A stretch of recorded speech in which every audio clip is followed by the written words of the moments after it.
Just throw the champagne in the coolers. Come on, Brad.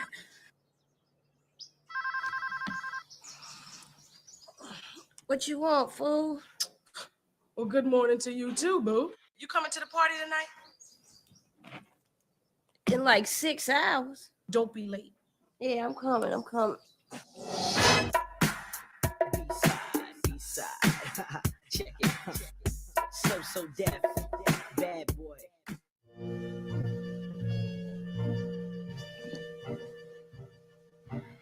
Yo, what's up with this band, man? Yo, don't even worry about it. I got your back.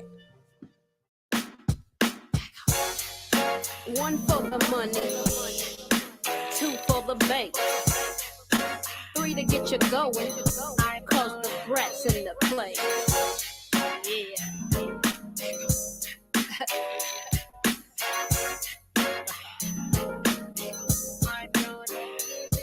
It's me, the OG Funk Bandit, the B to the R-A-T. And in fact, if you ain't heard of me, take a seat, lay back and listen as I bust this funkified mission. Kick off the shoes, relax your feet. That's right. Party on down with the red beat. Now it goes like that, and that's how it goes. Open up your doors and let that funk flow. Listen up, make sure you listen up well and don't miss, cause this bitch be bad as hell. All the matter is, I started get trying to diss in the gangster's way. That's how them fools get dealt with. So what you wanna do? Don't even trip. Step up, And I'ma bust your lip. Now I know that you know that I know you don't want me to, but keep on tripping and I'ma give it to you.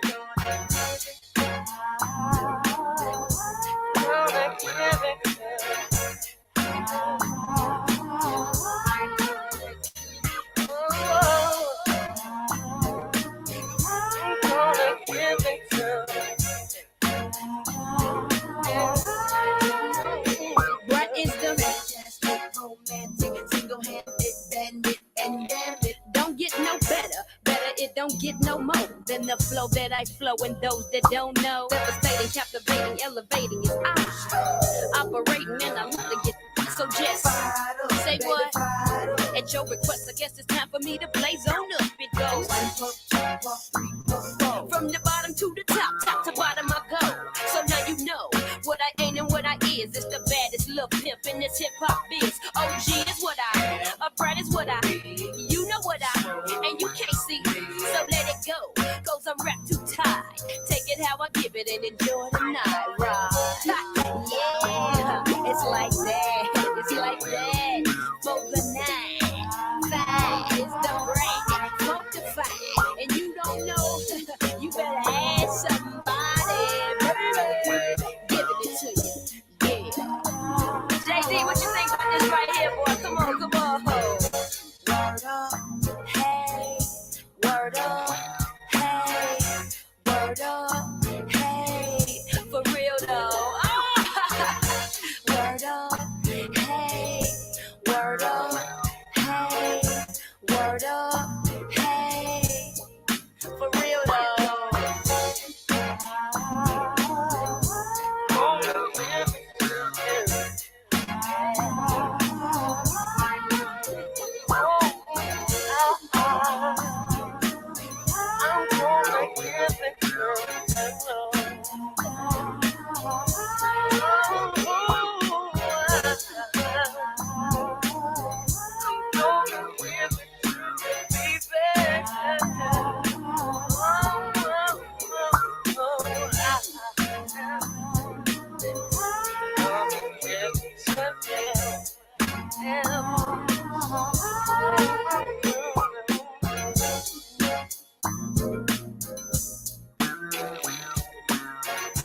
Word up. Hey. Word up. Good God. Is this really your car? It's my car, babe. What you talking about?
Yeah. Rusty girls everywhere, titty ass hands in the air, so party over here, shaking for the man of the year. Man of the year, man of the bounce. Rusty girls everywhere, titty ass hands in the air, so party over here, shaking for the man of the year. Man of the year, man of the bounce. Rusty girls everywhere, titty ass hands in the air, so party over here, shaking for the man of the year. Man of the year, man of the bounce. Home of the party in the trees, sunny land of the G's. Please let a nigga breathe. Tank top down for the breeze. Burnt lips, got a blunt full of weed. Peace, love, and the means. Nigga, I ain't come for the beef. You ain't no sheep. Came for the skeet. Got pipes for the cheeks. Nigga, I'm the life for the beef. Fuck that, this shit gotta eat. Bounce for the crown. You be hating and I still hold it down. When you round, man, the girls never lounge. Man, I heard you a hound. Bruh, man, that bitch need a bounce. Tip, bounce out of gown. Hands high to the sound. Yeah, I'm the rich nigga now. Big bitch, I'm the talk of the town. Make a bitch run the mouth. Yeah, go south for the boy. Pop down to the floor. Bounce. Bounce.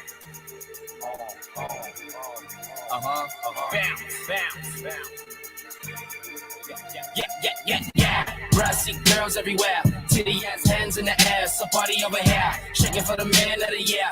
Man of the year, man of the bounce. Rusty girls everywhere, titty ass hands in the air, so party over here, shaking for the man of the year. Man of the year, man of the bounce. Rusty girls everywhere, titty ass hands in the air, so party over here, shaking for the man of the year. Man of the year, man of the bounce.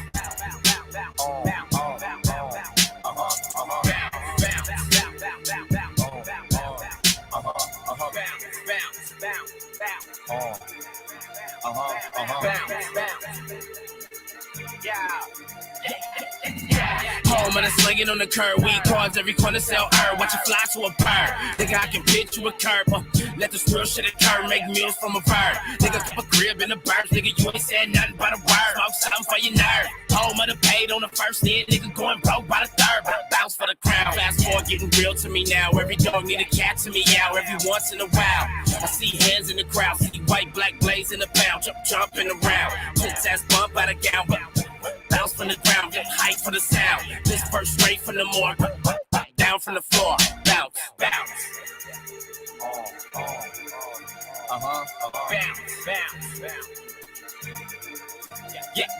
Yeah. Rusty girls everywhere, titty ass hands in the air, so party over here, shaking for the man of the year.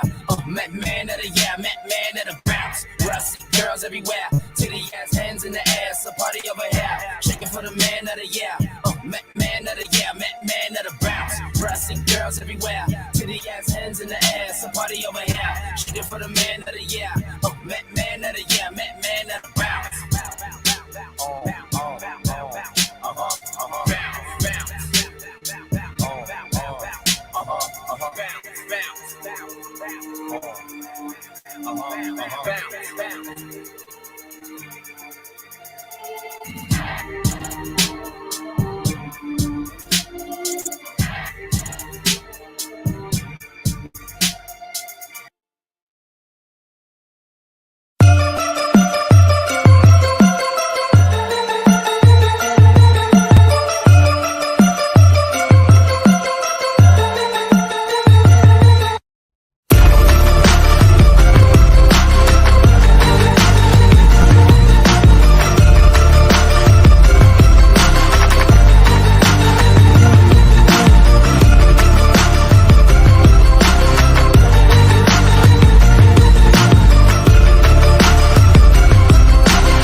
What's up, YouTube? What the fuck?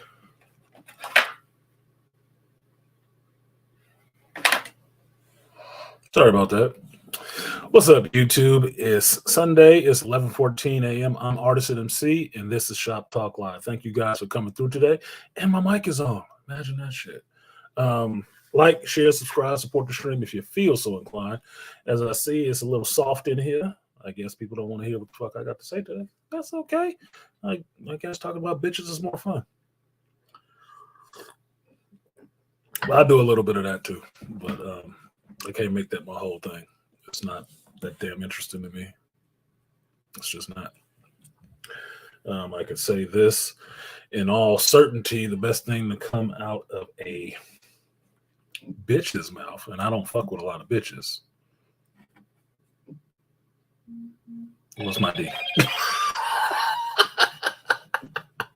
So I stop fucking with bitches. Just saying. So, thank you guys for coming too. Appreciate you. I am looking for 15 contributors today to this stream. If I do not get 15 contributors, there will not be a panel. I will shut the stream down early and go about my business, because if the interest is soft, there's no reason for me to give you full effort when I get half support. There's no point in that shit. There just isn't. Just like the bitches, they ain't giving you all their attention if you ain't spending your money, nigga. So make it work. First one goes out to the number one wrench in the building, Aquatechie. Why is everything technological going slow as shit? Well, it's still Mercury retrograde, I forget. So, let me get these down. Shout out to the always faithful, always supporting. I do appreciate these brothers. Shout out to the Aquatechie, the number one wrench in the building. I will give you 3B salute. Appreciate you, Aquatechie.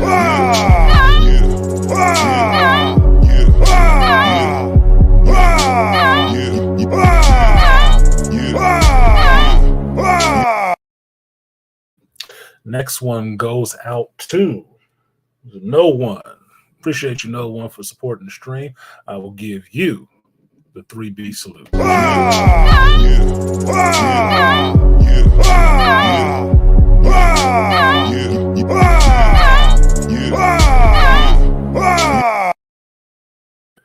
And the next one goes out to No One, with the message that says, you know what to do. So, for the No One who love doubling up, and I appreciate them for doing it, Maestro, please, I will give you the guts and butts. Appreciate you. Double up 3 or 4 times. I ain't telling no lies. Run it up. Never let a hard time on the All right, so looking for 10 on the Cash App, 5 on the Super Chat. Super Chat is for the YouTube algorithm. Cash App is for the content creator. And be sure to like the video. The like don't cost anything. It doesn't cost a goddamn thing. but a finger click, just so the algorithm knows you actually watched the video. I get enough ninja watchers that I always think it's funny where you can see videos that have like thousands of views, but only 10 people like the video. Really? Only 10 of you, but 1,000 of you watched it? Get the fuck out of here. Do your part. God damn it. Instead of showing up just for free shit. Yes, thank you, Aquateki, for reminding me. And subscribe to the backup channel, the Geek Elite Assembled channel on YouTube. That is the backup channel where a lot of the Geek Speaks should go in the next month or so. Trying to get y'all the slow boat to getting quicker on the uptake. As Black people, we do that a lot. We lag behind and don't keep up with the flow of shit. We want everything to stop for us. So I definitely want you guys to support that channel as well. Just in case I say something a little bit too reactionary over here, I can still stream some geek shit on the other channel. Just saying. So, oh, and now they're coming in. What up, Dr. T? I see Dr. T up in here. Dr. T, we got to talk. You want to call up here today so we can talk about this Guardian stuff? Because I know you've seen it. We got to talk about the Guardians. It's worth a conversation. I haven't even done my review of it yet. I haven't, because I've had too much going on and been having too late at nights. I haven't even recorded the damn review. And I run a backlog. Y'all know that. I run a backlog of videos to do. But I did get that Dune Part 2 reaction out there because I saw that yesterday. And I had been holding off a week to see that. And I was excited. Oh, I'm so excited. You just don't know how excited I am for fucking Dune. You just don't know. He said, when? Ain't no time like the present, sir. No time like the present. What did I do? Drop all the way down to 2 people? How'd that fucking happen? No time like the present, sir. I'll lead it off with you if you want to let me do my little monologue. Look, mad villainly. Wait, Dune is out? I'll be right back. Yeah, it's out. The trailer is out. I looked it up on the Warner Brothers channel, so it's a legit trailer. It's not no BS fan-made trailer that says official all over it. It's like, dude, these are scenes from other movies I've seen already. What are you doing? Stop that. Put fan-made up front. Idiot. Yeah, it's out, and I did a reaction to it. It's on the show today. So we got some other donators. Appreciate it.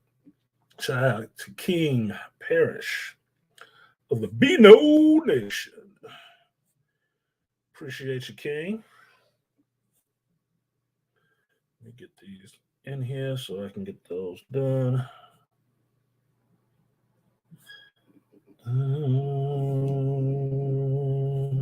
Let's go for it.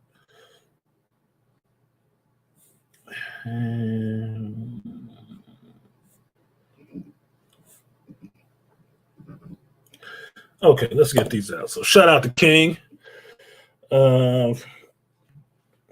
Message says, salute. Salute to you, Mr. Bino. I will give you the 3B salute. Appreciate you, King, for supporting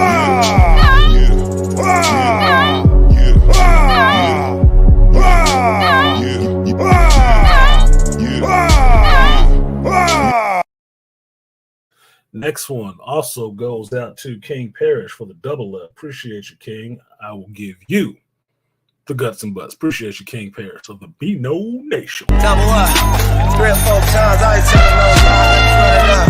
Never let a hard time on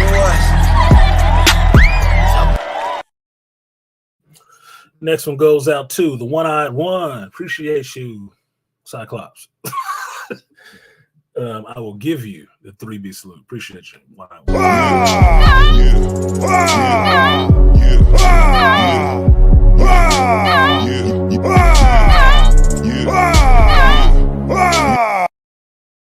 Next one goes out to King Parrish. He said, Guardians of the Galaxy. I liked it. Yeah, I liked it too. Wanted to me. So I will also give you the we did 3. One more, you get the hat trick. But I will give you the double up. Appreciate you, King Parrish of the Beano Nation. Double up. 3 or 4 times. I ain't telling no lies. Run it up. Never let a hard time on the rush. To Detroit 313. It's funny how the word Detroit is D-Riot. It's D-Riot. It's funny. It's funny just how the way English works. But shout out to Detroit 313. Appreciate your support. I will give you the guts and butts. Appreciate you. Double up. 3 or 4 times. I ain't telling no lies. Run it up. Never let a hard time on the rush. And DT, Dr. T, I'm going to do it right after my monologue. My monologue is not going to take very long because I'll just go over briefly what's going on and get into the bullshit. Because since no one actually says what they want to hear about, and I usually don't ask, I just prep for what I want to talk about and what's going on around me that I find interesting and then bring that to you guys. It's not usually people sitting in the chat, oh, I want to hear about such and such. But especially since you'd have to probably pay for that shit. So, what we got today? We got geek stuff, we got YouTube stuff, we got life stuff. Geek front, you got Guardians 3. I can give you guys a little overview of my review of Guardians 3. If you've seen it, put 1 in the chat so I know. So I don't mess with y'all too badly. Dr. T said 30 is 60. Where's my watch? My watch is not set. Okay, Dr. T, I'm gonna do this for you because it's Dr. T assignment. You know, I got a lot of love for Dr. T because he's a busy man. Give me 60 minutes and then come on back. Starting the clock. Just started it. Motherfucker's running right now. So I'm gonna do 60 minutes of a monologue and then I'm gonna get into talking about all the rest of the shit. But you know how it works. It all folds in together, man. It's like making a cake. It's hard to pin that down. So we're going to talk about Guardians. Definitely going to talk about the Star Wars Visions 2. Star Wars Visions 2, yeah, kind of rubbed me the wrong way. And I was looking forward to that. So that's what's irking me a little bit. Dune 2 trailer, Dune Part 2 trailer. Oh, I'm amped. I'm so amped. I went over to Quinn's ideas and left a comment on his shit, watching this stuff like, damn, are you excited as I am, Quinn? Because I know he read the books. I know he into it. I had to go over there and drop him a comment to let him know, like, dude, are you excited? I'm fucking excited. Let's go. Right? It's about to go down. Right. Then on the YouTube front, you got this writer strike stuff that I was going off about after I saw Guardians, because it just really just bothers me initially. It just bothers the shit out of me. And then we got this Ebony K. Williams stuff, which actually ended up being interesting to me, but not in the same way it was interesting to everybody else, I don't think. So we can get into that as well. And then life stuff, just give you guys an update on what's happening with the work situation and what is in this little package of goodness I got from the ex-wifey. What do you think is in there? This is some interesting shit. This is some fun stuff in there.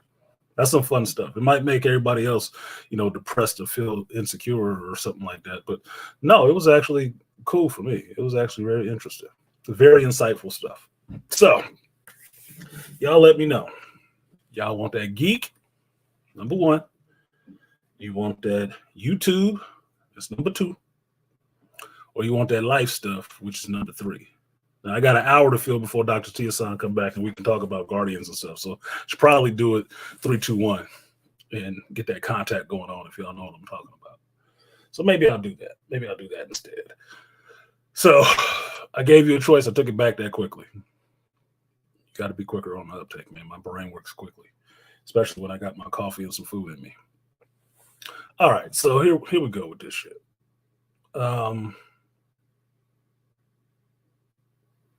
Work-wise. been an interesting week. I did have a conversation with HR. HR manager was there this week for about 2 days. And I got to see him on the last day in the last hour that he was going to be there. And not even the last hour, the last like 15, 20 minutes that he was there. Now, one of the things that I found interesting is that I didn't remember that he was the guy that interviewed me for this job. He was one of the people that was there interviewing me for this job. When I got this job, I interviewed with the regional manager and the manager of HR. And we sat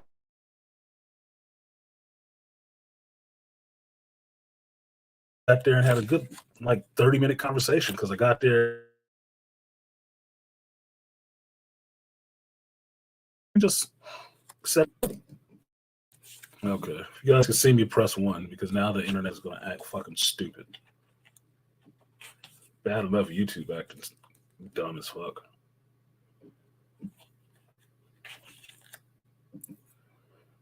I forgot this one. Okay, 1, still good. Awesome. So it was a bit interesting that I had a busy day 2 days in a row that he was there. I'm waiting for him to come grab me because, as I have been told, you know, the HR guy is showing up to talk to me or to everybody about me, about this shit that was going on at work. So I'm thinking this is, you know, like Memphis Bleak would say, all about me.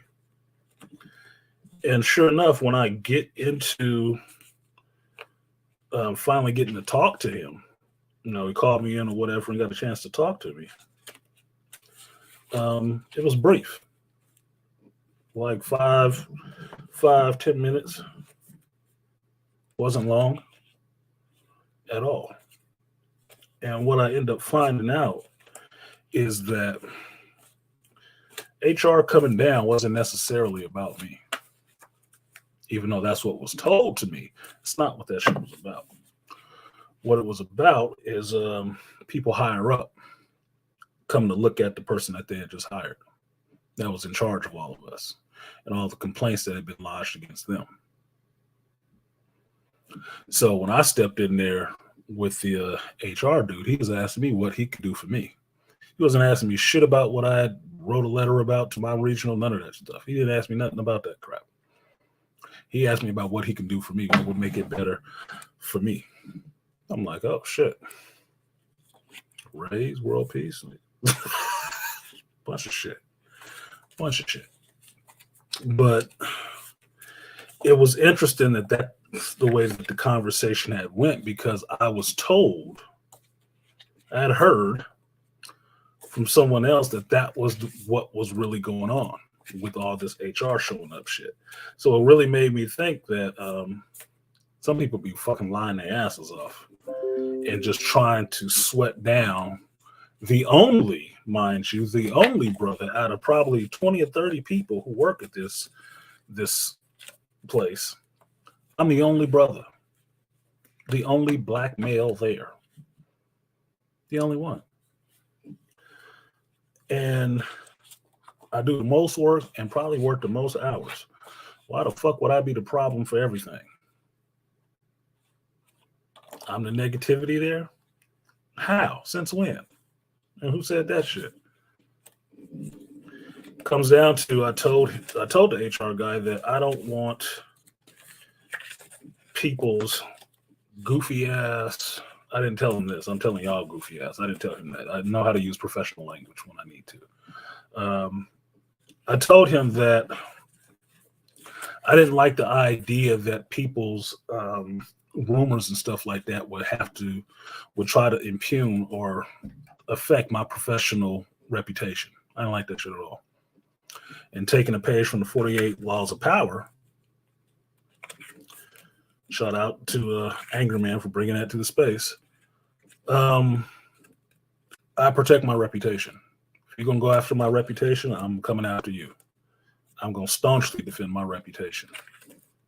Because as it is in construction, as it is in corporate, your reputation, it means a lot, and it does precede you. I don't want somebody putting out no false narrative on my fucking reputation just because they trying to make sure I do not pass them up in any form or fashion and trying to kick dirt on my name on rumor, something I heard or whatever. Fuck you. I don't like that shit. And I don't, like I told the HR guy, I don't like bullies. I'm not kissing nobody's butt. I'm not walking on eggshells around anybody. That is not who I am. I'm here to do my job, get paid for that, do my job, provide high quality for our customers, and take my ass home to get back to my real life. Like that. And he was like, man, I agree. I wish everybody could do that. Well, a lot of people ain't got nothing else going on in their real life. That's why they bring so much drama to the workplace. So that was me with the HR guy. That conversation went what I was deemed pretty good, even though we got into talking about some shit that has absolutely nothing to do with HR. Because I came in there at the end of the day with my book and my notepad that I take all my notes for the show and stuff like that in. On top of that was this book, right? The Cyrano de Bergerac book. And to his credit, the HR guy is probably, a little gay, probably gay, right? But he was going on vacation. He was going on vacation to New York, and he was going to see some plays. So he was asking me about what Cyrano de Bergerac was about. Now, he could have been just bullshitting, but I sat there and had a conversation with him. I sat there and had a conversation with him intelligently about this book that I'm reading and why I picked it up to read it anyway and what I was finding the most entertaining about it. And we had a decent little back and forth about the book and whatnot, and just people and whatever. And one of the things I told him that the book was about was that the book was about owning who you are and standing up for yourself when you're different in front of everybody and not letting them back you down about who you are. Now, to me, that was kind of some masterful shit because it does hit on the idea of if I'm the only black man here, I'm not supposed to be no shrinking violet. I can't be shrinking violet to people just wanting to say shit. No. And I think that should resonate with him as well, being that, as far as I know, he's only one of 2 gay Caucasian males right here around me. Ain't nobody persecuting him trying to get his ass out of there. Because the rest of it is predominantly women. And Caucasian and Latino on top of that. So if we're going to get this whole diversity bullshit cracking, then I think you should be looking at these claims against just the one person that there is here. Because everybody else clicked up. So I thought it was interesting. It was a good conversation. It was a brief conversation. I would have thought it would have been longer, but it was brief and it wasn't necessarily about me. It wasn't. It was about somebody else. And that somebody else had a week's worth of HR training they had to get through before Cinco de Mayo. So far, that's how that's panned out. Everybody else kind of been kind of cool for the last couple of weeks. They've been kind of chill, talkative in some ways to me, except for one dude, one new guy, big old, 200-300 pound Latino dude. He decided he don't want to talk to me no more. I don't know why, but I ain't did anything to his ass. He got to do a shadow with me one day. Now he don't want to talk to me. Whatever, man. Y'all do what you do. Hating take a lot of energy, and I'm not wasting mine. So knock yourself out. Like they say, you'll need my help before I need yours. So have your come to Jesus moment. Like, share, subscribe, support the stream if you feel so inclined. So that's the work stuff. On the other personal side, I have finally picked up these pictures ex-wifey had said she had. And she said they were a bunch of duplicates. Now, I don't believe they're a bunch of duplicates because I remember when we separated and she was staying in her own apartment, she took out all the duplicates of these photo albums and gave them to me. Now she's giving them duplicates again, 10 years removed. Trigger Man is in the building. Trigger alert! Trigger alert! What up, BMT? Toya, I see you and crept in here too. Shout out to P Dubs at Pragmatic Prime. Malike in the house. Good. So what I did was I looked through these pictures. I went and picked up the pictures and I looked through them. And there are some cherished little moments in here. But they're only from a brief point in time because I told you guys, a lot of my pictures are gone. I don't have a lot of pictures of my past anymore. A lot of the pictures that I had personally were in my ex-wife's storage space, and she let that bitch go with some of my stuff still in there, and those pictures are gone. Gone. In a landfill somewhere, somebody putting them in their photo albums, I don't know, but they're gone. I don't have them, so don't matter. The rest of the pictures I had were on a flash drive that was in my jump bag that I take with me everywhere, and I left it in my car overnight, and somebody broke into my car and stole that bag. So those pictures are gone too. So I don't have a lot of pictures from 10 years back. I don't have a lot of pictures. I don't even have a lot of pictures now. So most people think I'm a really cold bastard because I don't have a lot of pictures around of people and my loved ones and shit like that. It's like, motherfucker, I don't have them. They're gone. So it's really interesting when people do have pictures for me to go back and look at how I look or whatever. And I would say, well, this one is one of my favorite pictures, but I can't show you, ex-wifey's face, right? But it's being my daughter, being born. The day my daughter was born. Day my daughter was born. Look at that young ass motherfucker right there. What? Young stud. So these pictures end up being from that time. I think these are not duplicates. These are actual the ones that she had left. But she's been married to the same dude for about, I don't know, maybe 8 years now or so. So he probably wanted to get rid of that shit. You don't want them pictures in the album to explain that shit. But this is one of the ones I thought you guys would find the funniest. And this lets you know this is a side of black men you don't usually see.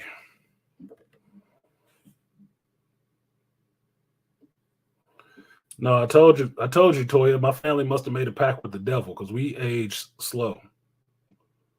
We look young for a long goddamn time. That is me after work while I'm working construction with my daughter. That's me getting my parenting time in with my child after I've had a hard day's work. Came all the way back home. And there it is, my little fat chubby knocked the fuck out in the chair. And I remember when that happened, when that picture was taken, right? I remember, right? Because I was exhausted. I was exhausted. And I was working at SFO Airport at that time. So mind you, that means I'm getting up at like 4 in the morning, 5 in the morning, hitting the road, driving for an hour or so to get to work, working maybe 10 hours, driving home in traffic for another hour, hour and a half to get all the way back and be burnt the fuck out, my dude. Burnt. And when I came home that day, I was exceptionally tired. I was exceptionally tired that day. And I just want to hold her and rock her to sleep, right? Because she want to be on me. Mind you, I haven't even changed my work clothes. I still got my work shit on. But I'm sitting there and I'm holding her and we sitting in that rocking chair. And I was out. And next thing I remember is somebody taking pictures of me. And I kind of opened my eyes and saw somebody taking a picture. But I went back to sleep. I closed my eyes back like, I don't give a fuck. She sleeps, she warm. This motherfucker giving off heat. I'm giving off heat. We just lamping. But that's baby girl. Right? That's baby girl. Now I show you this because one, you ain't gonna recognize her now. And two, her birthday is next week. This little chubby thing right here, on the other side. This little chubby thing right here gonna turn 24 next week. And I'm happy about that. That's like, I would say one of the best things that I have done in life. And it wasn't planned. It was not planned. No. Because I can remember conceiving her with her mama. And I was like, well, if it happens, it fucking happens. Shot up the club, nigga. Didn't even pull out. Didn't resist at all. Just gave it to her. Ugh. And when she was pregnant, I was happy. So I could say it wasn't planned, but in that instant, I guess it was planned because I accepted what was going to happen afterwards. I did. That's why we were together. That's why I married her. Because I accepted what it was going to be. I wanted to raise my child, my next child, in a married family. I didn't want the same situation that was with my son, which is a child stretched between two homes back and forth and other people's bullshit. Like, oh, you're trying to move on. You're trying to do better. I didn't want all that shit. I want my kid with me so I can see them every fucking day. So I can get shit like this. My baby wearing my hat, smiling at me. That's what I love. That's one of the things I live for. That's why I kill a motherfucker about them. That's why. These are the things when I hear guys talk about a lot of times, not wanting to be married, not wanting no kids and nothing like that. Kids is the best thing a woman can give you.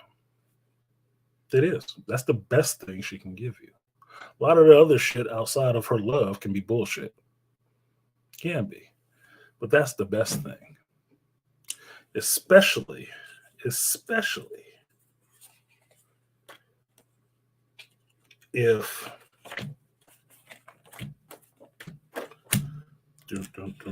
show you that one. Especially if you can get shit like this.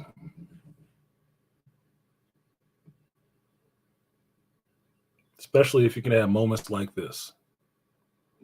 It's just you and your baby playing. When I see my daughter, even as the woman that she is right now, when I see her, that's what the fuck I think of. I remember this chubby little thing looking at me. I'm crazy making some duck faces, but I was looking at my wife. I love her. I did. Love the hell out of her. So yeah, I'm making goofy faces, but those are the faces you make when you actually do find a woman that you can actually love. Duh. And that's my baby. She gave me my baby. Love that girl. I call her every year. I will text her every year. And even though we divorced and a lot of shit was said and a lot of shit was done between the two of us, one thing I always give her respect for is giving me my daughter. Now, I can think it's bullshit all day long, but I still give her that credit because she was there with me doing that shit. I wasn't doing it alone, just like she wasn't fucking doing it alone. We raised that child together. And when I hear compliments back, like from my uncle who went to see my daughter, grown, working at her job, doing her business and stuff, and saying she is a very, well-mannered, respectful, all this stuff woman. I said, yes, me and her mother are very proud of her. Because that's who she is. She's that because we made her that. That's why. The people that were around her were filling her with fucking love and not a bunch of resentment and bullshit about what men are, what people ain't. No, nigga. No, she'll get that on her own. She'll figure that shit out for herself. What we gave her was love, and the people around her gave her love. And the folks that didn't want to be there until they thought it was something worth standing next to, them trophy standers, just want to stand next to the people winning. Like, I was there. No, you wasn't. Trying to slide in and bump you out the picture. Those are the people that couldn't do that shit. That's who they are. So when I see things like this, I'm happy. I can't show you on my rusty elbow. Black folks can't go nowhere with no rusty elbows. You ashy. You ashy, Negro. Put some rust on. Put some oil in them elbows. That's my baby girl. That is my baby girl. And if you want to see how much of a fucking simp I actually am, that is me, my son, my daughter, and my son's sister. Because make no mistake, she got love from me too. And I ain't raised her one day. Egyptian Pharaoh Ash. Yeah, like I just climbed out a goddamn pyramid and was crawling through the sand. Need to make the opening bigger on this pyramid. Yeah, I love that picture. If I put that picture up, every one of these grown-ass kids now would gush. Every one of them. And I see stuff like that, and then I think of the video I saw yesterday, which I kind of felt bad about. But it's my my granddaughter up at her grandmother's house, her maternal grandmother's house, and she's riding a four-wheeler for the first time. She got a quad runner riding it by herself for the first time. That little girl was off on that shit. It's like, I'm missing a lot. I'm missing a whole lot because I've never rode a quad runner. Never have. This little motherfucker like under 5 and doing it already. Different experiences, but it makes me think of shit like this, which is my son on his scooter in Richmond.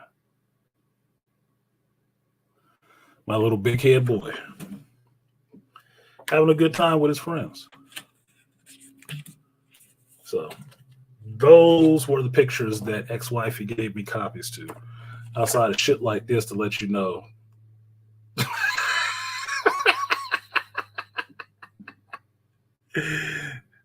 Outside of shit like this, let you know this has been my personality for a while, y'all. This is not YouTube. This is not YouTube.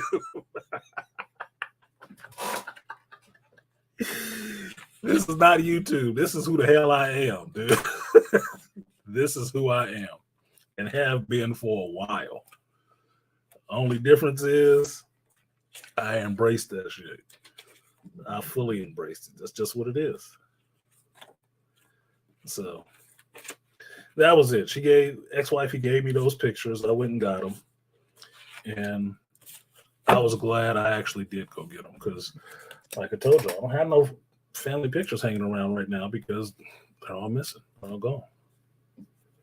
So graduations and stuff like that, my graduation, daughter's graduation, son's graduation, all them pictures is fucking gone now.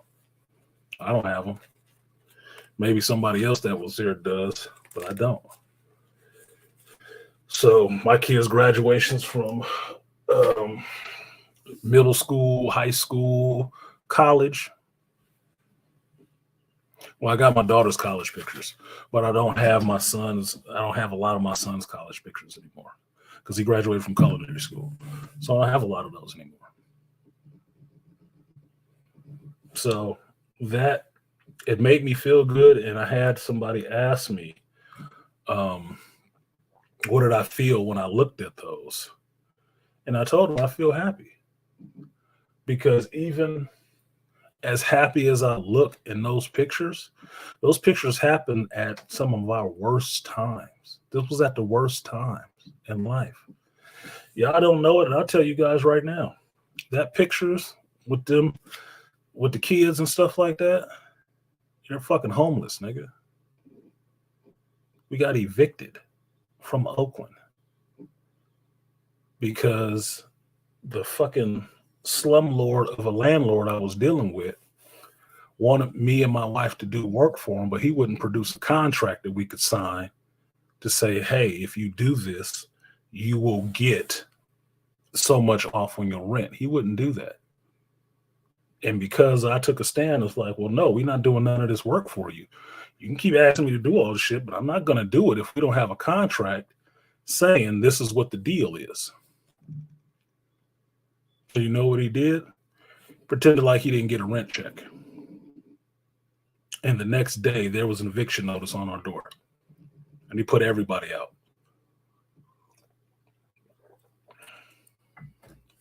So, since if I want to make an indictment of people, I can. Since Black Mama didn't want nobody there with babies, couldn't go there. Family wasn't an option. So in a weird situation, I ended up, which seems like a miraculous situation, I ended up at my son's mother's house. Yeah. So the single mama did have a place all to herself. The married couple got evicted out of a place. So then I'm there with my son's mother, my son, her boyfriend, her daughter, me, my wife, and my daughter. Sounds like a weird situation, don't it? It's all family in the end. That's why that boyfriend is the one I tell y'all, Black Bang, my son's stepfather. That's why me and Black Bang tight. Because we've known each other that fucking long. Known each other a long goddamn time. Watched him grow up in a sense. At least 20-something years, since my son is about to be 30 this year, at least 20-something years we've known each other. The very least. Probably more than that.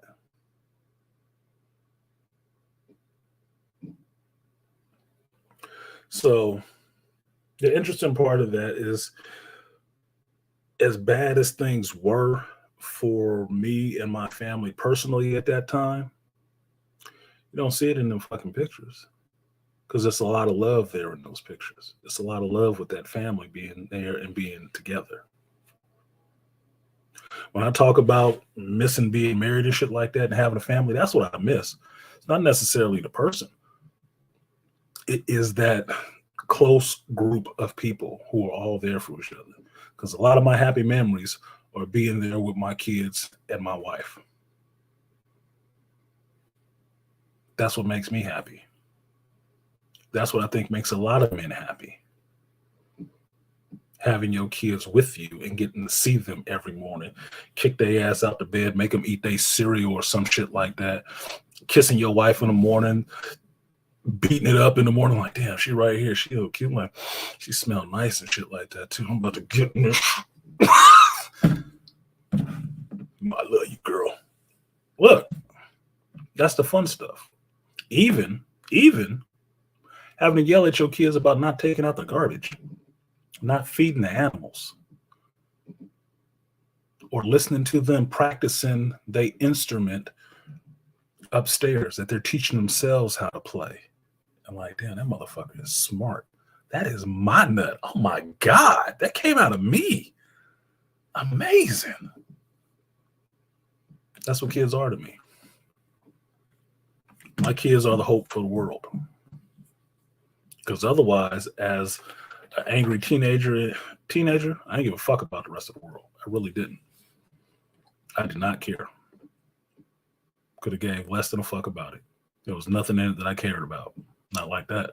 Maybe my sister, maybe my daddy, and my brother and my mother. That's about it. Everybody else was like, I ain't really feeling y'all. Appreciate that, BMT, for the super chat.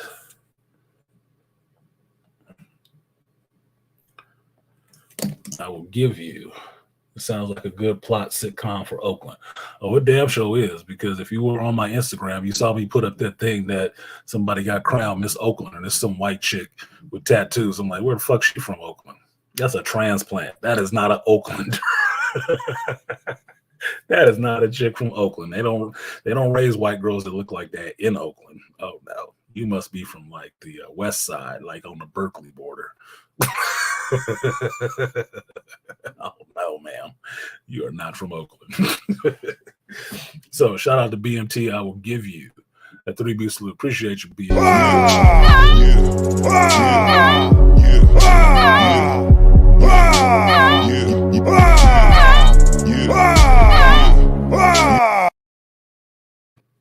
So still need 6 more to reach the goal. 6 more to reach the goal.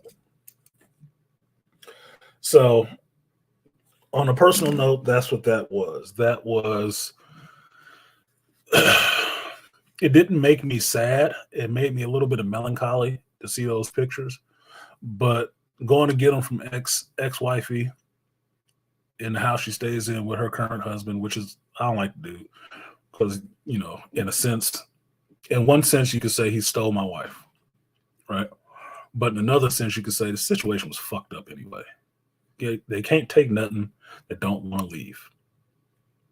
They can't take anything that doesn't want to leave. Fuck it. Jumped off onto something else. Monkey branching is a thing, or hypergamy is a thing that women do. I wasn't in the best position. I wasn't. I had failed to a very low position. She got the fuck off.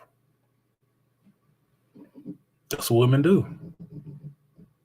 Trust and believe. Jada doing goofy shit with Will's amount of money is why I give Will some grace in dealing with fucking Jada. Because even at my level, I saw the same shit. Bitch want to go. Cut her a check and send her on her way. Send her on her way. She ain't happy. Fuck off. But he gonna keep hanging on. And at the point where he actually lose a lot of money, then she gonna leave his ass. Because they want to leave you destitute. They don't want to leave you in a better position.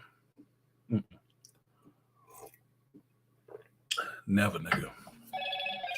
It'll suck your ass dry and hollow you out like a fucking wooden Indian. Then leave. Like the Black Widow. Before they want to see you making a gain and getting a better woman and no other shit like that before they leave.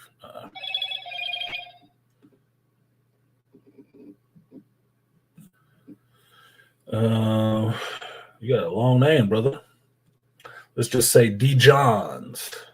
Salute, brother. Appreciate your stream. Appreciate you, D. John. I don't know where you from, but appreciate you. I will give you the 3B salute. Appreciate you.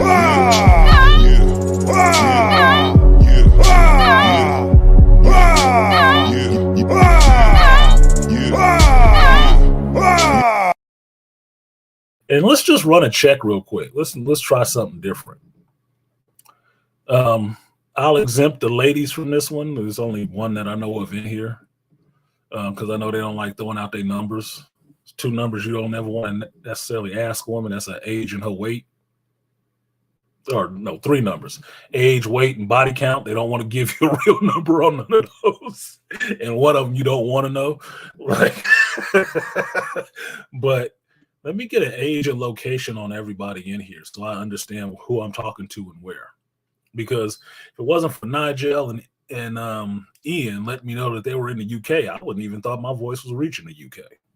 Didn't even know because I never asked. So this is me asking. Crowd participation. Put your age and location in there. And if you feel some kind of way about your age, just put your location in there. We ain't dating. We ain't dating. Nobody give a fuck. Look, I ain't gonna tell nobody you know you was listening to this stream. Just put it out there. Just go ahead. It's good. We all friends here. We all friends. I'm just curious because I know where some of y'all are. Like I know where Malika at. Malika in Philly. Toya in Texas. Pragmatic's telling me he in Chicago. Okay. Chi-Town in the house. P Does from the Chi and from Jersey. Okay, so East Coast boy. Right? Baltimore MD. Aquatech from BMO. Okay. So you got an accent like Charles. And you about my age, which I get because that's why you get the references I do. Right?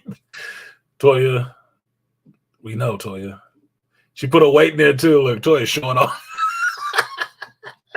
Now, see, you're gonna keep acting silly, Toya. We're gonna be like, dress size, what size pantyhose? You know, get really in depth. Don't be giving no raw meat to the folks. King Parrish from the Ohio, from Dayton, Ohio. D.O. I think AB is in Ohio too. Oh, I got some.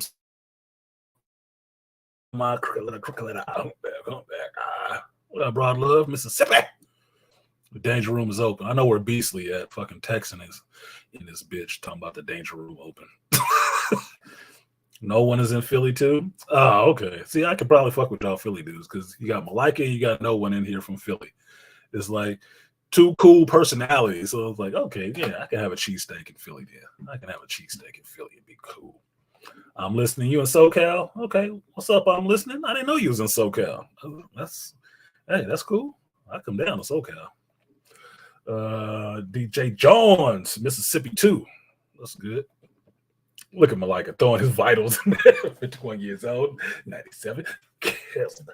You left-handed, Malika? That's interesting. Malika is an artist. Malika should be hella artistic. Left-handed genius. You know what they say. What was what's his name? I just had his name on the tip of my tongue. Now I forgot it. Guitarist. I just forgot his fucking name. Oh my God. I keep wanting to say Lenny Kravitz, and that's not what I'm thinking of. Like, Jesus Christ. Y'all know who I'm talking about. Left-handed black guitarist. Jimi Hendrix. Lenny Kravitz. Jimi Hendrix. Jesus Christ, dude. I hate when I be having these brain farts like this, dude. This look, youngsters, this is the sucky part of getting older. I got to do more exercise.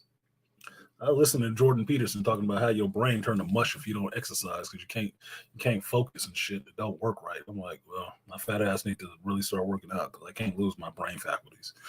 So I built my whole thing on.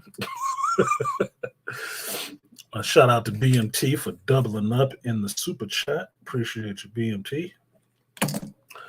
He said, you can never tell a person when or how to fight for their kingdom.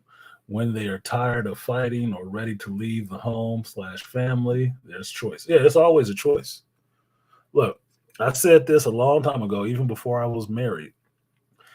And my belief was that everybody leaves by death or by choice, because that's the only two ways you get out of a marriage. You either leave because you choose to walk away from your marriage, divorce, separation, walking divorce, whatever the fuck you want to call it. You decide that you don't feel like, doing that person as the only thing you're doing, and you leave it. Or you fucking die in it, which makes the other person a widow, not a divorcee. But that's the only two ways you get out of a marriage. The other thing I told people is that there's no successful marriages that end in divorce. Because if it's success, you wouldn't have that failure, would you? But that's the only two ways they happen. That's the only two ways. Now, it sounds, some people take it as being me being kind of dark or negative. It's not negative. It's a true statement. It's just a truism. That's all it is. Just because you don't like hearing the truth ain't got nothing to do with me telling you to. It is the truth. That's the only two ways it ends. So shout out to BMT for doubling up on the super chat side. Appreciate you. I will give you the Guts and Butts. Appreciate you. Double up. 3 or 4 times, I ain't telling no lies. Run it up. Never let a hard time on the was.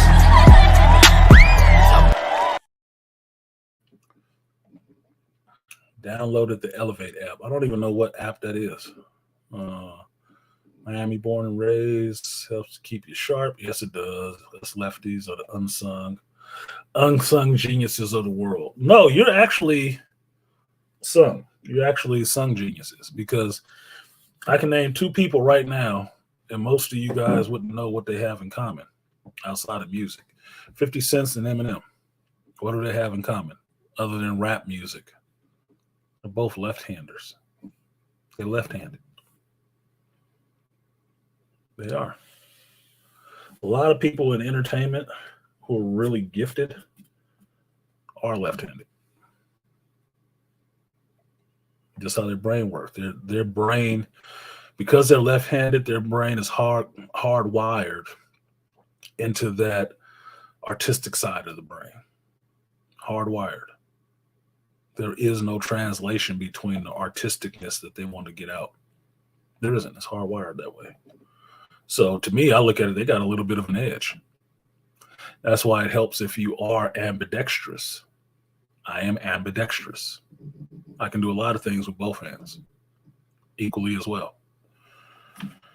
It's a little different than just being a left-hander, but you're left-handed in the right-hand world. That gotta suck. You're left-handed and tall in the right-handed short person world.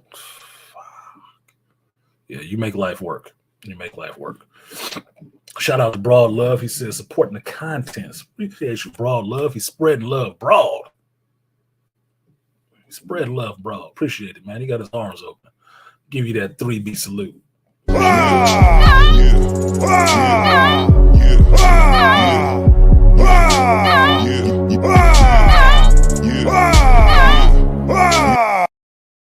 We got about 15 minutes before we can get the good doctor back in here. See if we can chop it up about Guardians. So, next little piece of business I got.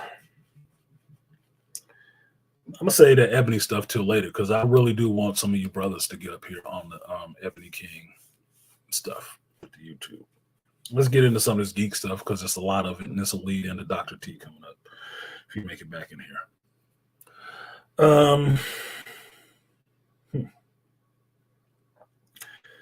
Let's go with something I like first. The Dune Part 2 trailer, 111. Ooh, the repeating numbers keep showing up. 111 showed up again. Olivia, you watching? 111 showed up again.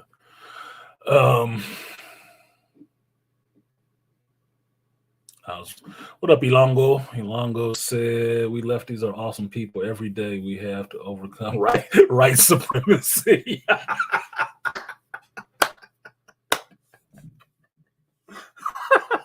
I love a good play on words, man. I love a good play on words. Yeah, y'all have to overcome the right supremacy. You do. You do. Every day is a struggle. All my life I had to fight with my left. Well, a lot of people that I really like are left-handed. Like Bruce Willis is a left-hander. I think Keanu Reeves is a left-hander. People that I really like. It's just one of those odd things I notice when I'm watching movies and stuff like this. Yeah, man, that motherfucker left-handed as shit. Oh, pitching toe too. Weird. Right? But also he said, Longo said, Artisan, you were right about Andor, by the way. Oh, I knew I was right. I know. Thank you. AWR, Artisan was right. Andor wasn't a terrible show. Just nobody was watching it because Andor got the same treatment that Solo got. If Last Jedi wouldn't have sucked so hard, people would have been fine with Solo. But since Last Jedi sucked so dang hard, Solo got shit on hard. That was the next thing they could shit on. The next closest thing they could tear up. That's what Solo got. Andor got the same thing because Andor followed what show? Kenobi.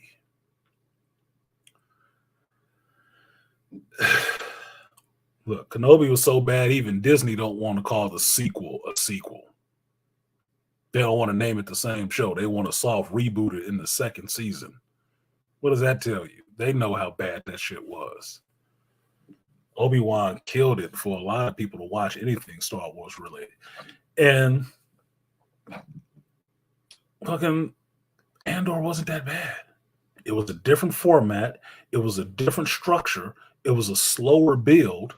And that 3-episode arc really threw people off because they're not used to that. If you read comics, you'll be used to that. You can have a 3-episode arc, even though it's still in the main story. You had a heist movie. You had a jailbreak movie. You even had a rebellion movie. All in the same show. That's 3 mini arcs. And I don't believe what you want to. I'm waiting to see Luthen again. Still in Skarsgård playing Luthen. I'm waiting to see Luthen again. For real. I got to know more about what's going on with Luthen. I'm telling you, that is a Jedi who walked away from the Order, but he's seeding rebellion everywhere. Anywhere he go, he's trying to seed some rebellion. I'm telling you, that motherfucker was a Jedi. And that little cold-faced girl that's sitting in his museum working with him, talking shit, she is his Padawan, and she a killer. I'm telling you, dude. I'm telling you, she a killer. I'm waiting to see her go off. What up, Eon from the UK coming through? Appreciate you, brother. So what is it? Yeah, Bruce Willis, Keanu Reeves, Robin Williams, I think Stallone and Cruise are all lefties. All actors that I like and have respect for. Watched a lot of their damn work. A lot. Watched their whole rise of their careers. So shout out to the lefties. I ain't got no lefty hate. Yeah, Andor gave us On Program and One Way Out. Goddamn right. Look, Andor also gave you Luthen's speech. What I suffered, what I've sacrificed, you don't know what the hell I've sacrificed. Luthen went the hell off, dude. One Way Out was a speech, but most of what Luthen says people can't repeat because you feel it. What he's saying when he's delivering it. But a lot of people don't know it word for word. I don't even know it word for word, but that shit was impactful. Impactful performance. Like, Jesus, what show is this? Holy cow. Anything Mando 3, pale comparison. Like, don't even compare the two, nigga. It's not the same shit. But that's par for the course. Now, on this Dune Part 2, oh, nigga, that was a good surprise. Oh, that was a good surprise for me. Oh, I was so happy to see that because I was waiting for that movie to come out. I have been waiting for that movie to come out because y'all saw me. I watched the first one by Denis Villeneuve. Loved it. Loved it. It was awesome. It was a lot more stuff in there. It's like it tied the David Lynch's version and the Sci-Fi Channel's versions together and still gave you their fresh version. It looked awesome. It sounded incredible. I was into it like, yeah, that was perfect. You left it on a perfect spot to get to the second movie. Did you get greenlit for the next one? Good. When is it coming? Don't know yet. Fuck. Dude, that shit is already done. They filmed it all last year. I didn't even know that. They started filming July of last year. They done. That movie is coming out in November of this year. Nigga, there was no lag time. A year. It didn't even feel like a year. Oh, I'm so excited for that. Y'all just don't know. I am so excited to see what he does with the second part of that damn book. Because that's when stuff really pop off. The rest of it is slow setup. After this, it's all legacy and the jihad, baby. That's all it's gonna be. It's just Harkonnen and Fremen going at it. And the people they threw in there, I don't know how I forgot about Fade. And I didn't even know that was what's his name, Butler, playing Fade Ralph. because I didn't watch it. I didn't watch the Elvis movie. I wanted to watch it. I have not watched it. Right, it wasn't that high on my list, but I haven't watched it. But it's that dude. The dude who was playing Elvis is the dude playing Fade Ralph. I was like, damn, he's a good actor though. That's gonna be creepy.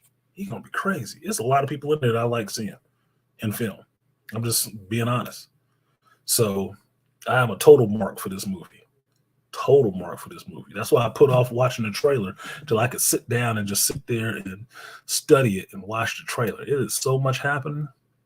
So much happening. I love that shit. I love that shit to death.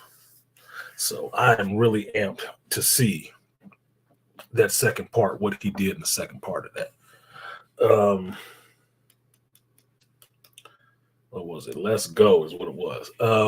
I correct myself. It comes out, Doom Part 2 comes out November 3rd. The Marvels comes out November 10th. So they did step the fuck away from dropping the same week as Doom. 7 whole days. They waited 7 whole days. They got the hell away from Doom. It don't matter. It does not matter. I'm going to see the Marvels anyway because I want to see Tiana Parrish get her movie check and see what this Marvel shit is, right? So I'm going to see it anyway because I have to. But if they had dropped the same week as Doom, they would have got destroyed. And it ain't going to be much better the week afterwards because, look, I bet you money right now. What is it? 12/18 on May the 7th. Dune will still beat Marvels in the box office on its second week. The week Marvel comes out, I don't believe it's going to be number one. I bet money it won't be number one. I bet you Dune will still be number one. Bet money. They're going to have to release that movie on a fucking Monday to get the numbers up on that bitch. Come on, man. Come on, man. Nah. Yeah, Return of the Donnie Mac. Return of the Mac. No. I'm looking forward to Dune. I'm not looking forward to Marvels. And I don't know anybody who is looking forward to the Marvels. I don't. I really don't. I don't even think Brie Larson looking forward to the Marvels. I don't even think she's looking forward to that. So, hey, it is what it is. But I am looking forward to that Dune. Oh, I'm looking forward to Dune. You just don't know. I am so in for that shit. And I wouldn't care if it was 3 hours. I'll tell you that right now. I don't care if it's 3 hours. I'll sit in that bitch like a Lord of the Rings movie.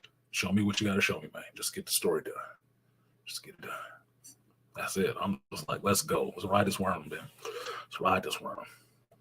What did Donnie Mac say? That trailer got me excited, and I watched the 21 film right after it. Yeah. Yeah, I was pumped watching that shit. I don't usually get that pumped watching, trailers like that, but that trailer got me pumped. Like I was into it. Like, oh yes, I know what's happening here. I want to see this. I want to see this person's version of it. Hell yeah. What did Ian say? I didn't read that. Greetings, A. Artisan MC and American Brothers by order of our new king. Order of the new king. Is this your king? He said, remember when The Rock made that song, It Doesn't Matter? Yes, I do remember that song. It doesn't matter. With Wyclef Jean. Yes, I remember that. Now, what's the other part? We're an hour in. Got 4 minutes to go over this Star Wars Vision shit. Like, share, subscribe, support the stream if you feel so inclined. Before I get started, if anybody wants to get out, you are free to run away right now because I'm about to go in on Star Wars Visions. Now, I warned you. Since Beast is in here, since the Beastly Nerd is in here, I will let y'all know the Danger Room is motherfucking open.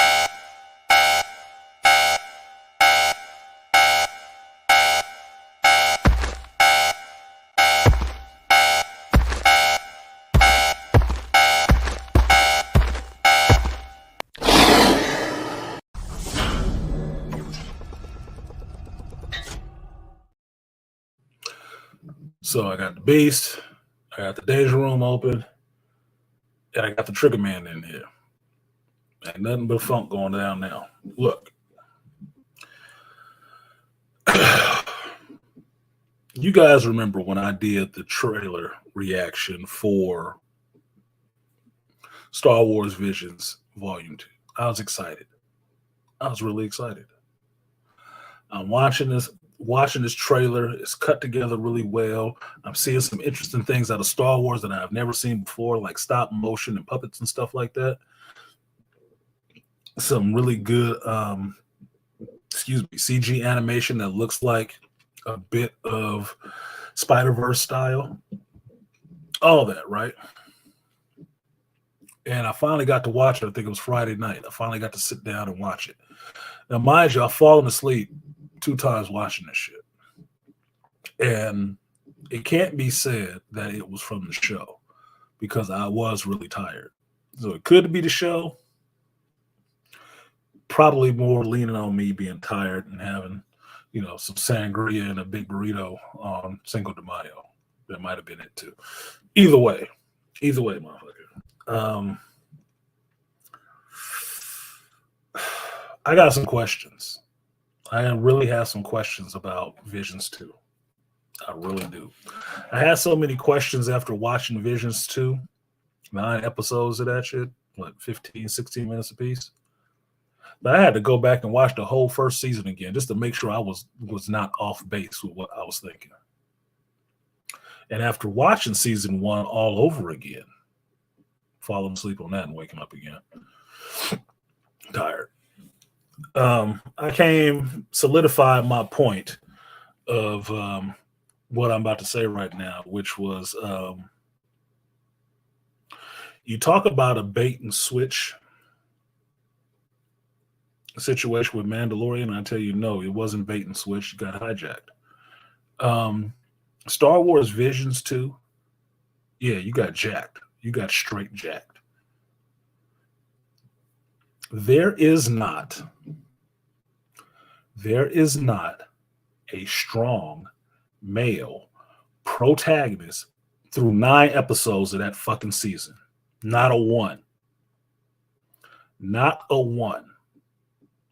The only strong males you get are on the Empire side, and they're the villains. They're the people you want to get taken down. Anybody else is kind of weak or they get fucking killed. I didn't know what the hell I was watching. I couldn't believe what the hell I was watching. Now, to the show's credit, every one of those animated sequences looks beautiful. It looks beautiful. The story is actually engaging and interesting. It is. It looks good. Story is engaging. They spent their money. They got some good animators. They did.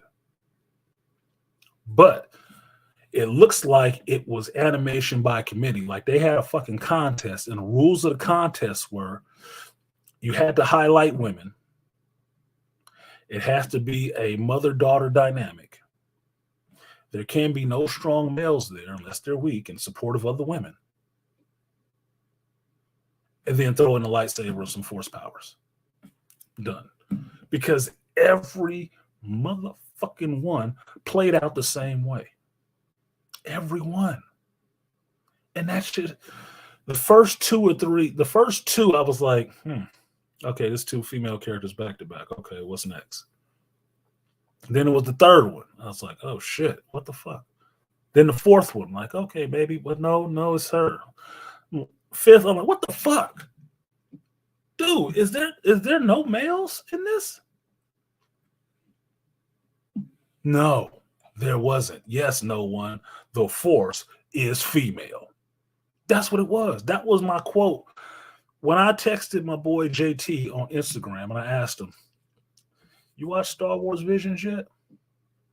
JT, Fracture. What did he tell me? He said, man, I don't fuck with Disney Star Wars no more. I said, yeah, I can understand why. But have you watched this?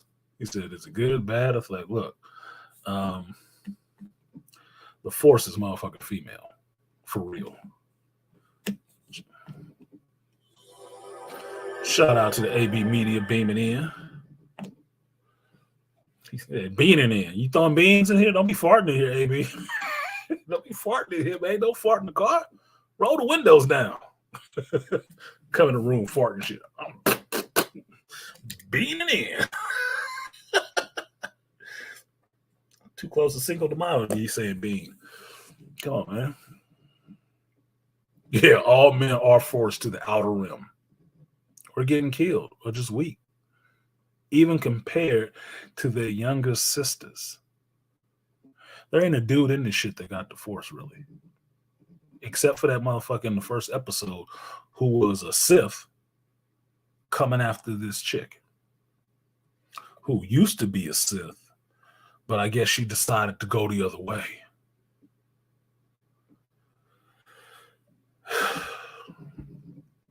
Now, I'll tell you, the episodes were good. The ones I was looking forward to seeing, the stop motion ones, they really looked interesting.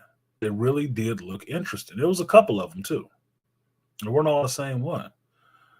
But that shit was so gynocentric. I was like, why am I even watching this shit?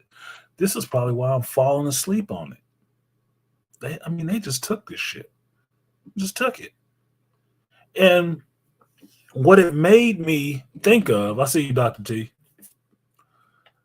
What it made me think of was The Bad Batch. You know, that show that I have not watched the season finale of yet and really don't want to? Yeah, that motherfucking show. That one. Yeah, I still haven't watched that. You know, the Omega show? Season 2 became the Omega show. All About Omega. Yeah. Remember that show? Yeah. It's like the same thing happened. It's like the same thing happened. Just on fucking... It's not steroids for chicks. What's that shit they use? Estrogen pills or some shit like that. Dude, they just dialed it up. Now it looks beautiful. It does. It looks beautiful. The stories are interesting, especially the one about the spy dancer one. That's an interesting story. It has like a different art style. It looks the kookiest out of all of them, but it is an interesting story. But once again, it's the same story. This man, this evil man took my child from me and raised it as his own. And now you support your father when he stole you from me. You are my son. That man is not your father. Like, oh my fucking God. Father hate is amazing in this shit. Because throughout it, you'll run into kids that ain't got no parents, but their daddy is non-existent, not even mentioned. But it's a lot of single mothers in this shit. A lot of capable, tough single mamas and daughters with boys that are just supportive males that have no forceability, no strength, no nothing. They're just weak shit. Yes. Look, no one. Soy! Yeah. Soy boy! That shit was annoying the fuck out of me. I see you back there, Dr. D. That shit was annoying me. And it's so disappointing because I was looking forward to this season so much. And that's what it feels like kind of a quandary to be in, is that it looks awesome. It does look awesome. The episodes look good. The story on some of them actually was kind of cool. Like the little rabbit girl who could, on a song where she could sing because she had the force. It was kind of in her voice, so her singing could purify kyber crystals. That was interesting. And it was all stop motion, like claymation shit. That looked cool. It did. She actually had a father there. But she had a father there in that Disney way, like with Frozen. Don't use your powers, girl. Don't do that. I just need to keep you safe. Here, keep putting this gag over your mouth so you don't use your powers. Huh? What dad do you know would be doing that? That's not a dad trait. Dad trait is try that shit out, man. Try it out. Go on. Try it.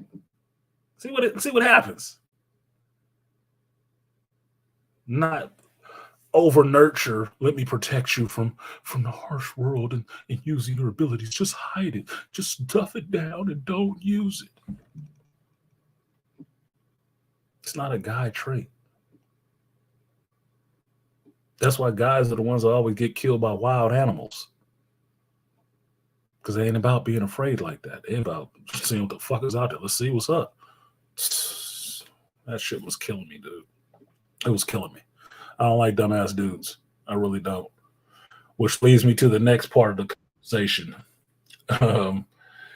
And dumbass little girl disobeys authority and calamity ensues. Wash, rinse. Oh, you saw it too, Aquateki? Oh my God. You saw it too. Yeah. Fucking hell, dude. Some of the designs and stuff look awesome, but I'm telling you, that shit rubbed me the wrong fucking way. Wrong way. It looks good, but look.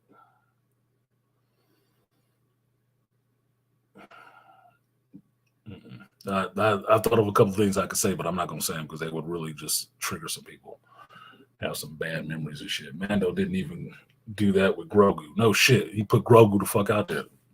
Get at him. This kid 4 feet taller than me. Get in there. Yeah, you want to spar? I got him. I'm just like shit. So I see y'all in the back. I'm gonna bring up Dr. T. Might need to reboot my computer. I'll be right back. Okay, he's gonna reboot his computer. I know when he's right back in here, so we can get this up. Because I want to talk to Dr. T first about this Guardians of the Galaxy shit. I'll bring you guys up in a minute if you're sitting backstage. Unless you've seen it. If you've seen Guardians of the Galaxy 3, you can definitely join this conversation.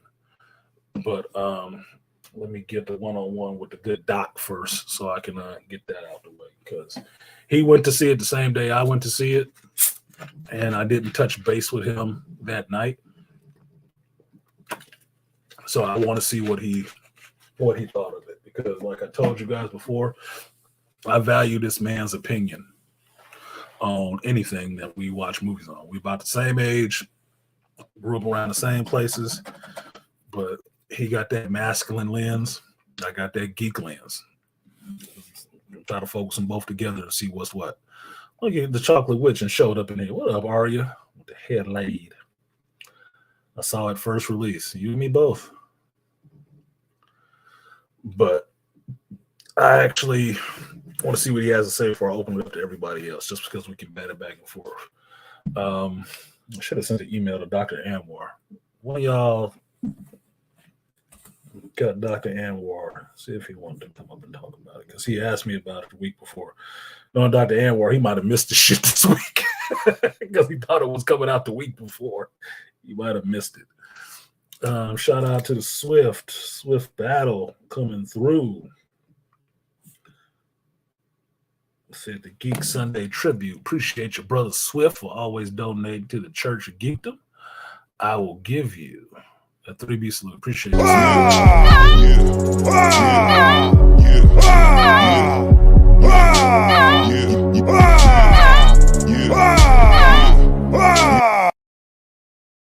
You're almost there. We're 2 away from the goal. 2 away from the goal. We might actually make it this week. Tech Master of the H2O. Tech Master of the H2O. I mean, theme in male form usually has a male take accountability after saving the day and goes spiritual monk journey. Look, no way. This shit, there were 2 episodes of this. 2 episodes. This little chick went off trying to be badass, disobeying authority and stuff like that. Take her friends all the way to a cave where there's supposed to be a witch. It ends up getting her friends and her trapped there, to find out that the witch is actually like some old Sith that was trapped there, and she kills the bitch, right? Her friends come out of there, one big dude, one little dude, one other, I don't know what the fuck it is, and then it's her. The medallion she was following and told her to come there, the person who was talking to her through the medallion shows up. Who is this chick? It's a chick, right? Telling her to come with them and all the rest of that shit, right? What was it? She was a fucking Sith. She took that chick to be her apprentice and told her to come on, let's go. And she left her friends there, standing there like dumb shits. I'm like, this one was Sith heavy. I can see why the damn banner turned to red, because they were promoting Sith like that was the thing to be. Look, I like a good Sith too, but I know they on the wrong side of that shit. That is not the side that you're necessarily supposed to be on. Especially if you're the type of person that like breaking rules. Because Sith have rules too. Like, I don't know, the rule of two. Motherfucker. Sith like order. Control.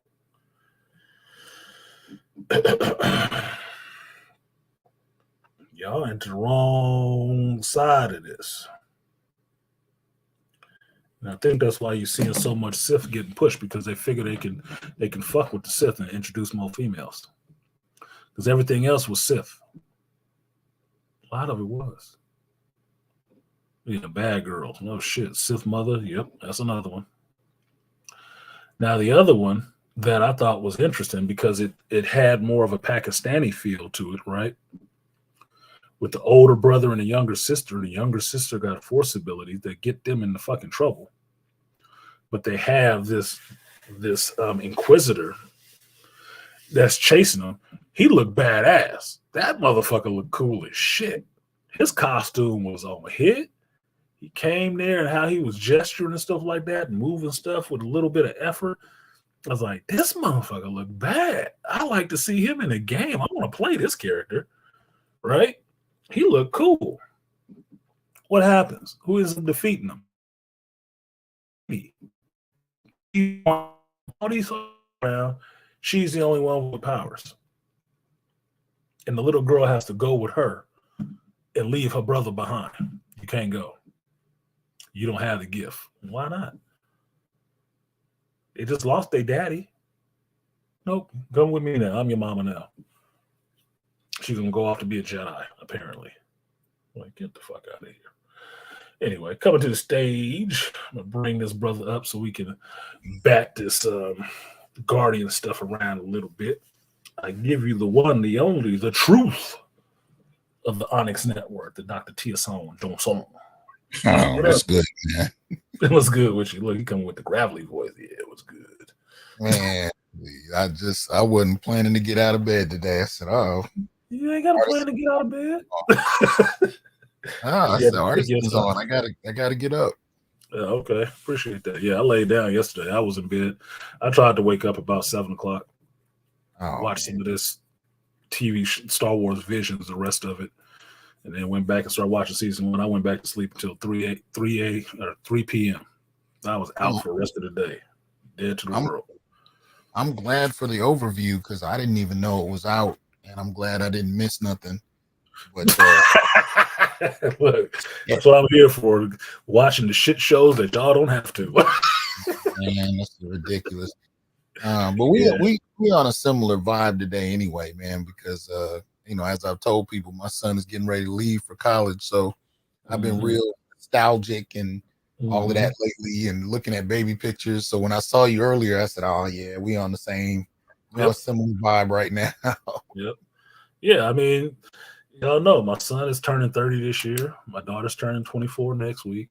I'm turning 50 this year. That's a good stretch of time to actually, look back and see what has been accomplished in that time. 30 years? Right. 30 years? My goddaughter riding quad runners and shit like that now? Like, dude. Real talk. Yeah, life is crazy. That should move real fast. I mean, when I went and saw The Covenant, I saw one of my customers from the store that I've been waiting to see for a while.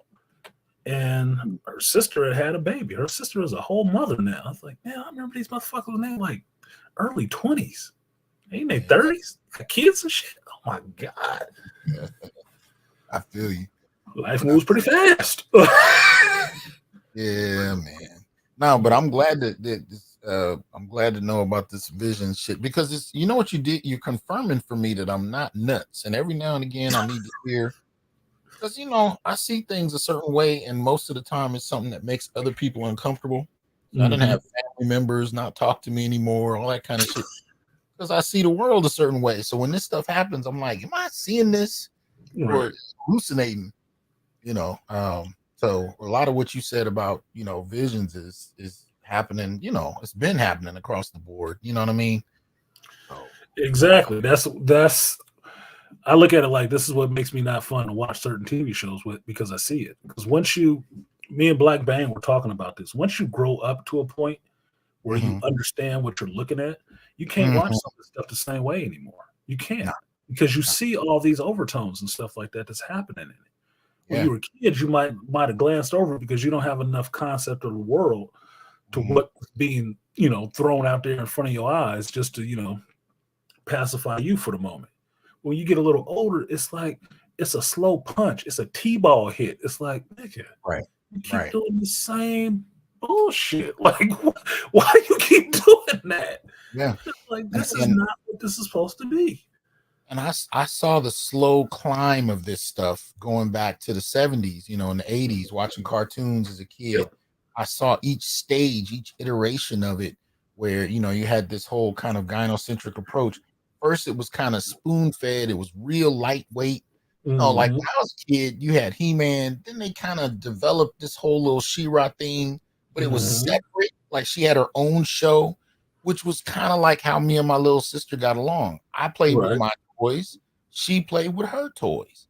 So when they came out with the two different cartoons, it didn't bother me because if I didn't want to watch it, I didn't have to watch it. Yeah, I didn't have to watch She-Ra. Look, He-Man's still coming on, so fuck it. He-Man still coming on, yeah. But then there was a certain point where they you know they started merging them, and then they had this whole little, you know, I can do as well as the big boys kind of vibe with the female characters, and it was just, I remember when it started to happen, I was like, what is going on? This is weird. But we didn't really have a language for it, and nobody really said anything, so I just kind of put it on the shelf. But I think being a father really Mm. made me more present to it, and I started to pay more attention to it. And I think it really came to a head when they came out with the Princess and the Frog, Yeah. because I had a little Well, boy. yeah, I never saw Princess and the Frog. I don't think my daughter did either. So you can tell me about that. I put it somewhere else, but go ahead and tell me about Princess and the Frog. 'Cause- Well, I mean, you know, my son wasn't really tripping on it. He didn't, you know, he kind of happy go lucky anyway. But I'm looking at it as a father, and so I'm Mhm. seeing all these little black girls dressing up as princesses, and the trippy part is when they're taking pictures, their mamas are dressed as princesses too. It was weird. It was Weird. real weird. Mothers and daughters dressed as Disney The princesses, same princess, right? all Like, one, you know. And I'm like, what yeah, the what fuck? the hell wrong This with is a y'all? grown ass woman. What is she? You know. But as I Mhm. started looking, I took my son to see it at one point. I'm sitting in the theater, and this is long before I really, you know, got deep into black men, you know, in terms of studying. But I'm looking at this, and I'm like, well, wait a minute. Like, has there been a black Disney prince? And I never cared about that. But again, it wasn't until I became a father. Right. And so when I'm sitting in the movie theater with my son and we're watching this, I'm saying, well, all right, you know, she's a Disney princess now, so of course they're gonna have a Disney prince. And this dude is like Brazilian, but not like Afro Brazilian. So I'm Yeah, looking at you like this like, fucking DJ from Street Fighter. yeah. And I'm like, this is like a obvious, this is like a straight slap to the face because it wasn't even subtle. It was like, nah, Mhm. we don't want black men here. You know, that was the Yeah. kind of vibe. And so I'm sitting here with my black son in a theater full of little girls and mothers dancing around in the aisles and cheering. And I'm just like, okay, this is weird, Like, okay. you know. And This I mean, church? Like Baptist church? you know, I think the only time I saw my son have some pride in a character that even looked like him was probably Miles Morales, the Spider Verse, and I saw my son excited in a way I'd never seen him. You Mhm. know, and he couldn't really articulate it. He just loved Miles. He was he dug it, and I was Mhm. like, this must be what it feels like, you know, for black girls to see the first Disney princess. You know what I mean? He's dancing around, he's digging it, and he couldn't even say why, but I knew why. Mhm. That was the first time he saw somebody that looked like him. Yeah. So I come to these things, and I'm probably more sensitive to it than most. I get that, and it plays into pretty much everything I see these days. I've developed a kind of schizophrenia about being a geek because I can Mhm. enjoy some shit that I'm thoroughly offended by in terms of the concept material, but the Right. entertainment is cool. Right. And people don't know how to split that. So people say, well, if you enjoyed it, you can't be offended. No, I'm both. No, you can't. Yeah. Look, we talked about it before about how I never really gave a dang about the character and the character's color and geekdom. It's like, as long as the character is written well, I don't care what color it is, unless the color informs how he deals with the world. If it doesn't matter what color the character is to me, because these white characters been out there forever, and I got a lot of love for a lot of them. But it can be overly offensive if you take it one way. It's like, well, why is it not you? Because we ain't the ones who created it. That's why. But that's why I go hard for the characters that we do create that are black. Let them get their shine for what they are. They need that too. I understand that people need their representation because it's an identifying point, but I also understand that this is just, in some ways, it's just entertainment. That can't be your only vehicle to have a sense of identity. Well, it's entertainment, but again, they're conveying values. They're conveying ideas, sometimes even politics. Yep. So it has a way of shaping. A lot of times politics. It has a way of shaping your worldview. And I hear brothers, especially my nationalist brothers will be like, well, you shouldn't be watching that anyway. We got to make our own. And it's like, yeah, I'm not against that. But again, I've studied the history of black comic book making, and I know what they've done to exclude black comic book creators, even so far as not letting them, print their comics at the shops, not letting them distribute. So it's not an arbitrary thing, because we live in an era where media is more impactful than ever in human history.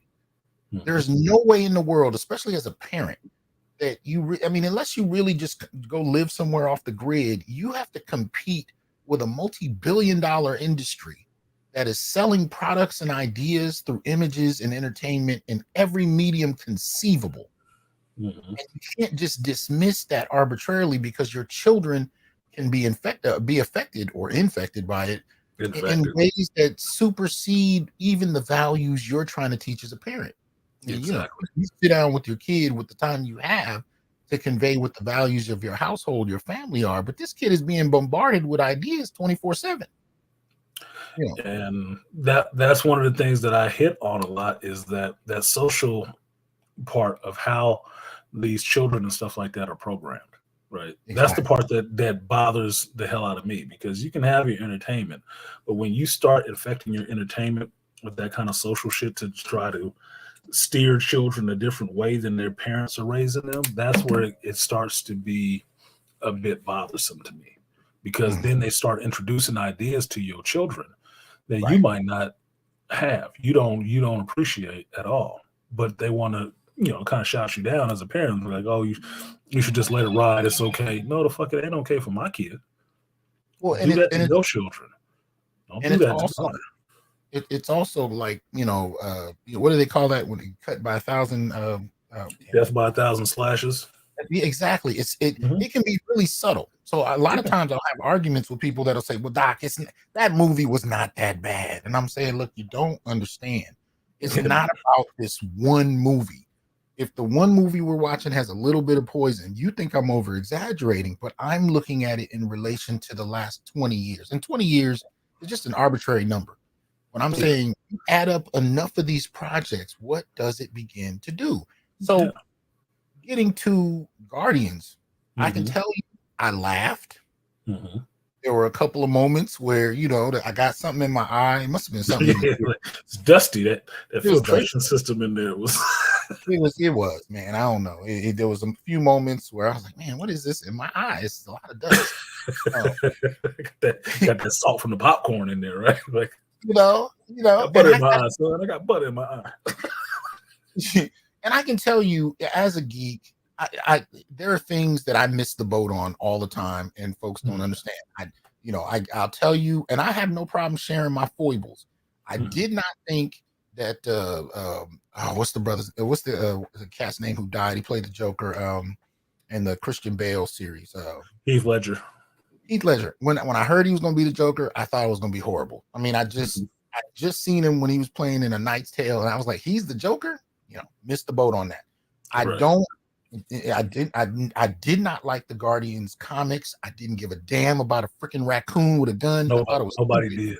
But there were people that seemed to be real and I didn't understand how it was going to be made into a live action. I'm like, as a 45-year comic book reader, there are so many other things I'd love to see hit the screen. Mhm. Who the fuck is deciding on this bullshit where I gotta watch a raccoon with a gun?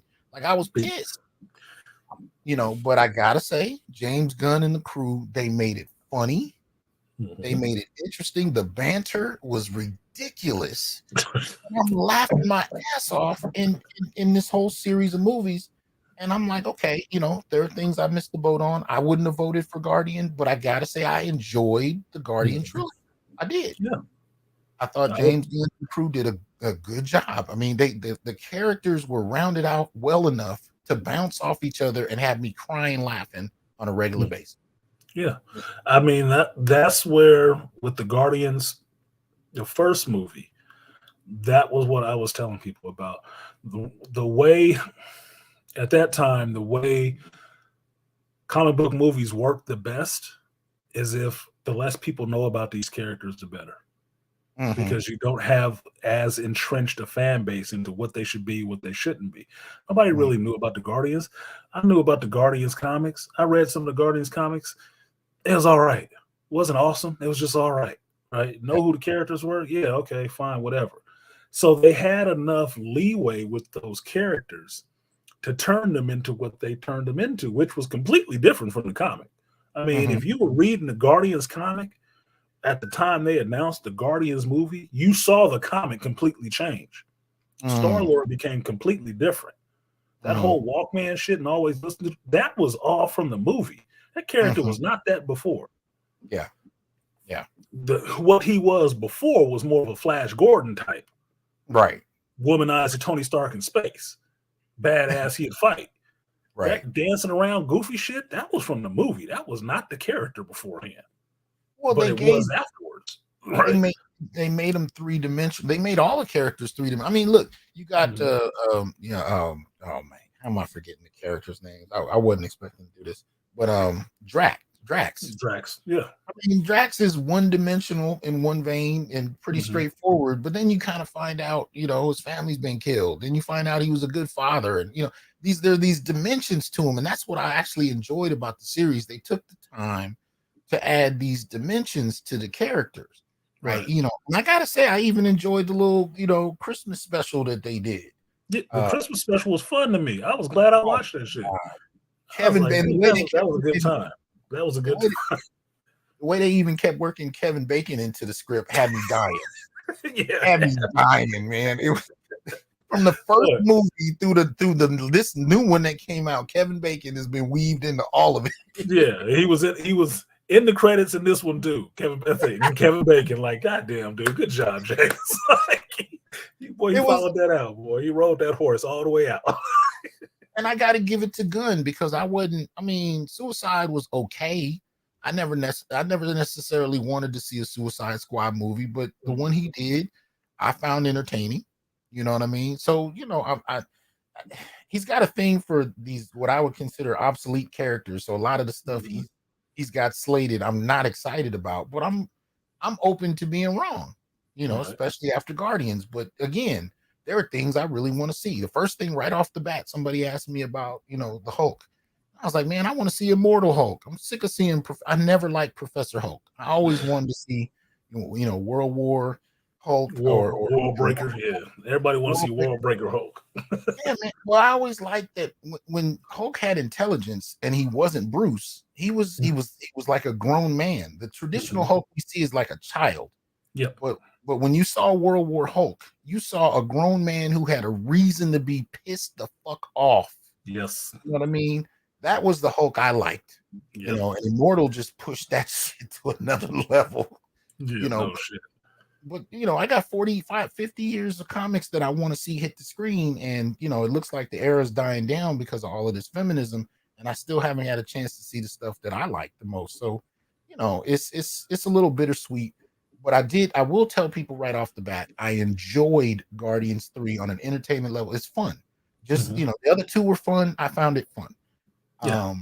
But as soon as you reached out to me, you were like, well, just give me your rough thoughts. I was like, it was fun.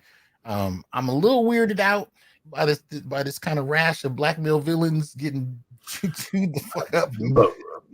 I told you. That was my main critique from jump on Guardians 3 with the High Evolutionary being a black dude. And I told you, Jonathan Majors with Kang, High Evolutionary with this dude. I'm like, dude, I'm not liking the black villain. That's like, especially knowing the stuff that High Evolutionary gets up to. Like, I'm not sure I want a black face on this. You ain't got to put a black face on this for us. No, thank you. No, it could be a white boy.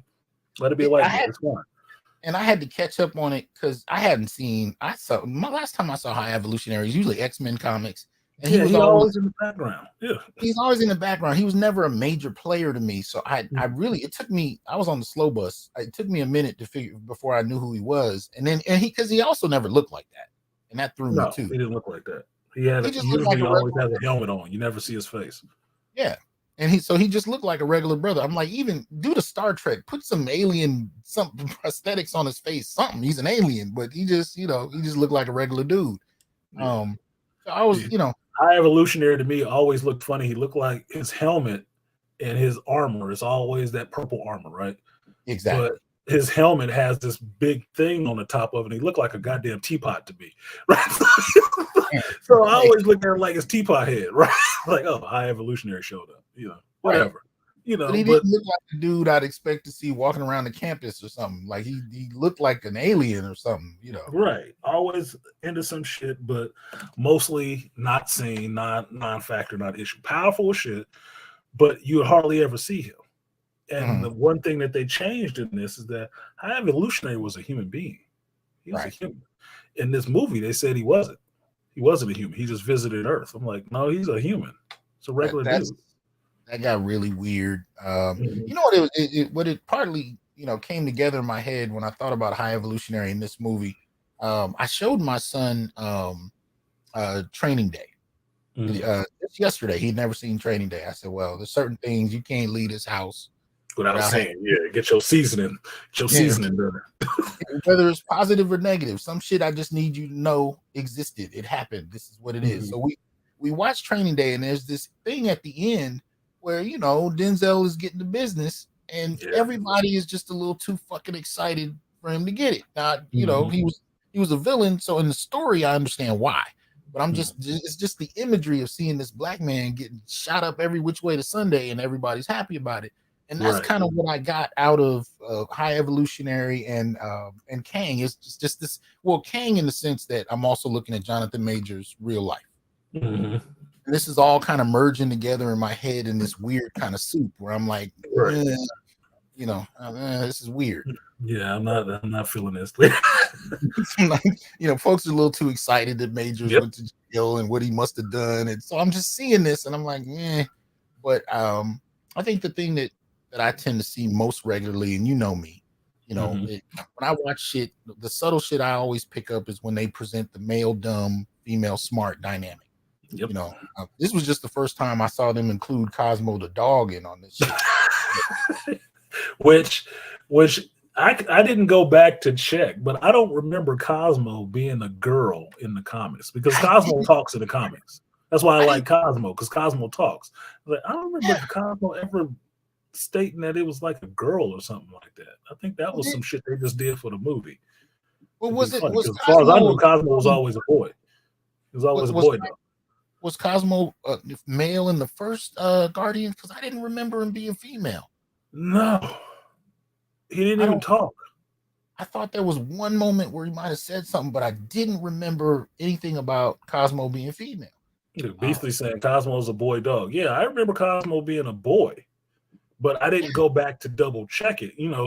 If you've read stuff, 20 years ago, right? And the character only shows up here and there sometimes. Maybe you need to go back and refresh yourself on if it's a boy or if it's a girl. That's what I was thinking. Like, I don't remember Cosmo being a girl. I think he's a boy. But let me go back and double check before I say it definitively. Like, no, they fucked it up. I didn't have time to go back and check. But I don't remember Cosmo ever being a girl. Never. He was always a boy dog. But here's where I have trouble with cats like Gunn. The fact that Cosmo is now female is like, okay, all right, whatever. Depending on what happens, I may or may not accept it. But what they did with Cosmo throughout the movie was hilarious. You know, Yeah. like Yeah, that was hilarious. in terms of the story, but Cosmo didn't need to be female for that to be hilarious. No, it didn't. So I Look at kept these wondering, like, people. why are they doing Artie's this? gang, the male dog with puppies. Okay, he knocked up some bitch.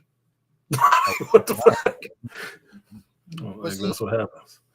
but I think the thing that got to me though is even at the outset, I forget the name of the character who's trying to wield the little arrow, trying to learn how to make it work. Oh, Kraglin.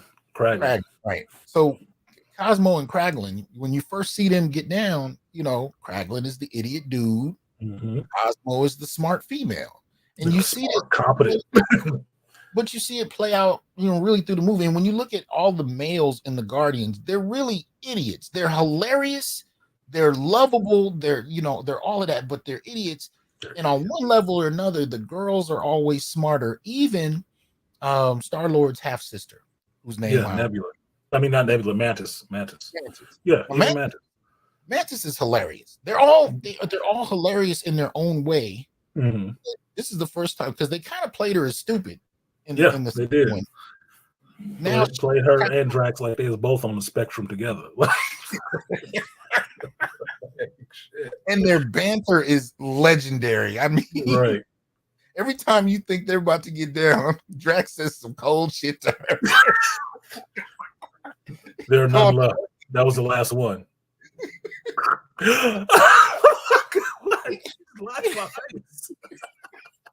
There was a point where I thought they were going to try and develop a love story, but Drax just Man, he be dashing that shit. He be dashing that. But you're so ugly.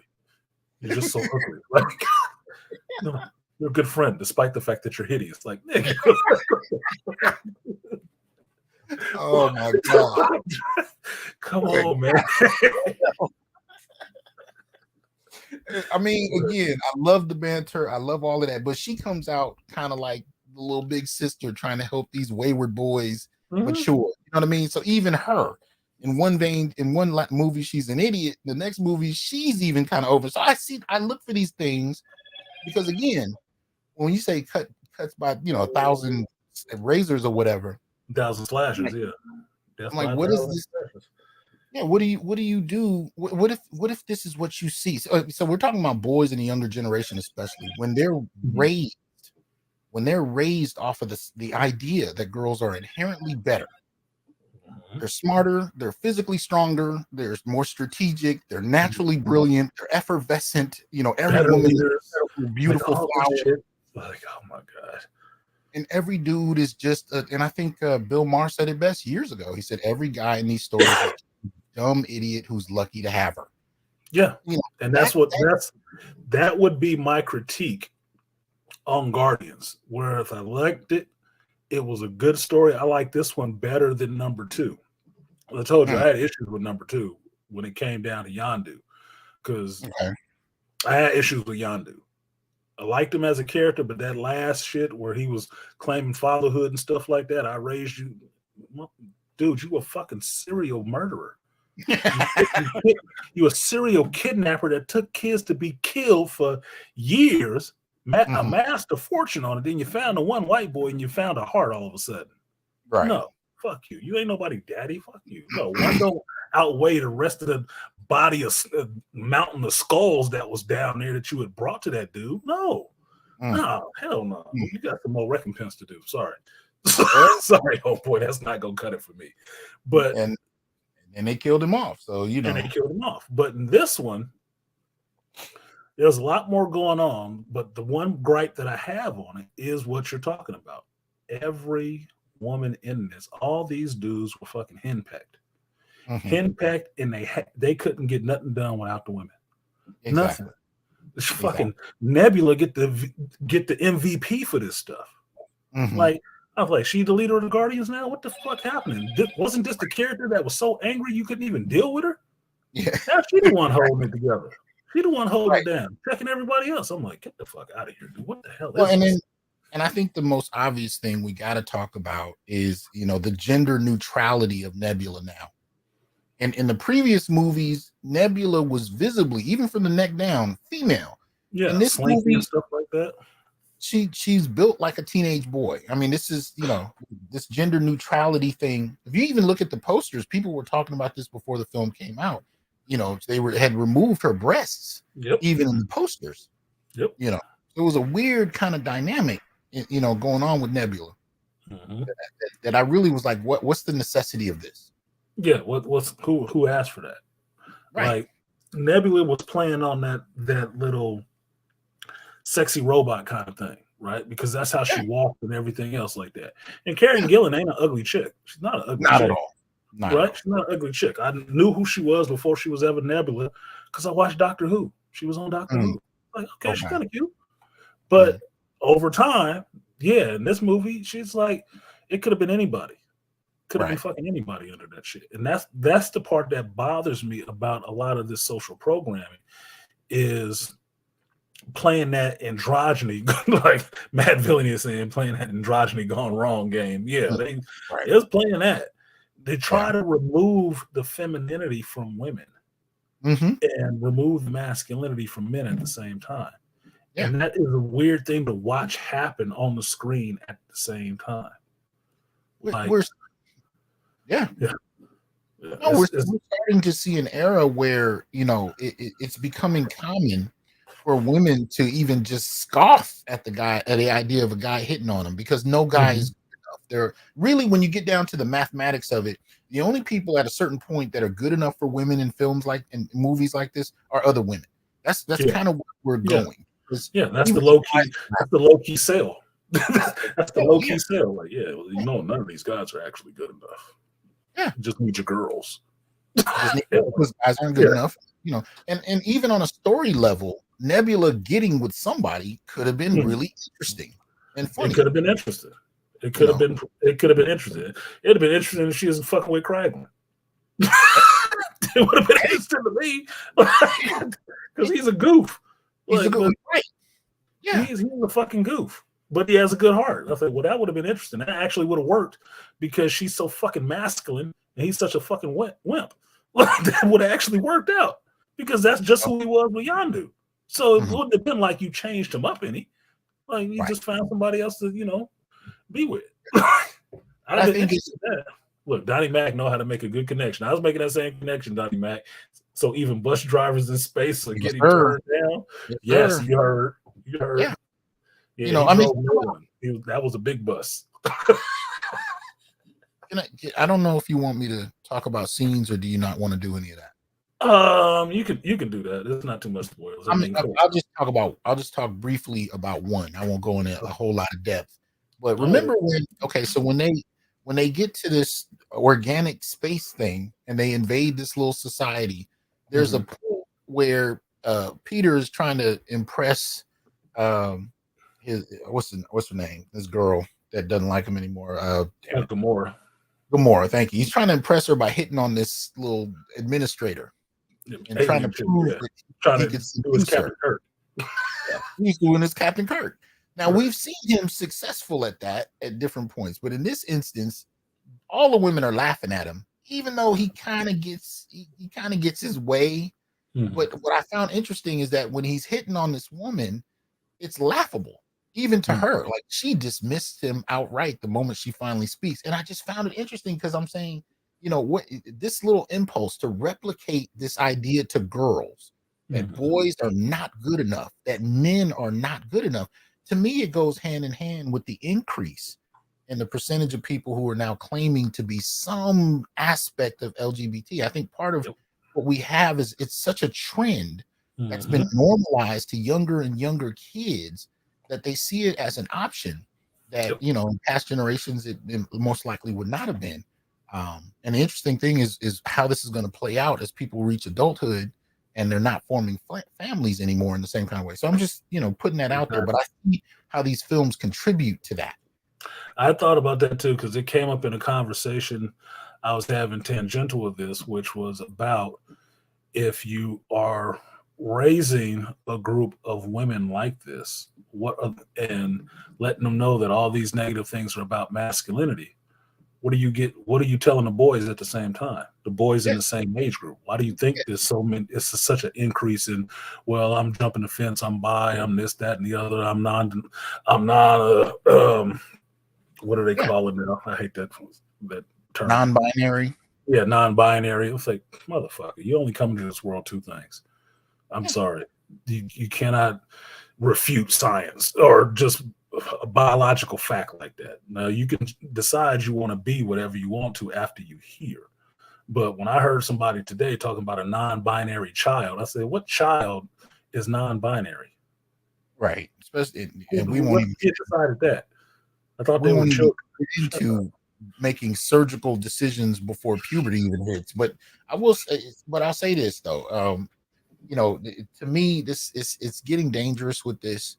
And I think when here and with boys, here's the two things that happens when you really jump off into this gynocentric approach storytelling.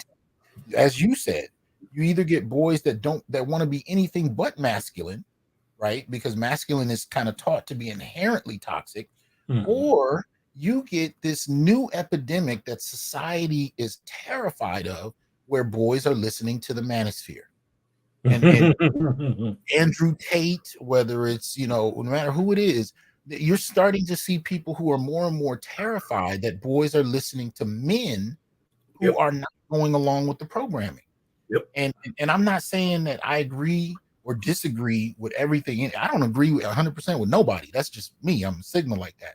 But I'm saying I'm noticing the outright fear, that families, even mothers, are writing articles talking about how they don't understand their sons because their sons are listening to too much of this internet stuff. The reason these boys are listening is because you spent the last 30 years telling them they could never be shit. Right. They're inherently horrible beings. And then you reinforce it with entertainment that goes down good, but really has some fundamental problems in it about who males are, who men are. And that's the part that I bring up with people. I use myself as an example. It's like, no matter how you raise a child, a boy, after a point when the testosterone in the world is kicking in on him, that masculinity voice is in him. That's genetic. You can't get rid of that. It's in him. And he will start asking questions, and he will start bucking in the way that all young boys, you're a father just like I am, you understand this, all young boys buck. That masculinity rises up in him. But if he doesn't see that resonate with him, and it's not female voices, because that's all I'm hearing is a bunch of women mad, like, we losing control of these boys. You wasn't supposed to have control of them like that. These were supposed to be men at some point. It's just like, because I've seen this in multiple families where they've tried to give a young boy to a male family member, right? And they'll wait till the boy's like 14, 15, and he's tearing up shit. And he may even be a physical threat to his mother. And when they go to the uncle or whatever, and many of us have been in this position where they say, well, we need you to take him. The uncle will tell them, I needed him at 5. Yep, needed him 5 or 8.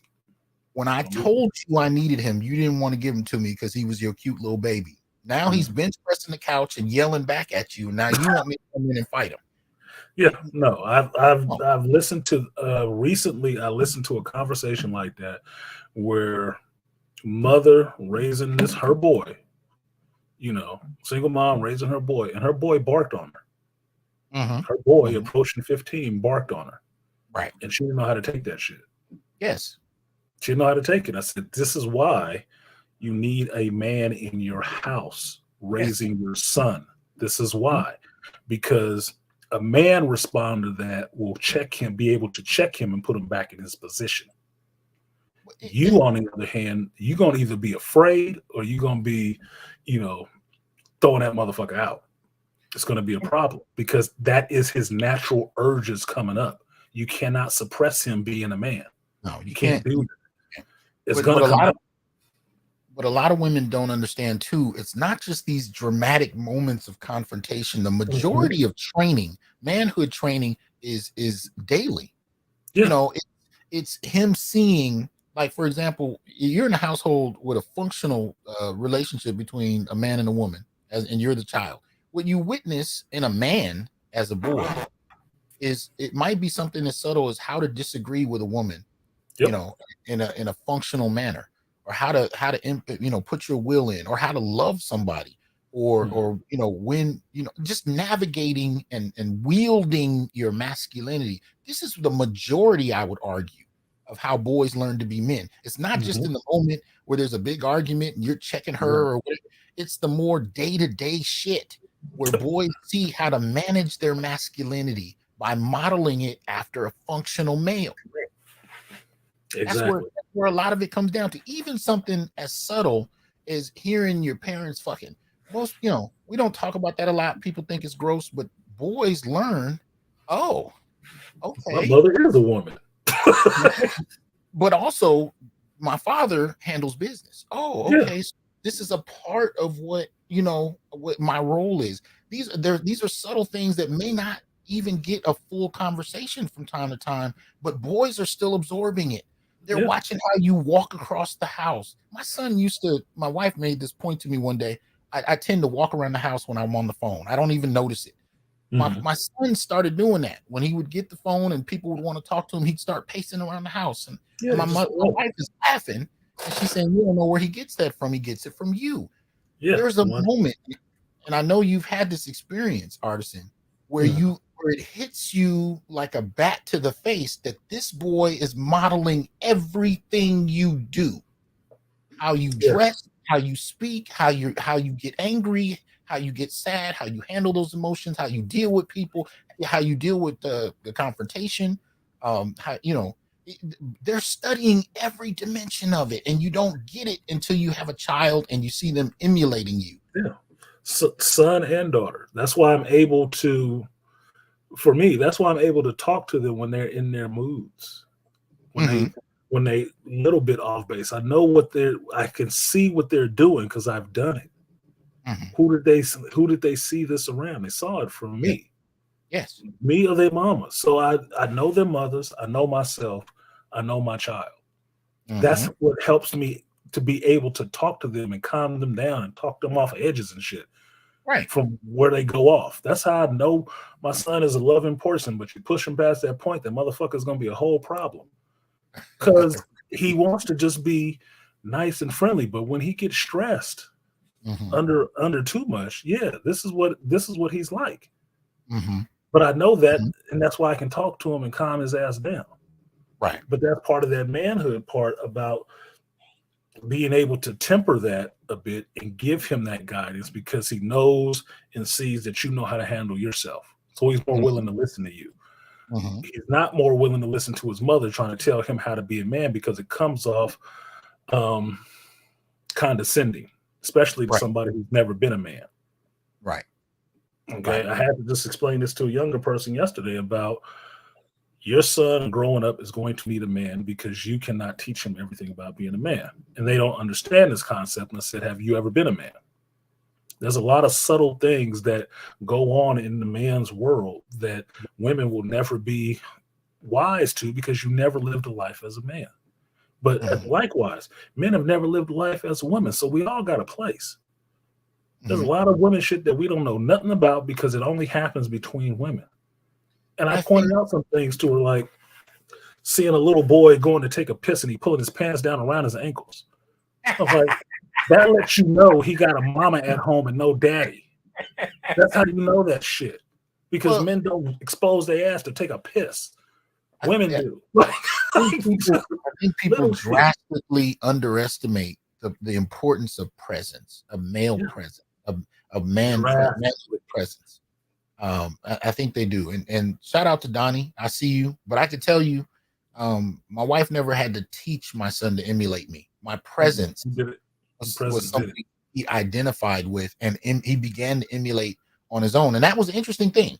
He emulated me when the option for both mommy and daddy were there. He didn't try to emulate his mother. He emulated me. Right. You know what I mean? He did that because he understood. I saw it as, especially with kids, so like they say, if you have two kids together, the younger one will learn how to crawl faster or walk faster if they can look at the other one doing it already, right? Yeah. Children always go to identifying with who they can identify with, because when they start learning the differences between people, like, oh, this is a little girl, this is a little boy, they start looking for who they are, their parts and pieces and how this shit matches up. And then they start emulating people, because by nature, that's what they're supposed to do. They learn their role from watching you do that role, right? We're in an era now where, especially out of the university system, right? The academia is teaching people that there really is no nature, right? Everything can be manipulated and changed around. Everything is everything. You know, people are just moving pieces, and they've decided that men are a moving piece that's, you know, really not necessary until shit goes down. And I think, you know, until shit goes down. I mean, I haven't been doing a lot of YouTube shows because it's been a crazy semester. I'm getting back to it. But on my Facebook page, I stay active just, you know, to make sure when I come back, I got stuff to deal with. But one of the things on my Facebook page is a video of a woman who just found out that her son, you know, had killed some people. And so when they interviewed her about it, the only thing she said was, you know, this is what happens when fathers are not present, and fathers have to be fathers, and fathers are not handling their business, and they need to be there. And one of the brothers who follows my Instagram was pointing out that the father in that scenario was actually there and consistent, but the mother had completely dismissed him and downplayed him. And then she was talking shit the moment the son died. I mean, the son had killed somebody. But my point in bringing that up is really this idea that fathers are irrelevant. And now that we're seeing these boys grow up and in some respects become feral cats because they haven't been trained. Yeah, now all of a sudden men are expected to come in and fix it. But like I said earlier, I didn't need him at 17, pissed off and 6'5". I needed him at 5. You know what I mean? For the most part, you have to, for the most part, at least with your kids, you have to get that. You start that respect early. Yes. Right? You start that respect early because it's a lot harder to start it after the fact. Because what basically the way they're doing it is what you and me grew up with, which is, look, I either discipline them or the police discipline them. Exactly. That's all they're doing. They turning out people who are going to be a whole problem for anybody else. That's not the time to start teaching. You can't close the reins on the gate after the horse is grown enough to jump the fence. No, you're supposed to start with the boundaries close and let them work up to that. You can't start with them out to here and then, oh, he out of control. Let's make the boundaries smaller. No, not at all. No, my son is 17 and 6'9", 6'10". Yeah, a whole frost giant. I don't honestly, man, I'm being honest. I really don't remember the last time I've had to discipline him. I disciplined him hard as a young man.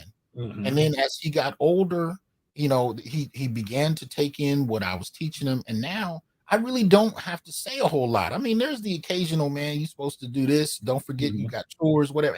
But it's really light because he's a responsible kid. But the reason the respect is already there. The respect is there. The responsibility, the respect, all of those things were cultivated at such a young age. I don't remember the last time I had to discipline him in any serious way. He's got a good head on his shoulders. And I'm not saying that that's going to be the case for every kid, but I am saying more often than not, if fathers take that approach and can be present, because a lot of times women have say, especially due to family court, she gets to determine where the kid is and how often. This is what I'm talking about in my upcoming book. I'm talking about how it's through institutions that the Black family is undone. Yes, because institutions gave women the authority to decide whether or not she was going to give birth to a child that may have been an accident. You know, if she told you she stopped, that she was on the pill, she didn't, all kinds of shit can break left. And now you got this child and she gets to determine whether or not it's going to come to fruition. She gets to determine whether or not she's going to keep the child or you are, all of this is determined by her, through institutions. Yep. And that's something that's an unnatural dimension that's come in during the 20th century that's reshaped the family. It's been arbitrarily given to her, and fathers have to work outside of her permission boundary. And this has an adverse effect on children, but don't nobody care about that because fathers are irrelevant. This is why you see fathers starting new families. They're trying to get it right. My father, to this day, the thing that makes him sad more than anything is he wanted a family in one house the entire time. I agree. And he couldn't have it. That's usually what I tell women about this whole thing with fathers when I listen to, single mothers or whatever talk about the fathers and all the rest of the stuff. I said, that's bullshit. Because even my mother would say he wasn't a good father, but being around my father, he is a father to all my cousins, they friends, everything Yeah. else. And I told my mother that shit. It's like, oh, he was a good father to them, couldn't be a father to you. I said, no, that was in him anyway. Mhm. There was some other reasons why he couldn't be a good father to me. And I knew what it was. My mother had whipped with some other dude. Mhm. She was And with she some had the motherfucking cat. decision-making power. And she had the decision-making power. That's why when I stopped seeing him, it was by her decree that I stopped Yes. seeing him. Yes. I remember that conversation. Yeah. Like, you know, Yeah. so it wasn't that he didn't have that maternal side. You talk to him and get the stories from him. This is why I tell men, black men especially, talk to your daddy. Talk Oh, to yeah. your father. Your mother ain't gonna like you, but talk to your daddy anyway. You a man. Talk to your father. Yeah. Get his You side might- of the story. You Might might surprise find he might have a box of receipts you didn't know about. Yeah, and my dad got receipts. He was trying to be fatherly to my mother, and she didn't like that shit. She was a Mhm. child of divorce. She didn't like that shit. She don't like Mhm. having a man telling her what to do. Mhm. So she broke left. And you end up with this simplistic dynamic where if the kid Mhm. goes south, it's the father's absence that's the problem. If the kid is Mhm. successful, it's the mother's love that was the reason. And so you get Exactly. this That silly shit. you get that one-way dynamic. And again, young men seeing this, really don't want to play those roles any more than they have to. Hell, some of them don't even want to be men. And No. so it's not even surprising when you see a massive drop in marriage or when men don't want to be even parents, because they see what this looks like. And that's Yeah. so I say all that to say that even the more subtle, kind of displays of masculine inferiority in entertainment, it has an impact. It Yeah. really has an impact on society. I mean, at the end of the day, look what they call it, programming. Yeah. It It is is. programming. Right. So if you see, like you're talking about, you see the Guardians movie, you see the low key versions of it in that movie, right? But I told you I watched Visions the next day. Mm. So I got more of it the next day. Wow. Then I watched some other stuff. Dude, if this is 3 separate areas coming from the same company, still pumping out the same message. Guys are goofballs and incompetent without women's help. Right. Get to the next show, guys are incompetent and can't protect nobody. It's always about the women. It's the women Right. who will solve it all. Mhm. Motherfucker, do I need to watch another show to see, Right. see the same message? These are the 1,000 slashes. Yeah. And This- talking to somebody younger, it's like, your group, your age group, this is the shit they get. Why are you Mhm. surprised that they up to snuff? Why are you surprised? And they're Exactly up to often snuff. not, and they're not offended by it because this is all they've grown up seeing. I told people for years, up until my son was 13, he would tell me, I never seen a boy beat a girl at anything And in meeting. I remember that shit. Every time I'm looking at some of these shows, because Mhm. you shared that story, and I remember how old your son is, I look at this stuff. That's when I see the stuff happening in shows, I'm thinking about the 8-year-old boy who's seeing this. What's the program for him? Yes. What's the He program for him? What he is he looking for in this? It's at least with Visions, it's cartoons, it's anime. Anime is the hottest thing. What Mhm. is he getting out of this for him? Not a damn thing. Well, let me ask you this though. Like, me ask oh, God. Because I never really, again, there's just things that I never took on to. I was a child of the 80s, and you could still get into anime then. It just wasn't my thing. I was an artist. I dug, certain things. I really never got into anime, but my son loves it. But my question, and that goes for manga, but my question to you is, how exactly are men represented in manga and in anime outside the US? Men in manga and anime are usually strong. You have a variety of men in manga, right? Mhm. You can have your strong female protagonists. You can. Mhm.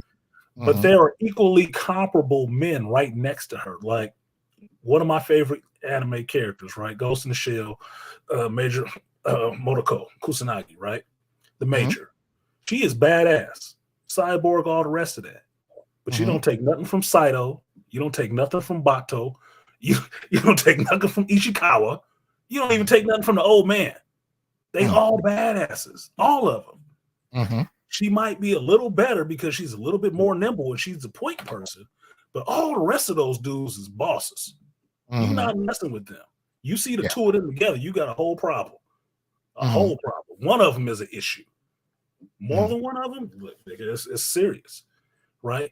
And that's how the men are in manga. There are a bunch of different types of guys in manga, just like there's different types of women. Women who use their sexuality, women who's fucking nerds, women who just know how to fight, all this kind of stuff in there. But men always are there. And they have a position. Yeah, you might have your frou-frou la-las and then your little weak dudes that don't really want to fight necessarily. You have them there too, but it's always balanced out. Why manga is grabbing more of the audience than American stuff is because American stuff is not balanced out anymore. It is overdrive to the gyno washing. Right. It has to be all on the women. You guys ain't good for shit.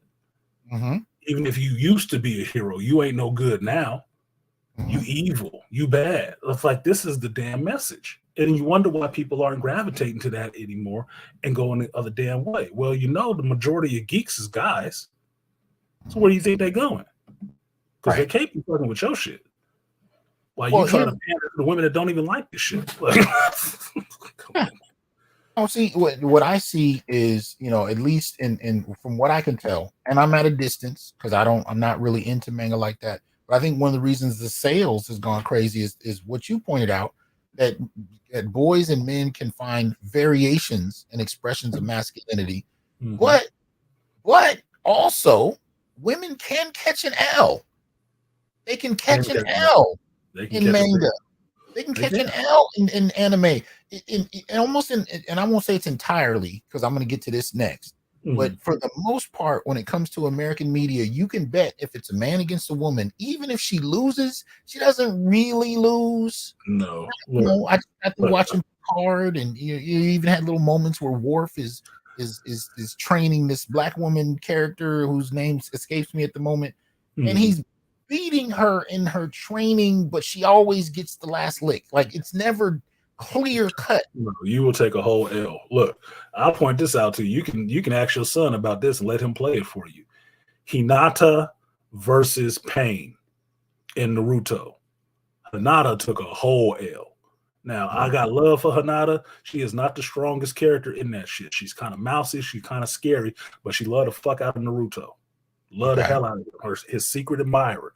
And when it came down to Naruto defending his village and Pain was putting the punishment on his ass, she stepped up in between the two of them and she took a humongous L. He beat the hell out of that girl. Beat her so bad that Naruto turned into a whole nine tails on his ass about her because he saw her getting the shit beat out of her. But she took a huge fucking L. Love the character, but she is not the strongest character. She is not. She knows it. She knows she's not the strongest character, but she stood up for her dude, though. She stood up for her dude, and she took a huge L for that shit. Well, women are not really allowed to take L's in American media. They really don't. Men take L's. And if women lose, it's a subtle thing where no. But no one right. Look, anybody can get the manga. Yeah, manga is like watching an old kung fu movie. Don't mess with no women. Don't mess with the old man because anybody can fade you with that shit. Anybody will put one on you. You just don't know. And if you kill the old man, one of his old students would probably come out of nowhere. So my master, you shouldn't have did that shit. I was over here thinking peaceful. But I will say, you broke that shit. But I will say, and I did a show about this several months ago, and I think you and I had a conversation online about this on my show too, where I talked about there is a kind of burgeoning genre in American media that's really centered around really powerful white men, where they're starting to push back.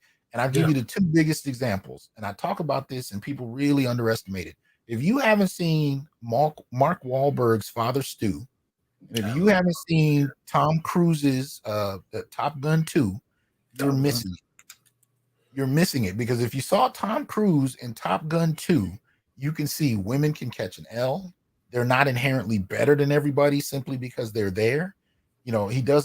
Cruise doesn't really play that shit.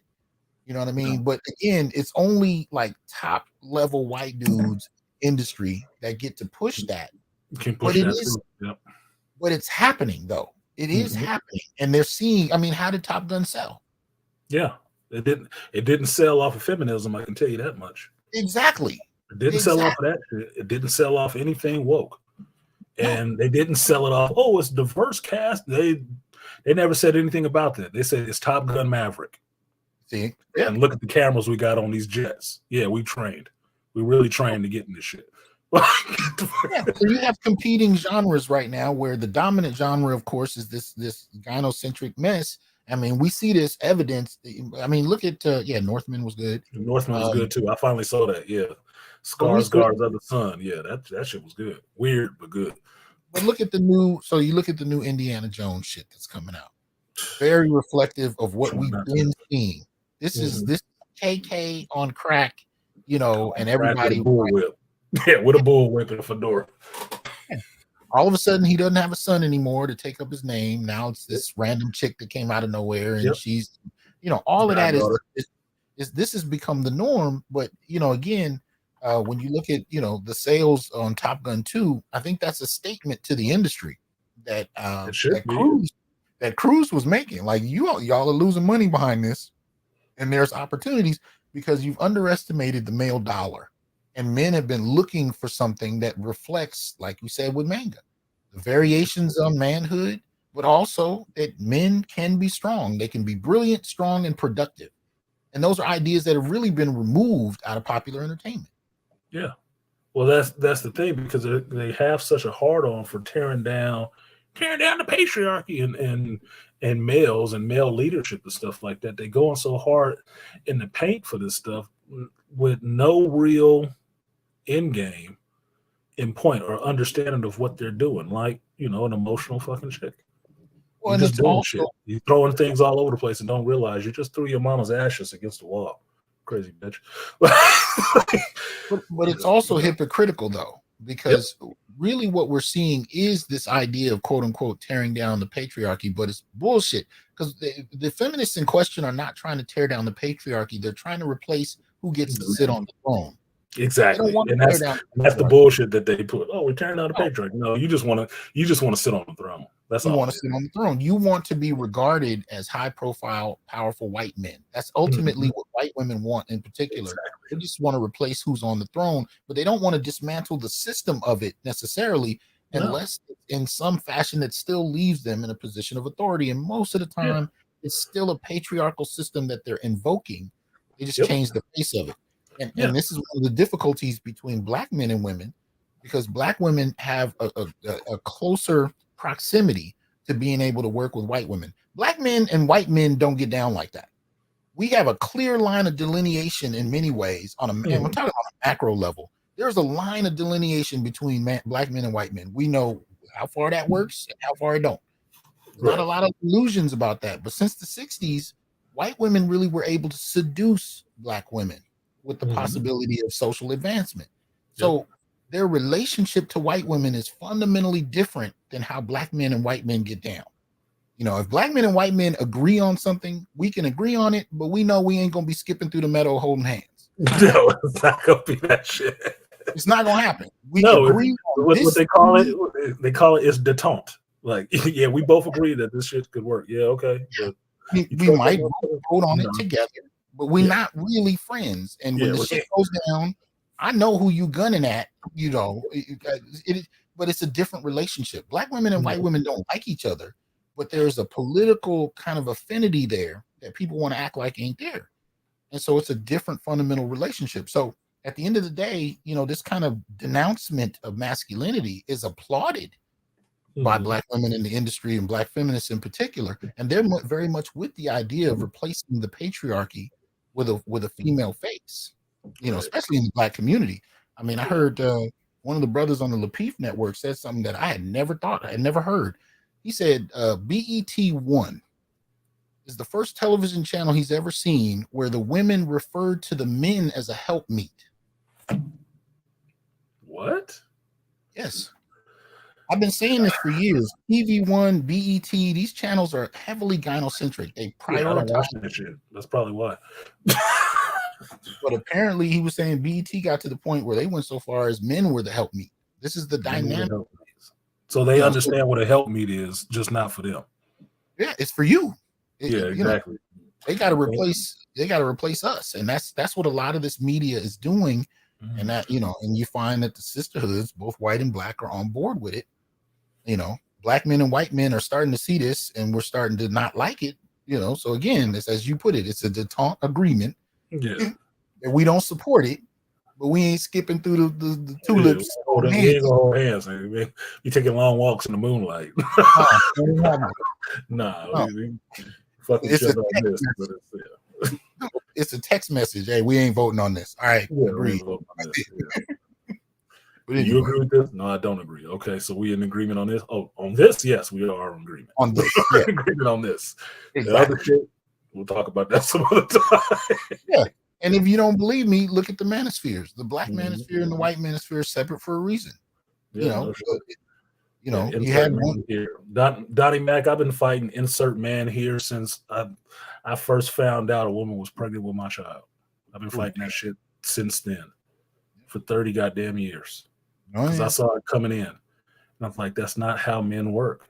That's not how men work. It's just not plug and play. Just insert a man. Like I related it as back in the 90s, I related it as a name tag. That Mhm. father and man was a name tag they stuck on your fucking shirt, like you getting a job at a department store or something like that. Okay, you are now daddy. Yeah. You just got promoted. Like, no, And when you- that's not how that shit works. And It if wouldn't you work like piss her way off with you enough- being a mother. Come on, And if- man. if you piss her off enough, she'll take that tag and put it on another man.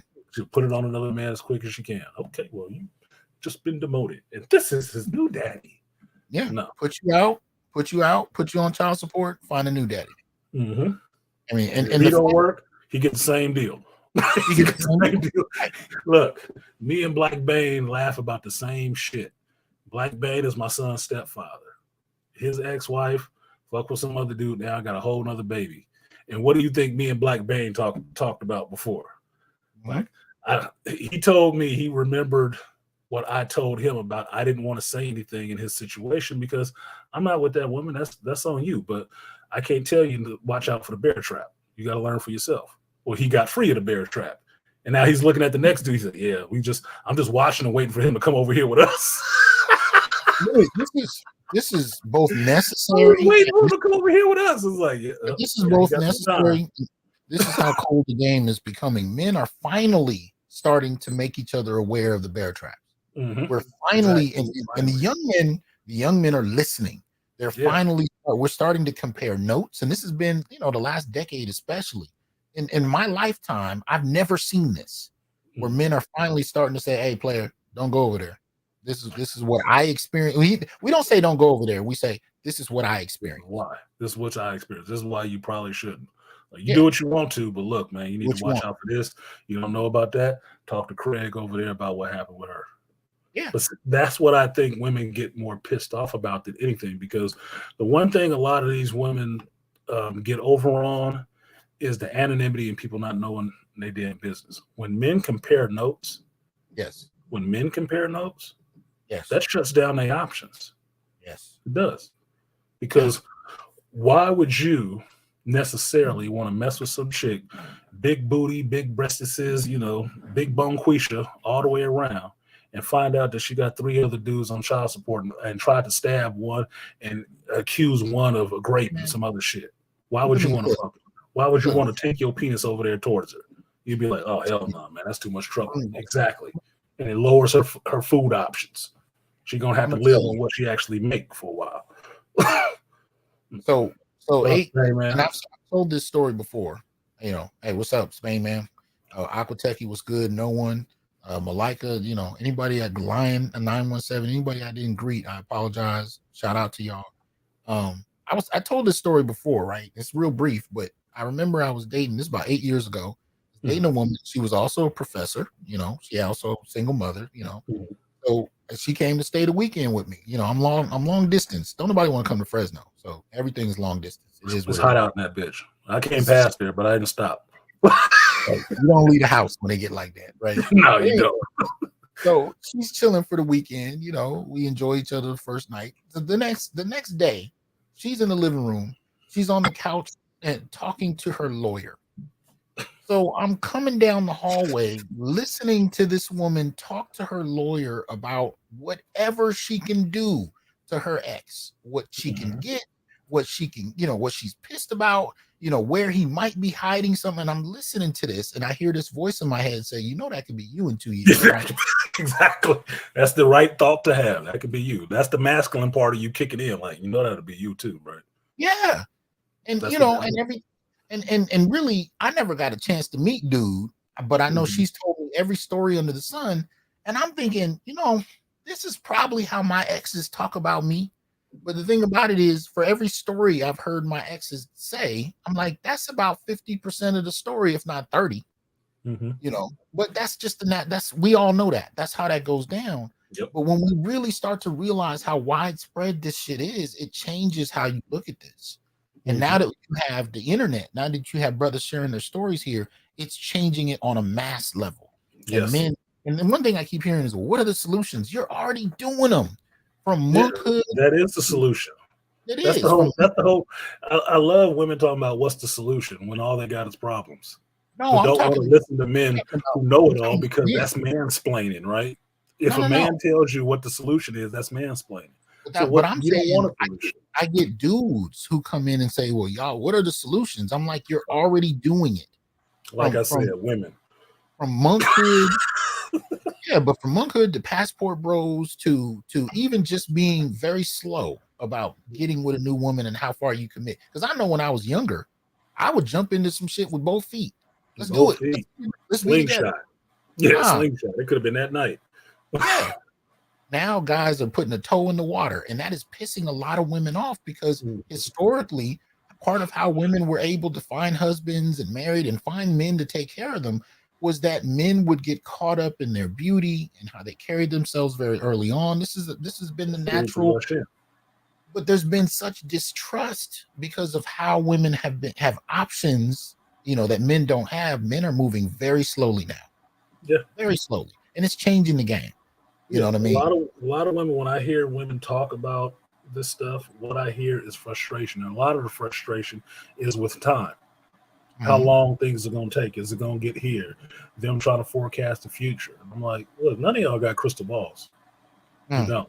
If you did, you wouldn't have some of the past relationships you had. And you can't rush a man to do any of this shit. You can't. What makes you think you can rush a man into marriage? He's the one who owes that. If he ain't asking you, you ain't being asked. You just gonna wait. You can't rush him into that shit. That's not how men operate no more. You need to get the updated program and read that book, because that's not how we operate nowadays. Not anyone of quality. Right. No. And you can be a patient if you want to, but you're just gonna be rushing right back to the carousel. That's all it's gonna be. Exactly. So this is why, when I watch anything, these are all of the things that I'm thinking about at the same time, even though you may see me laughing at, at whatever's going on. There's another side of my head that's calculating the impact, calculating the number of cuts, as we talked about, calculating, how this over time in relation to past productions shapes and impacts who's watching this. I mean, these are the things that come through my head. So when I'm watching, how these characters get along, from Mantis to Nebula to Gamora to Peter to Drax, to all of them. The more I look at this, to Rocket, the balance of masculine and feminine has become a very one-sided dynamic. And I'd say this is, I remember this in the early 90s with Married with Children. The dude is a fundamental fuck up. Women are brilliant, intelligent, even if they're a little quirky. But at the end of the day, he needs her, for guidance. She needs him for entertainment value. It's kind of this split. And I think it's doing damage in many respects. In ways that people underestimate. It's damage to the family dynamic, and it's damage to the relationship dynamic between just men and women in general. Yeah, it is. Because one thing I can tell you, I say, because I still, date at times is that I don't want anybody putting that bullshit jacket on me, trying to put stuff on me that doesn't fit. You can't act with me like this kind of thing. That's not gonna work. It's not gonna work. You're gonna have a whole fucking problem with me because that's not who I am. And if you come to me with that kind of, well, this is how culture says that men are, that's not me, and that's not accurate. It's not accurate for the dudes I fucking know. So you can bring that bad wiring over here if you want to, but don't get mad at me when I start shorting it out. Right. I'm trying to wire that shit up correctly, because that's not going to be the move. It's not. Right. And it's just causing more confusion and disconnection between people than making actual connections with them running with this box of fucking pinball machine parts. No. It's stupid. It's stupid. But I can relate to, there's one time I heard my son's mother, she was going off on about her daughter's father. And he had went back to his chick that he was with before her. And she was so pissed. And she was talking about everything that she was going to do to his ass. Have him broke to where he couldn't do such and such and all the rest of this shit. And I had that same thought that you did. It's like, this is how this bitch will try to do me. I just knew it hearing it. Knew it hearing it. Like, this is what she'll try to do to me. Exactly. It did. So you have to realize that stuff. I've gotten whole arguments with my crazy ex because I didn't want to be involved in her court shit. She wanted me to hear it. She wanted me to read all this stuff. And I'm like, I'm not interested in that shit. No, that's not my business. I'm not getting involved in that. But if you're with me, you should want to be involved in this. No, I shouldn't. This is not my business. No, this is between the two of y'all. I ain't got no trucking under this shit. Whole argument for about 2 hours. Yeah. Call me some ass because I don't want to be involved in this shit. But she thinks I need to be involved in this. Nah, man. Fuck that. That's that name tag shit. Right. No, everything is changing. So, for me, I'm a geek. I love certain things to be entertained by certain things, but I also can't close my eyes. And there was a time I tried to, but it still didn't work. So most I can tell you is don't let whether something's entertaining or not determine your analysis of it. Be entertained if you're entertained, but don't lose sight of what else is happening. Because I don't see none of this shit as accidental. I really don't. No, it's not accidental. If they have to spend a year and some change making this medium, having to sit down and write it and knock out a script and then sit down and record it with actors and stuff like that, learning their lines and stuff like that, none of this shit is accidental. I just look at it like I try to watch it on many levels at the same time. And the older you get, you should be watching things on many levels. Yeah. Can I be entertained by it? Yes, I can. Is it visually appealing? Well, maybe yes, it is. What is the story, and what levels of the story hitting me on? Right. And what's the social underline that they putting into this? Because you have to watch all of that stuff. It's media. And like we've been pointing out, it is programming. You got to understand what the programming is so you don't let it, work on you. Or you know how to counteract it with your fucking children. But you have to be aware of it. If you're going to be blissfully ignorant to it the whole time, you're going to get a lot of screwy fucking results. Right. You're going to get a lot of screwy results, and it's going to show up in your children. You're not going to know where the hell they got it from. And every time you have to ask yourself that question, where the hell are they getting this from? If you know yourself and you know your significant other that you had the child with, where's the other source? Where's the other source? Because if it ain't matching up to those two, it's probably that third source. That's the shit that's getting pumped into their fucking head. And you need to understand that so you can counteract it.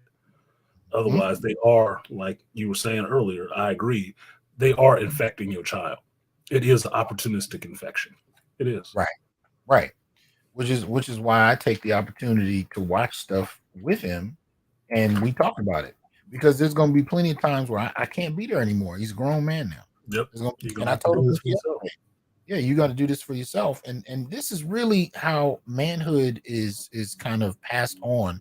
We grow up, if you're in an ideal situation, you hear your father's voice in your head in terms of what's right and what's wrong. And when you reach a certain point, that voice becomes your voice in your own head, guiding yourself.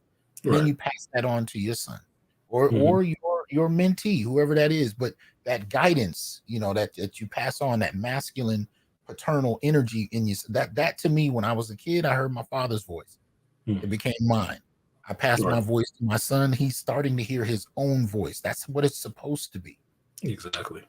Yeah, I do that. I've heard when I was younger in my teens, I heard my mother's voice.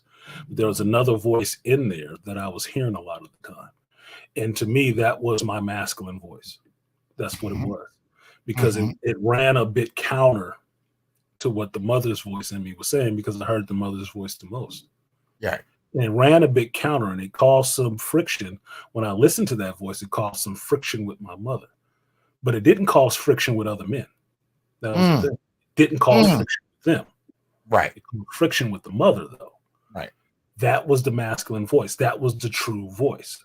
That's why I say it's in all of us. Whether you can't stomp it out, because that's the genetic part of you, right? It's like a woman. Like I had my daughter on the stream last week and was joking about her not wanting babies, and then called her on the phone and asked her about it. She said, "No, I didn't think about a baby." I'm like, "Holy shit!"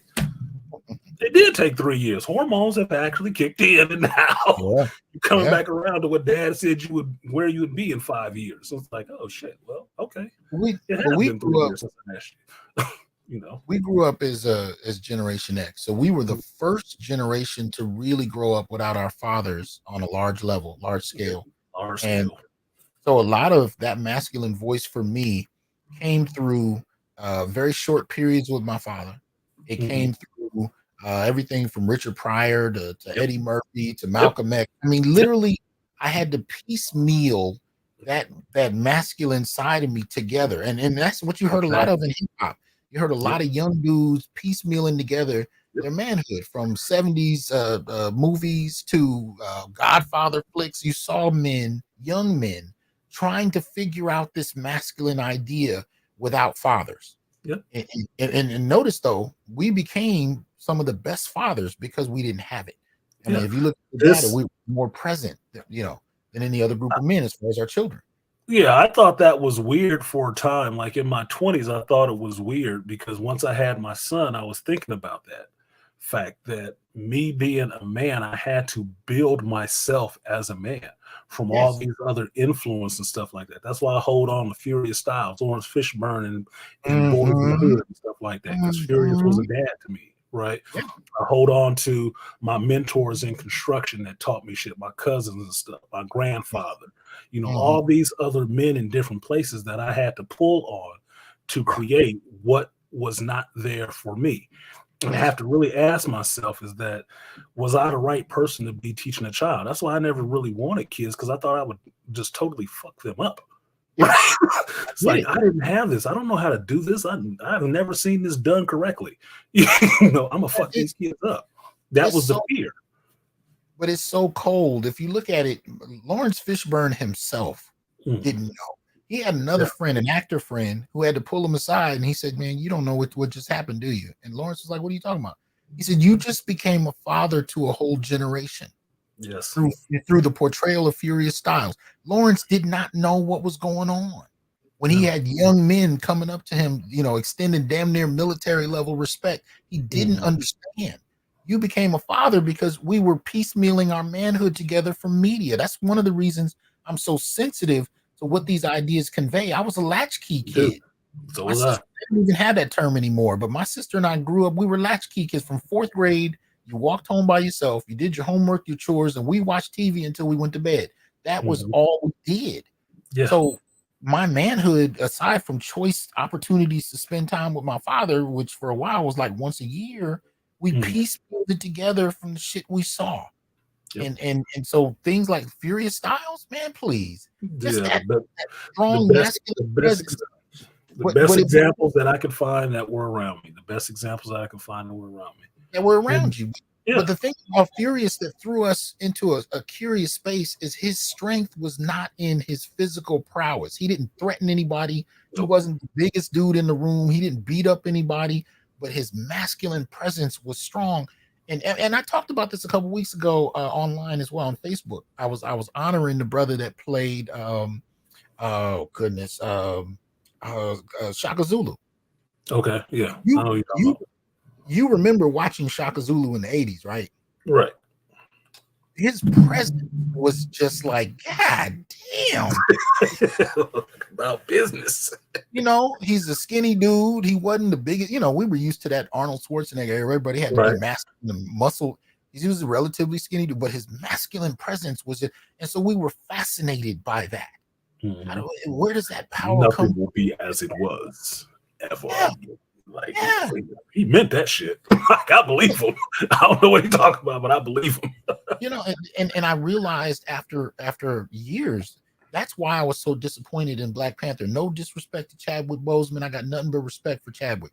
My issue was how the character was written.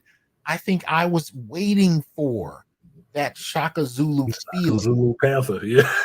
where he was just Henry. The pronunciation of the last name doesn't look the way it sounds. I mean, it doesn't sound the way it looks. But the brother was powerful in that position, and that's what I was waiting to see. And instead, especially by the second movie, Black Panther wasn't even there. Yeah. They cannot fathom a strong masculine presence anymore, and they fear it, especially from Black men. Yeah. Well, that to throw it on the Guardians, that's why I liked and disliked the High Evolutionary in that shit. Because what are you seeing? In that sense, it is a strong masculine Black male. But what you got behind him when it's time to fucking take his ass out? Bunch of white women and the other folks ready to shoot this brother down, and you as the audience member are supposed to be cheering for this shit. And I'm like, no fucking way. Yeah. No, And I'm not again- cheering for this shit. He a whole monster, yes, but he didn't need to be Black to be that whole monster. Well, I need a Black dude to be this whole fucking deplorable, despicable ass monster that a woman gonna shoot him in the back. Look, I said this on my reaction to it. I'm sick of Marvel putting these Black men in there to get killed by white women. Yeah. He who Where remains everybody and this dude now, it's like, come on, man, quit it, like for real. Everybody, including the audience, has to celebrate him being taken down. That was my Training Day moment. I'm just looking at this. You know, anybody that ain't if you ain't seen Training Day recently, just watch the last 5 minutes of it. Watch the last 5 minutes when Officer Hoyt is kicking his ass out there in the park, in the court, right in the dungle, and everybody's out there watching. Yeah, and the audience is cheering and all of that. And I'm not saying his character didn't deserve it. I'm saying the optics of watching Black men just being shot down and celebrated in terms of being killed. I'm saying that's what I'm seeing in a number of different spaces, and I'm just leery of it. That's all. Yeah, I'm leery of it too. And that Jonathan Major shit is one example of the shit. How quickly everybody jumped on that shit, and they will not let it go because they waiting for they fucking they lynching. Yeah, shout out to Malika. He's saying the same thing I am. Avery Brooks and A Man Called Hawk. Avery Brooks in Deep Space Nine, and if you don't know, his character just came back in the comic books. Came back from the Prophets, so he's actually back with his family in the comic books. Nice. But that idea of a strong, intelligent, masculine figure who's actually protective. You know, people still fear the patriarchal idea, even from men that are protecting. They still fear it, and that's what we get a lot of in this media. You know, Denzel was beating his ass. He was beating his ass, but homeboy shot him in his ass cheek. I mean, come on. That's hilarious. I did have to. They had me laughing at that, but I had I laughed at that point too. Like, he shot me in the ass. I was like, yeah, he shot you. Benjamin Sisko, yeah, man, that was my man right there. Man called Hawk. Yeah. When I knew when he finally cut his hair off and grew that goatee and started, I was like, that's my man right there. Yeah. Look, that's when I was watching Deep Space Nine. When I got on the Deep Space Nine, I started watching it because they cast Avery Brooks. Because I had always watched Spencer for Hire, and I watched A Man Called Hawk, so I knew who the actor was. When he came on that show and he had that little haircut, I was like, oh, okay, it's Avery Brooks, but whatever. When he finally cut that shit off, I said, "That's a man called Hawk on that station, boy." Yes, Captain Hawk. I'm happy. That's Cisco Hawk. That's right. That's Right. right. H in the middle of that Benjamin and Cisco, boy. Like, I knew it was business. I was really hoping that they were going to let him do a cameo in Picard. Yeah, he didn't show up in Picard. Oh, damn. He wasn't in Picard. But I will say this: if you haven't watched it, Picard is Trek. It's classic, good Star Trek again. That's what I've heard. Everybody has raved about that last season of Picard. That it's been awesome. Picard, somebody put up a meme. Somebody ain't shit who did this, but they put up a meme on Instagram that said, "What was it? What Star Wars looked like, and what Trek fans got this year." And it was the whole Next Generation cast, older from Picard season 3. I'm like, yo, it's not shit. I gotta see the meme. I haven't seen it, but I'll tell you, man, it was classic. It was classic. Well, not shit. It's well executed. It's well done, well written. And I'm waiting to hear you talk about the writer strike because I don't know much about it. I don't know what it's going to impact. I don't. They got it under the wire for Picard. Yeah, I was gonna go into it. I didn't look it up. I started looking up all the rest of the stuff on this Ebony King bullshit and seeing what people were pissed off about because it was the other trending story. I'm more interested in the writer strike stuff, but I figured somebody would ask me because it's Manosphere adjacent in a sense about this Ebony King stuff. So I actually dove into that and got some other women's viewpoints on what they thought about what she said. So that ended up being a little bit more psychologically interesting to me because I don't have a problem with Ilyana, right? I like her, most of the time because she does say a lot of stuff that men are thinking to fucking women. Like flat out, like, you got a problem, bitch. You need to tighten up. And they have to either take it or dislike her ass. Right. It's just what it is. But she pretty plain spoken in that sense that she'll give it to him. She'll try to be nurturing, but you start acting too fucking stupid, she gonna get real hood on you real quick.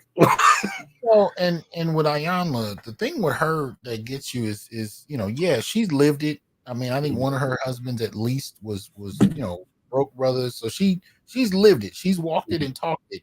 But to see her transformation from the 1980s to now, it really is informing about the state of feminism and Black feminism in particular, right? To see her trying to cuss out Shahrazad Ali on Donahue, and then see her decades later, basically, even though without saying it, admit that Shahrazad was right.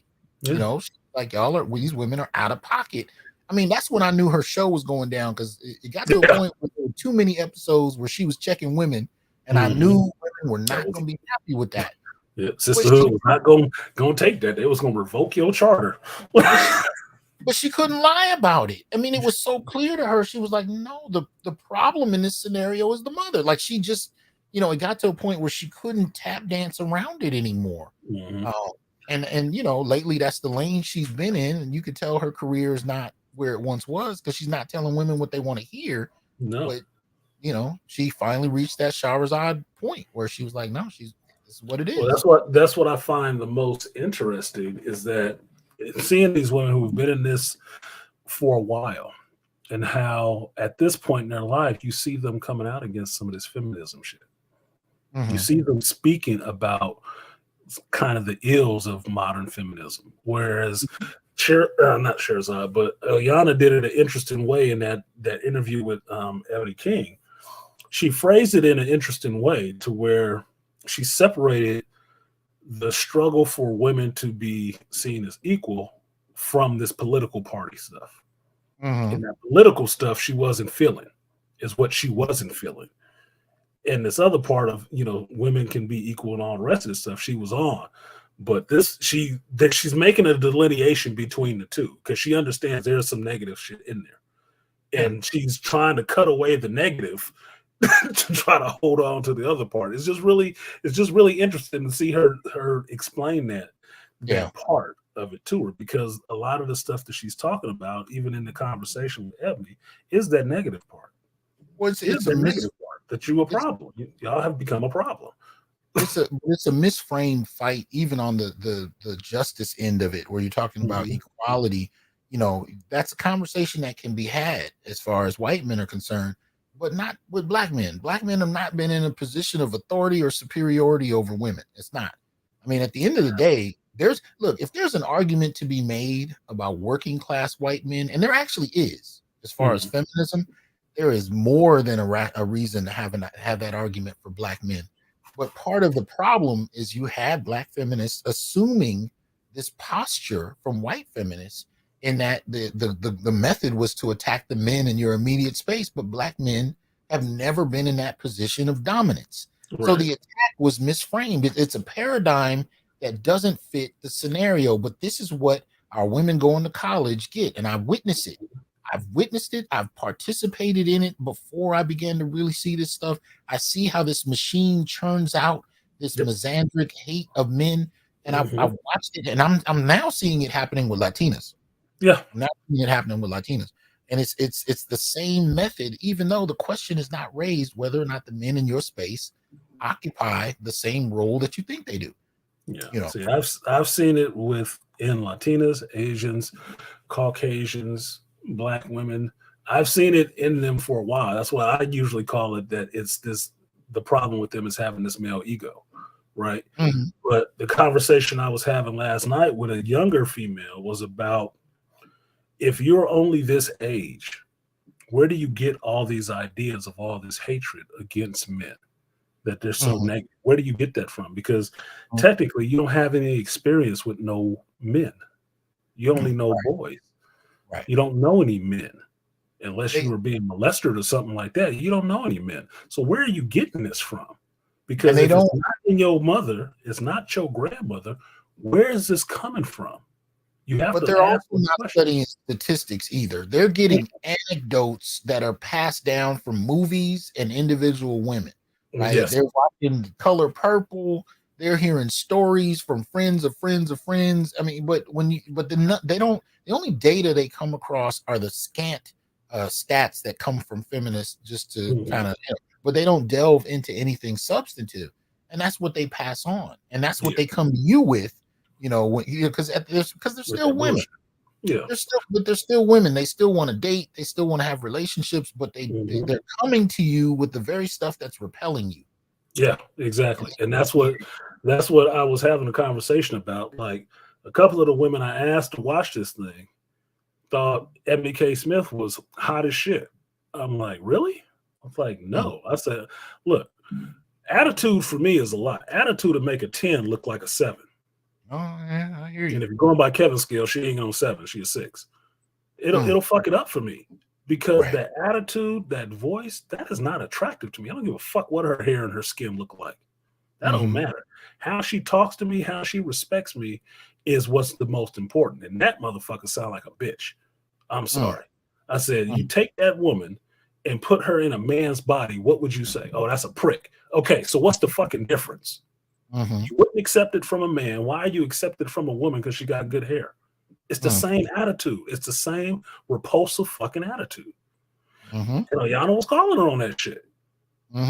So that's what I was saying. Like, y'all be looking at the wrong goddamn things, because this chick, yeah, she attractive, but that attitude make her ugly as fuck. That resting bitch face. Oh no, dude. Yeah, I can bet she dating a lot, because she's spending a lot of time on the carousel because nobody want to stay there long. Well, and this is why men are reaching a point where they're either kind of going monk or they're going international. Now, there's plenty of dudes that are still dating, but the problem is you run into almost the same problem, woman after woman, because what Aquateki is saying is dead on, right? We're talking about malware. So when you're dealing with malware, it means that you have very few that you run across that are not infected with this. Very few. So you either go monk or you go to a space where, women are not being programmed that way. And that's those are to me, the most extreme choices.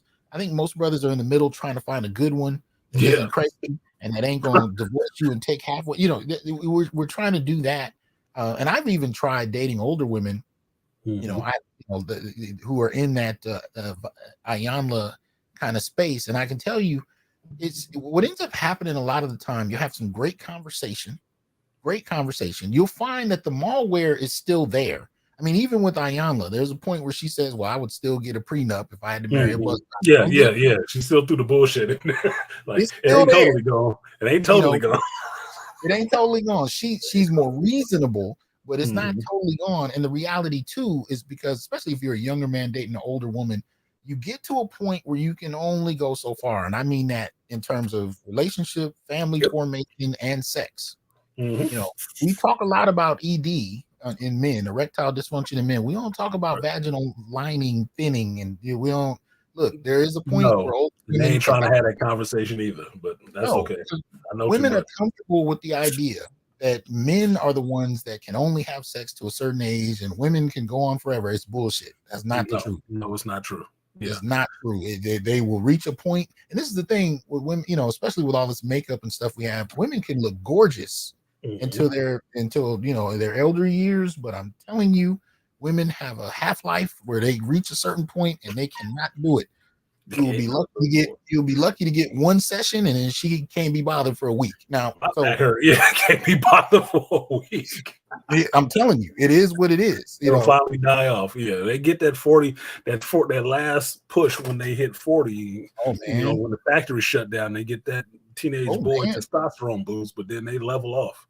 Oh, I've had women offended when I've reached for the lubrication bottle. Trust me, and it's like, baby, you did. I'm not trying to hurt your feelings. Well, I don't need that. Yeah, you do. Dry. You dry.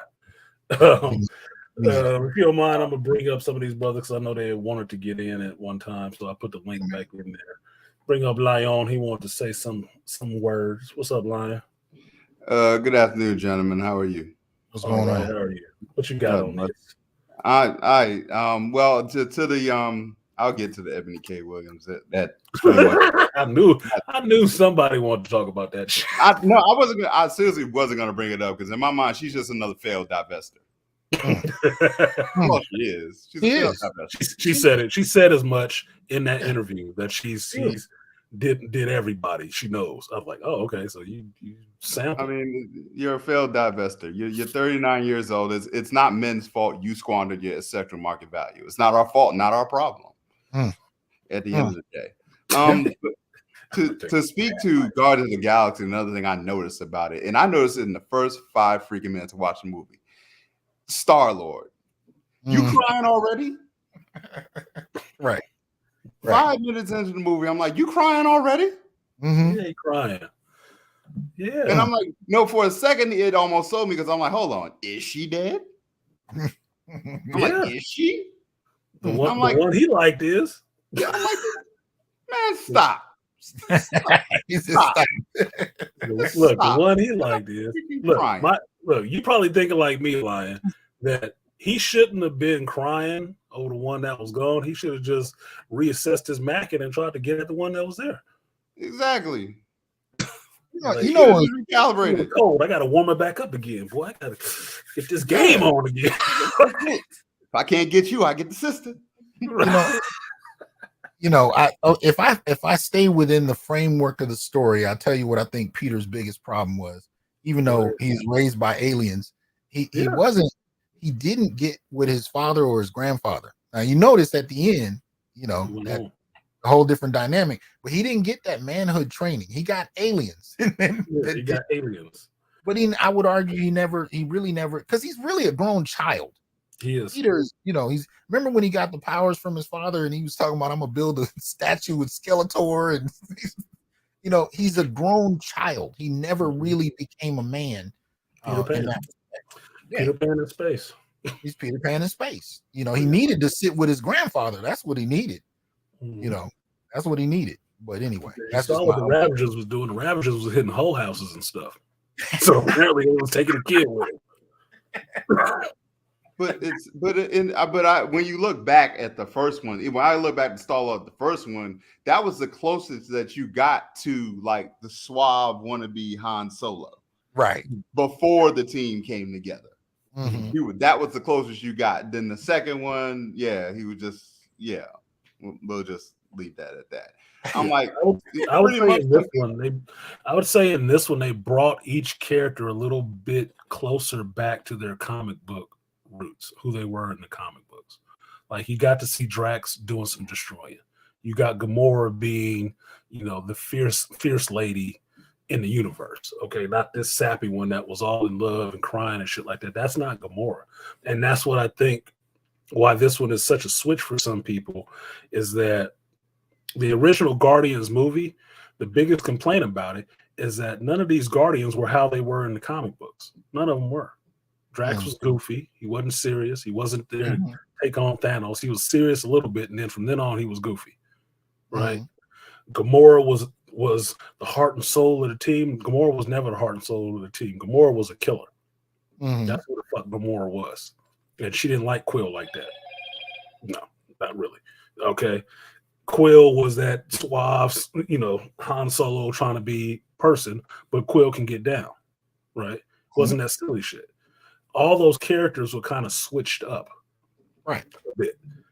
And getting to this third one, it seems like they tried to bring them back closer to where they were in the comic books. Gamora is a badass without being Le'Veon and a crying tearjerker for Star-Lord. That ain't what it is, right? Drax is actually kicking people's asses. Okay, so they tried to get everybody back to a bit closer to the comic book, but this is where James Gunn does good. For me, James Gunn does team movies very well. He does team movies very well. This was fun, just like Suicide Squad was fun. Just like the last couple of Guardians movies were fun. Even though I didn't like 2 as much as 1 and 3, it was still fun. Still fun. Yeah. That's what he does really well. Even on Peacemaker, that was fun with that little team aspect of people bullshitting with each other and stuff like that. He does that. I'm actually really proud of John Cena for that show. Yes, I was too. I'm actually really proud of John Cena. Actually act. He's like, he can actually, I'm like, he's actually funny. Yeah, exactly. John Cena is actually funny. Yeah, that's what I said. It was a sleeper. It was a sleeper. Only thing I didn't like that James Gunn did is all his friends got in that shit. Even his wife, who I think she just got with him because his star is big right now, so she getting a lot of fucking camera time. That chick that was playing Harcourt in Peacemaker, that's his wife. She's in this movie. She's in Black Adam. She's in some other shit. It's like, why do you keep sticking this bitch everywhere? She's in Guardians 3? Yeah. When they went to the organic company, she's the one talking on the microphone. The one the one that got shot when things got real. Yeah, the one that got shot in the leg. That's his wife. Yeah, I see. Okay. That's her. That's the chick that plays Harcourt. That's the one I was talking about earlier. You gotta quit putting her in shit. Because as soon as y'all get divorced, dude, she getting hella royalties. Quit that shit. You in Hollywood, you know how this shit work. They get with you for a minute and think you dipped a little bit, and they on to the next one. You made your career. But the one thing I'm noticing with these movies, I'm getting tired of seeing heroes cry all the damn time. I'm actually getting tired of seeing heroes cry. I'm actually getting tired of it. I like seeing individual characters grow, though. That's one of the things I do. I'll give him credit for. I like in this one. I think it was Rocket and what's Gamora's sister? What's her name? Nebula. Nebula. Thank you. You actually saw those two characters kind of grow up a bit, which was I mean, if anything, Nebula, she ended up being the mature one, which is hilarious when you remember her in the first one. She was the petulant little sister that needed her ass whooped, and now she's kind of like chilled. She's a little refined. I like seeing those little kind of changes. Right. That she's matured a bit. She's stepping into a different role because she's had some different experiences now. Yeah. She kind of became her big sister's big sister. That was a weird little reversal. Exactly, because you're getting this sister from further back in the timeline who hasn't done all that growth yet. Yeah. It's not like it. Yeah, the roles. I mean, I got to the movie. I got in the middle of the movie. I'm like, all right, so pretty much the only motherfucker I can rely on is Drax. Drax and Groot. You're relying on everything. They did is they showed, even through the Christmas special first, they showed that Manus can actually fight. Manus is actually supposed to be like a superb martial artist. But really? The second movie, you didn't get that. You just got her sitting there being all derpy and shit like that. That's not the Manus from the comic book. Manus in the comic books is a beast. Kick your ass. I saw the season when she holiday special, they had her fighting. This one, you see her fucking fighting and actually controlling beasts and shit like that. It's like, yeah, now you make this person formidable. And I not was just surprised seeing her. somebody standing around there being silly and shit. Gotcha. So, I was surprised seeing her because when they slowed it down, I was like, "Oh, is that a flip kick?" she's a martial artist. Uh-huh. So most That of was most of those space faring characters out there in the Guardians territory, all of them can fight. None of them is actually weak sauce. Well, you get Guardians to- are supposed to be like your space-based Avengers like team. And all those people out there fight because there's always some bullshit going on out there in space. That's why But Star you get Lord to see the logical extension of her abilities too. You get to see her apply her abilities in combat in ways, and it makes sense based on what we've already known about the character. It's not like she developed a new power. You just saw her apply it in a battle situation. It was like, that makes perfect sense. It makes perfect sense, right? Yeah, the application of it became differently. Like, no, I'm not just giving you some peace, making him go to sleep. I could actually do the shit and be tripping people out. Dance. All in love with Drax. Pretty much. That shit was funny as wrong. hell. Drax looks so uncomfortable, man. He was like, how you doing? How you doing? Hey. I'm doing all right. Yeah. We didn't even look at him. No eye contact, no nothing. I'm doing all right. Yeah, thank you. Come back. Okay. Yeah, I hate when you do that. That's some funny shit. That shit was funny. I'm sorry. And this is the other thing that I heard. The critique I heard from people was about it being funny. You gotta understand, with Guardians being funny, Guardians is the first MCU movie that was funny.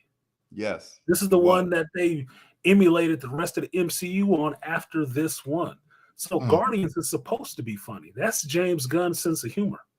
Right. Exactly. And it worked. So popular, they keep brushing it over every fucking thing. That's the problem. Exactly. Watch Love and Thunder, then watch this and tell me who's funny. Oh my God, man. Look, who's funnier? Who's dumber? Yeah. Thor and Thor 4 or Adam Warlock? Exactly. Please. Oh God. I'm so disappointed in that one. I'm like, so you made this man put on all this muscle for this? Right. Yeah. I don't give a shit about the muscle. I'm just thinking that was like, you could have left that motherfucker out altogether. I know you figured you had to pay it off because you did the whole cocoon thing, but damn it, he should have showed up in Endgame. So you fucked that up. Now you just gonna bring him in to do this? You could have just left his ass out. Let him stay in the cocoon for another 10 years until another movie come out. I don't give a shit. That part was bothering the fuck out of me because he was dumb as shit, and I was after Love and Blunder, I was done with that shit. The dumb buff white boy. I'm like, hey, them white boys really gonna be mad at your ass for this shit. Yeah. They gonna be heated. You gonna keep fucking with them. You gonna kick them one too many times, and they gonna get their little dingleberries. Dumb women saviors. I think Paul Rudd was always funny to me. In the first two Ant-Man, he was funny. But short of that, I got to give it to Guardians. They were hilarious, but they weren't hilarious at the expense of the characters or the story. That's what I like. It was just a situation. Added to it, Situation, different people, and they're responding to the situation. So funny stuff happens. Exactly. And you're right. Ant-Man was funny too, but Ant-Man was funny in a different way, which is why I accepted it. Because Paul Rudd is usually goofy anyway. Yeah. No matter what he's doing, he's usually goofy. So I tolerate that because it's not the same as Guardians. But outside of Guardians and Ant-Man, everything else is supposed to be fucking funny. That's Like when they were about to ride and go rescue Star-Lord, and Banter's is like, you're not going there, are you? He's like, no. Get on. No, but get on. But get on. But you're supposed to be going to the ship. Yeah. But yeah, right over there. We are. Get on. Yeah, we are. Like, come on, man. You know you're going the wrong direction. You pointed in the wrong direction, dude. That was funny. Because you knew Drax was lying. You know he lied. She knew he was lying. You know he's lying. Yeah, she knows. He's like, no, we're not going. His inability to do anything abstract. I really didn't know that was going to end up being that funny across 3 movies. That shit is brilliant. Could I have a chance? No. Plus, how's everybody doing, real quick? Look, the whole house, when they in the house and Drax is on the couch and they like at the time. That was funny. But it's so spacious. No, sit up. Like, oh, I just What's the point of this? It makes no sense having this. He said, he's playing dead. That's not think that's dead. He said he did, and then he did doofus, and then she said that's dead too. No, it's not dead, doofus. It's the same thing. It's the same thing. Oh man, that they killed me with that. And the car, and when they was in the car, there was a lot of cussing in this movie. He was like, how do you open the door? He said, there's a button under the handle. Push it and then open. He said, now what? Open the fucking door. Well, from what I heard, that's the first F-bomb that's been dropped in a Marvel movie. Yeah. They like, oh, this is the first F-bomb that's ever been dropped. I said, really? So what? Yeah. But it was funny. It was funny. Perfect timing. Yeah, it was perfect timing because that's what I was thinking too. Like, get the fucking open the fucking door. Like, yeah, get the goddamn car. But then what the funnier part of that whole thing is, you can't even drive a fucking car. He can't drive. He can't drive.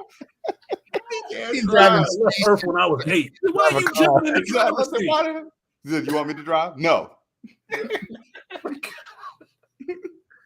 But that's what I mean when I say that Star-Lord is his maturity level tapped out at whatever age he was when he left. Yeah. And I think it's hilarious the way they play it because it's really subtle and obvious at the same time. He's a big kid.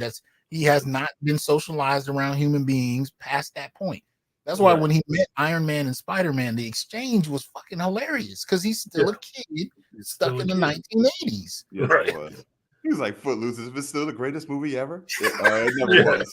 It never was. What did he say he was from? Yeah, Peter looking at him real fucked up, like, it never was, dude. Exactly, it never was. He was like, I'm from, what did he say he was from Wisconsin? He said, yeah, that's from Earth, dipshit. Yeah, exactly. As part of my stupid, it's 100% you guys. It's 100% stupid. So I'm half human, so that 50% of stupid is 100% of you guys. Like, get the fuck out of here. Yo. And Tony's face was priceless. Yeah. How did that work? Yeah. You missed. No, but there was a lot of fun moments in that. It was that stuff with Rocket was, look, everybody talk about that, but I said that in my reaction, dude. It was, look, I could have had something in my eye too if I was a different PhD, I guess. But that stuff with Rocket, that was some was some tough shit. That was raw. It was that's raw BTS stuff, yeah. And I don't even think it's just because it was animals. Most people hit on the fact that it's just animals. No, if you put a human being in that position going through the same stuff, you would understand that, and it would hit even harder, even harder, because you would relate more to the human being. But you understand Rocket's story through the whole movie. He has never known really what he is. I still think it was kind of stupid. He didn't know what a fucking raccoon was. Like, everybody keeps telling him, "No, you're a fucking raccoon." I'm not a raccoon, right? Until he had to actually read it himself. It was on the plaque. Yeah, it was right there on the plaque. Like, oh yeah, so we're cool. But then he owned it. That was the part that I liked for that character. Then he owned it. Then he became Rocket Raccoon. When before he was just Rocket. He didn't know what a raccoon was, and he didn't want to be called a raccoon. But I didn't actually think he was either. I thought he might have come from an alien group of raccoon-looking aliens. I didn't know he was a raccoon from Earth. Yeah, because that's the part that they're screwing up with the High Evolutionary. The reason why the High Evolutionary used all them animals and shit, he was on Mount Wundagore and shit. That's why all the creatures that he kept mutating and stuff like that were all animals and livestock and shit like that. He used what was around him. Like he got legacy tied up with the Maximovs and Magneto and shit. It's like, no, he was a human. All the rest of that stuff was like, okay, so he's not human. Whatever. Yeah. Think about that could be a problem, but all right, well, fine, whatever the fuck. He's not from Earth. Cool. The thing about the raccoon angle, you notice like throughout all the Marvel movies, he never got called a raccoon. Like Thor called him a rabbit. Yeah, they kept calling him other shit because he didn't like being called a raccoon. Gamora kept calling him a badger. Badger. What Quill called him a trash panda. He said trash panda. He called him the trash. That's still a raccoon. He said, "Is that still a raccoon?" He said, "Is that better?" much worse. Hell much worse. Yeah. But that's just like, yeah, that's that interaction between characters that you like, and seeing somebody be able to write that kind of interaction with characters where it's fun, is lighthearted, they're taking jabs at each other at the same time, they're giving each other props. That's what makes that fun.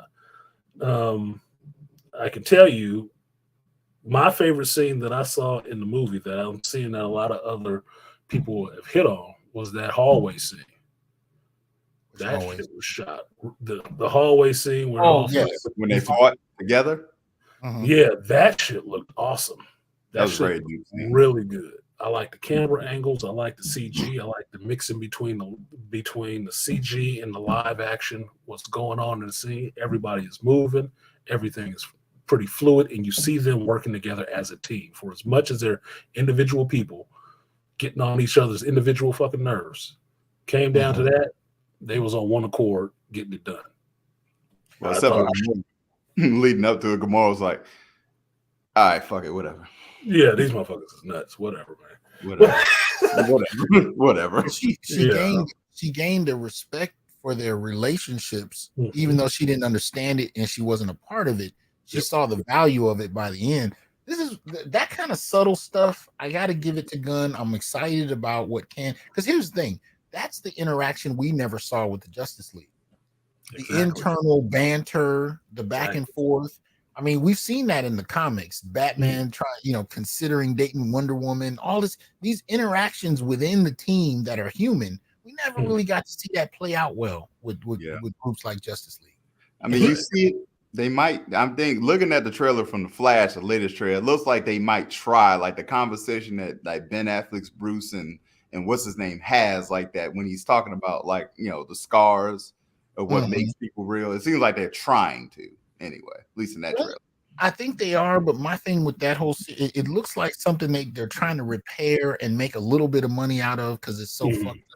But I want to get right from scratch. Like I want to see it, uninhibited by whatever other people were trying to do. I'll give it to it. The latest Flash trailer I thought was way more impressive than I expected it to be.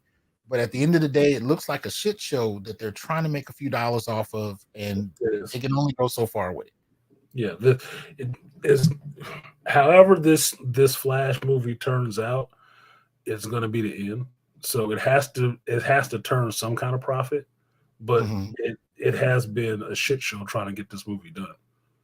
With pulling stuff in, putting stuff in, pulling stuff out, it's been a shit show. So they have to make some money off of it to get it out of there, but don't expect anything out of it to really go forward. Right. Oh, because like you're saying, I'm waiting to see James Gunn in the kitchen now. I'm waiting to see what biscuits he make from scratch. Right, because even the Superwoman in it, she looks boring. She doesn't really bring anything. You know what I mean? It's just the Flash is.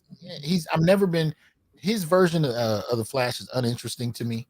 I think the actor playing the Flash probably needs to be in jail. He needs some jail time. He needs some jail time. I think both Batmen are the draw in this, but it's just short of them. There's really nothing else I want to see. I'll give Wonder Woman this. The actress who's played her for the last number of years, she's interesting. Gal Gadot, she's interesting. The Superwoman just looked flat and boring. She's just there and she has powers. Yeah, super boy cut is all I was saying. Because look, when we were talking about this movie before anybody ever saw a trailer, I told y'all about this Superman. They had replaced Superman with this chick. This is the same movie. This is the same movie. This is still the same movie that everybody was cringing about before it was coming, before they saw a trailer. The trailer just looked good. So here's the program. The trailer looked good. Now you on board with the motherfucker. It's still the same movie, though. Same movie. Yeah. Still the same movie. The same, from what I understand, the same thing you're going to see in this movie is the same bullshit they was trying to do with Indiana Jones 5. Put a woman in there to replace the regular Superman and all these other scenes in history. So there you go. That's your super person now, and what the previous CEOs of Warner Brothers wanted to do, which was replace all these male characters with the female characters. This is why you got this female super person in there. That's why she's there. That's the leftovers of what this movie was. Right. It's still there. It's still the same fucking flick, as far as I know. They just have to put it out because it has to make some money. Like, so I'm not overly up in arms just because of the trailer. Yeah, the trailer looks fucking good, but I understand this is still the same fucking movie. It's still the same movie that I had objections about when I heard about it. So yeah, I see Super Boycott. Yeah, they're trying to really sell it. So what? It ain't going any further than this. We know James Gunn got to rewrite all of this stuff now, right? Henry Cavill out. Gal might not be out. Aquaman out, right? Ben is out. It's gonna be a whole new squad, y'all. So don't get too comfortable with it. I know. You know, I clench my fist every time I turn on HBO Max and I see Man of Steel in the library. Every time. Yeah, because I wanted my Man of Steel too. I still want a Man of Steel too. If somebody else made it. If fucking Netflix said they was putting out Man of Steel 2 with Henry Cavill, I'd watch that shit. Yes, absolutely. Or Amazon Prime, you could do it. Come on, Prime. I got some money. Not until they get rid of that bitch over there. Not until they get rid of that chick over there. That what is it? It's whatever. They got to get rid of her. Look. Yeah, it's time. Lord of the Rings, Rings of Boredom. No, she ain't. Look, you think Kathleen Kennedy stuck in there? Look, dude, there's a bunch of these motherfucking hydras jumped up a lot of these places. All you got to do is look for the bad shows. That's all you got to do. Look for the bad shows and see who's the CEO over that shit. You'll find a white chick pushing that diversity and feminism shit. Pushing the programming, I should say. They can't. So no, she got to go somewhere before I get all enthused about that shit. They want a female John Wick and can't pull it off. Yeah, the ballerina. Yeah, whatever. Mm-hmm. We'll see. That's what the ballerina is. It's one of the people out of John Wick's camp where he got trained. It's one of those chicks, you know, like number 3, the ones that was dancing on stage and shit. It's one of those chicks. The ones they kind of try to stuff into the 3rd movie and try to do the spinoff with. I'm not interested. That's the one that you get. Yeah, that's what the ballerina is. It has to be tangentially to John Wick, so she's just as badass, right? Look, man, is this about to be just as badass as Peppermint was? The Tommy Blonde, all these little skinny white chicks kicking 100 dudes' asses. I'm not into that no more. It was entertaining once. Lilu had an excuse in The Fifth Element. She wasn't even human. But y'all taking this Black Widow was all right because I don't know anybody wanted Scarlett Johansson's ass wrapped around their face. So you got over for a while. That shit is played now. Nobody is interested in that shit. The only thing at this point I want to see in terms of actual female characters is I need my man Kevin Garreau to give me another Underworld movie that he is planning. Kevin Garreau? Because he wrote that. That's his stuff, and he was he was trying to merge the universes with like I Frankenstein and the other things that he was a part of. I was like, damn, because when I started researching, I said, oh, so he was a part of all this. He wrote the characters and everything. I was like, oh man, he's the one who created Blue Marvel. Yeah, he's the one who created Blue Marvel because Kevin Garreau is like a geneticist or some extra shit too. He's not a dumb dude. He's an astrophysicist. Yeah, big buff motherfucker, smart as hell. And he's the one who gave you a Blue Marvel. And if you read his article about why he made Blue Marvel the way he did, he wanted a black character to sit at that level of power in that comic book universe because we didn't have one. He did it specifically. And they constantly depower that character or put him to the backside like they don't know how to write his ass and keep pushing the Century in your face. They're Superman knockoff. Like, fuck you. So if he's doing another Underworld, he got to get back with Len Weissman, and they can do another one together.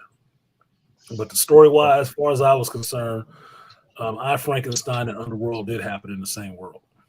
As far as I was concerned, they didn't have to tell me it was connected. I assumed it was connected anyway because it's the same style, same person writing it, same style. So Yeah, you can have Frankenstein and vampires and werewolves running around together. Why not? Existing for a long time in Universal without a problem. So I'm good with that. Appreciate you, Donnie Mac. I did have a bunch of super chats. I just had to tell you real quick. I have to go, but I appreciate you, brothers, and I appreciate you, Artisan, for letting me come up, man. Oh, come on, man. You know you're always welcome over here. Get a little geek talk. You usually be the one that's too busy. You got like real work to do. You got people's grades in people's futures in your hands. You gotta sit there and tell them this is not correct. You're gonna have to fix this. Don't get me started. Yeah, I know what you're working with. but I'll holler at you, man. All right, appreciate it. All right, great to have you here, Doctor. Take care. Appreciate it, Lion. Appreciate it, Beastly. I'll holler at y'all. Peace. Peace. Take care. That was the Dr. Tierson Johnson coming through, expressing himself, flexing his geek. Sooner or later, I'm going to get him to put some of his art up. Sooner or later. Maybe I can influence him, do the Jedi mind trick on him to get him to put some of his drawings up. But that's a good brother right there. Yeah, I'd really enjoy his commentary. I'm truly glad he's in this space because he's asking a whole lot of questions. Well, that's a lot of things. Yeah. Well, I like his perspective. He is a geek, but he's also a masculinist, right? So he has a lot more training in areas that I don't. So he looks at things and sees things that I might not see or I might not focus on as big, but he does, and that's why I like that perspective. Yeah. Donnie Mac says, question for the esteemed panel: do y'all make any connections between this writer strike and these producers' influence? Yes, the connection I make between the writer's strike and the producer's influence is that you're gonna be on strike because you produce shitty stuff for these producers. And listening to these dumbass producers got you in a very weak bargaining position. Very weak. You cannot ask for more money with substandard product. You cannot. You can't tell me the writers. You cannot tell me the writers on Rings of Power. I guess second season of Warrior Nun. These motherfuckers who fucked up the Mandalorian. You know, the asshole who wrote Obi-Wan Kenobi. The chick the frumpy ass motherfucker that did She-Hulk. You cannot tell me these people deserve top dollar for their work. You cannot tell me. You cannot tell me that shit. Think of these shitty movies that you've seen recently and tell me those writers deserve the money they got paid. No, I don't think so. That's why I said no. The audience need to be the ones on strike. Those need to be the people on strike. You need to shut the fuck up. You worried about AI taking your job? Do a better job. You ain't gonna worry about it. Exactly. Hone your craft. Hone your skill. Not hold your craft, because that's what it is. For me, act like you give a shit about your characters. The problem is they don't. They just it's a paycheck. It's what's popular. It's what's trendy, and then they can also tie the goddamn agenda to it. Look, it's like, dude, these motherfuckers ain't even creating shit. Look, I was sitting there thinking about listening to what is supposed to be happening in this next batch of shit that KK put down, right? Or her ideas for the Ray movie or whatever it is. You know, this is the same recycle ideas from somebody else's shit. More patchwork from other people's shows thrown into one show to say I'm making a show. Y'all motherfuckers ain't creative. Why do I need to watch The Matrix in one of your vehicles? Why don't I just watch The Matrix? That's what your idea was, to copy what they did in somebody else's movie to make a movie? Get the fuck out of here, dude. Look, who's writing this shit? Who's writing it? Who's producing it? Because both of y'all need to go. We need some new management or some new ideas. Y'all killing this whole industry. That's why I don't see why. Look, I'm a union person. I'm a union carpenter. Have been a union carpenter in a union family. And I'm telling you right fucking now, your position is weak as shit to be talking about striking.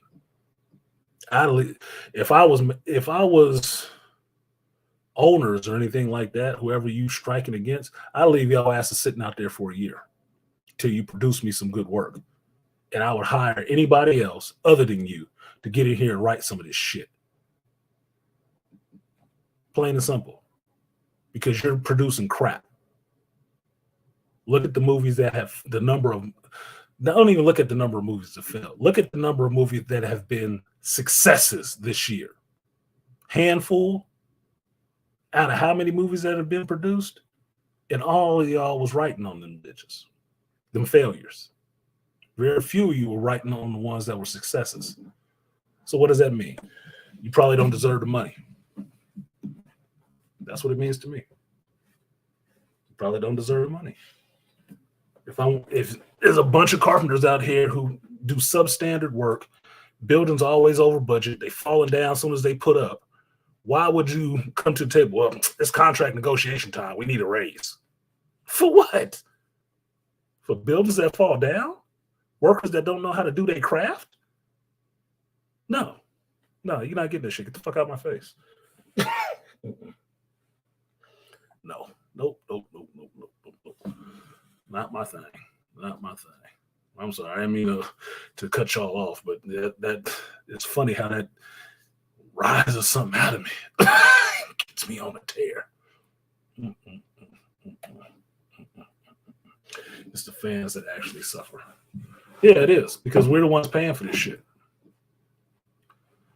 And that's how I look at it. You're asking for more money from me for the crap that you're producing. No. Absolutely not. I'm not going to pay you more for that. No, I actually want money back.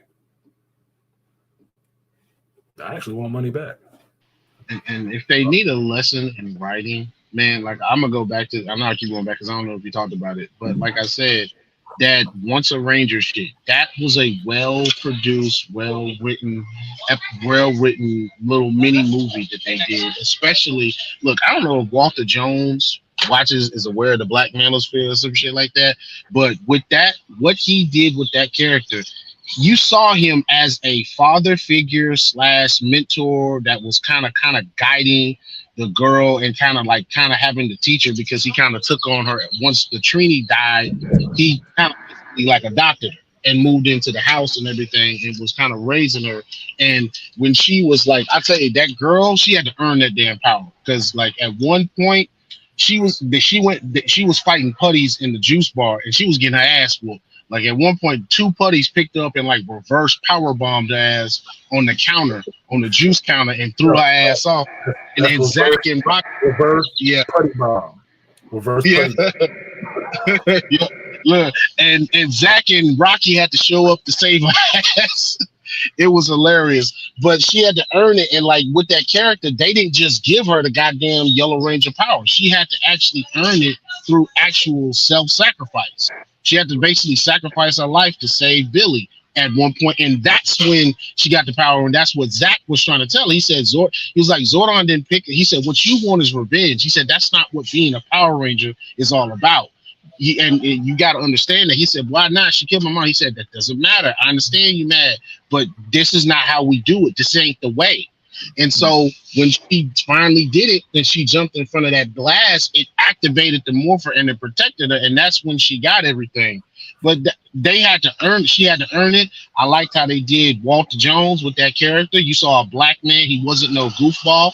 He was like a mentor / father figure. You saw that in that show, in that series. I was like, when I finished it, I said, that's a lesson in how you write a decent female and a decent black male character. Well, figure out who wrote that shit and give them support on the next thing they do. I think David Yost wrote it. Did he? Well, he would know. But I'm like Aaron is asking in here, what did George do to KK? That's assuming you want to think that George did anything to KK other than succeed with his own little bullshit. Other than succeed, build an empire out of his own creativity. That's the only thing he did. Because the only thing she keep doing is trying to destroy that shit because she's mad about something. And I think she's just jealous, really. Because anything that she wants to put her stamp on that she's creating or being a creative about is all regurgitated and stolen ideas from other people's shit that she can't sew together with a crochet needle. So I think that's what she's mad about. I don't think George actually did shit to her. I think she's just a jealous, evil bitch. There, I said it. Darth KK. And she ain't trying to leave. She go after Spielberg shit too, because I guess he said something. He spoke up. She's gonna fuck over Indy too. She told you Spielberg told her to get one too many coffees, and so she mad about that shit. I ain't this motherfucker's wife. One too many coffees, slap that shit out of her hand too many times. Bitch, it ain't hot. I don't know. I don't know what the fuck they did. And the only reason I say I'm not saying George did anything to her is because that's that narrative. You know, they want to put that idea out there that you, if she mad, you had to do something. No, he ain't had to do shit, but just be living his fucking life. And that could have been enough for that bitch. Maybe she wanted him and he didn't want her. And she settled on Frank Martin. Yeah, she could just simply be a hater. Didn't like black chicks. I don't know what the fuck her issue is. I really don't. And at a point, I really don't give a good goddamn. But it just makes me wonder all the time, like, what the fuck is it with her? What has she got against this dude? To go that hard after his creation, his legacy in every way. Look, you want to know how bitter her ass is? Look at all the stuff that's going on with her, with Pedro Pascal, and firing him off that show that she's on. She's trying to kill that whole fucking character. Yo, she fired. That's not a George Lucas character. That's a Jon Favreau character. She's trying to fuck that character up because she mad at Jon Favreau. She is a bitter, vengeful bitch. That's all it is. Wait, she fired Pedro Pascal? She fired him off of that Skeleton Crew show because she wanted Din Djarin on that Skeleton Crew show. But she wanted him in there acting all goofy and shit like that. And Pedro wasn't down for that. She also wanted to fake kill him in the show, but leave it like a mystery, like he's not dead, really. She wanted to kill that character, for real, and leave it. Pedro wasn't down with that shit. Kind of went his way against her, because Pedro's still a Latino. He still got that machismo. So she fired him off the show. And she's going to get somebody else to sit in the suit and do that shit she want done. Why? Why is she so hard up to kill these folks? Why did Jon Favreau's Paz Vizsla have to die in his own show? Why is she trying to take Din Djarin over to her show so she can kill him in that show? Why? Why she want to fuck up Yoda in her Acolyte show and take down Anakin as the chosen one? Why she want to do all of that shit? This is a vengeful, evil bitch, dude. Envious, non-creative motherfucker. And if I want to think of anything, maybe that's what George told her. She wasn't creative. And he's right, because she ain't put out shit creative. Nothing. Has not been anything you haven't seen somewhere else done better. Bunch of regurgitated fucking ideas. What is this? What you seen the Indy 5 trailers? What does this Dial of Destiny sound like other than the quantum realm or somebody else's time travel fucking movie from the MCU? It sounds like borderline Fountain of Youth type shit. Last thing I heard was the reason why she hired John Watts because she wants to do some MCU style shit in Star Wars. Why? Oh, God. But at the same time, you want to say that Kevin Feige was never going to do anything over here in Star Wars. But you want to do some MCU style shit in Star Wars, huh? She's just a fucking plagiarist at best. Copycat. She just want to copy your shit in her way with more vag on it.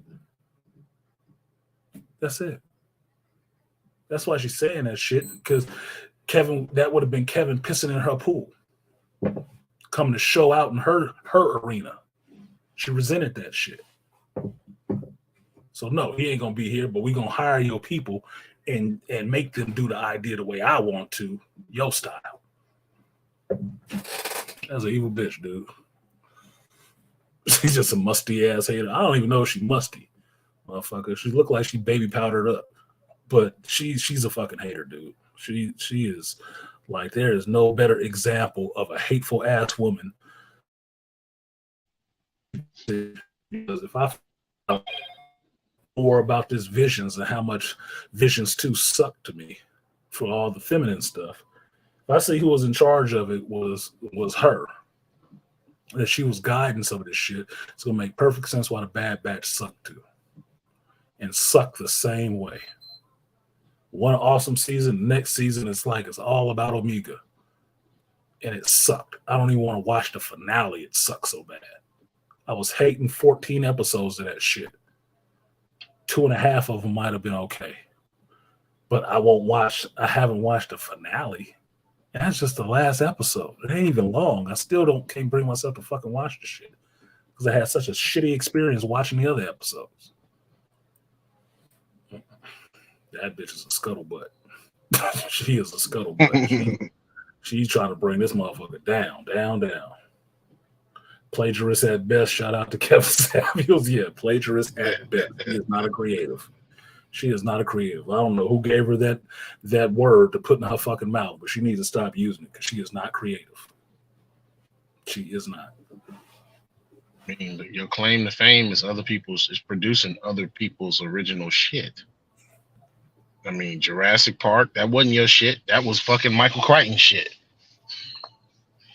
Michael Crichton wrote it. Steven Spielberg did the movie. She on it. Mm-hmm.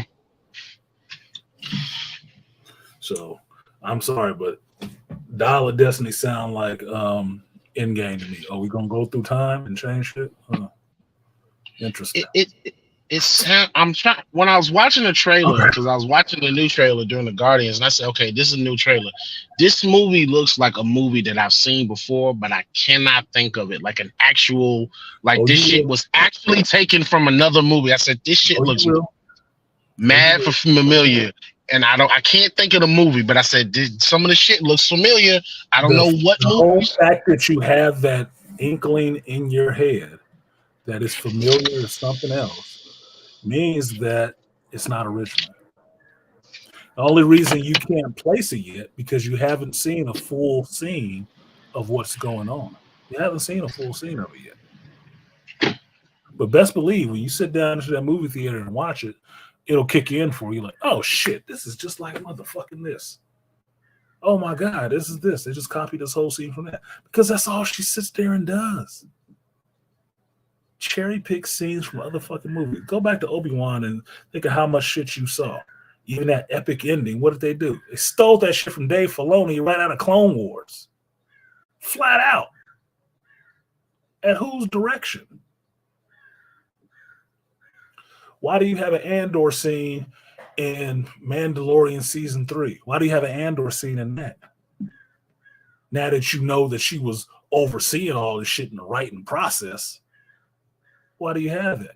Because she stole it from Tony Gilroy because she wasn't involved with that one. So she stole a scene from it. Little shit that she heard and knew. Now she still it, and now she's gonna run with it. Get the fuck out of here, dude. I'm not a creative person at all. Look, Longo was probably right. Time Bandits, maybe. Yeah. And if you think it's Time Bandits, I suggest you go back and watch Time Bandits so you can refresh yourself. And then when you see Dial of Destiny, you tell me if it was Time Bandits or not. Shit. D.O.D. Dead Indiana Jones, Dead on Delivery. Shit, it could be two of the other Time movies Crichton did. Timeline and Time Machine. You might see elements from them movies in there. Them books and those movies in the damn movie. If you never know. You never know. But this is the same thing with going back and putting this other person in place of Indy to do all that stuff.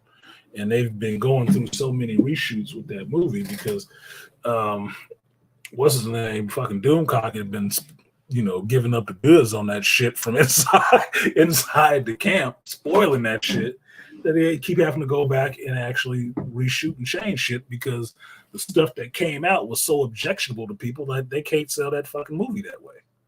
They can't. Disney is afraid of selling that shit that way. So they have to go back and reshoot a bunch of that fucking movie to take that bull crap out of there, because the fan base would go in an uproar. Would be in a fucking uproar. They got to make that movie halfway decent now, not from the shit that they had already shot. And no, we done. Well, the fuck you ain't. Go back in there. Go back in there and fix it. Nope.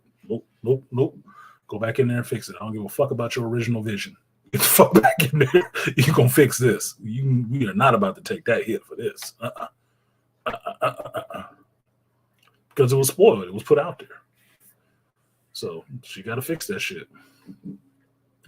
All this little tap dancing they doing. Well, if Indy 5 sucks, then we may get rid of her.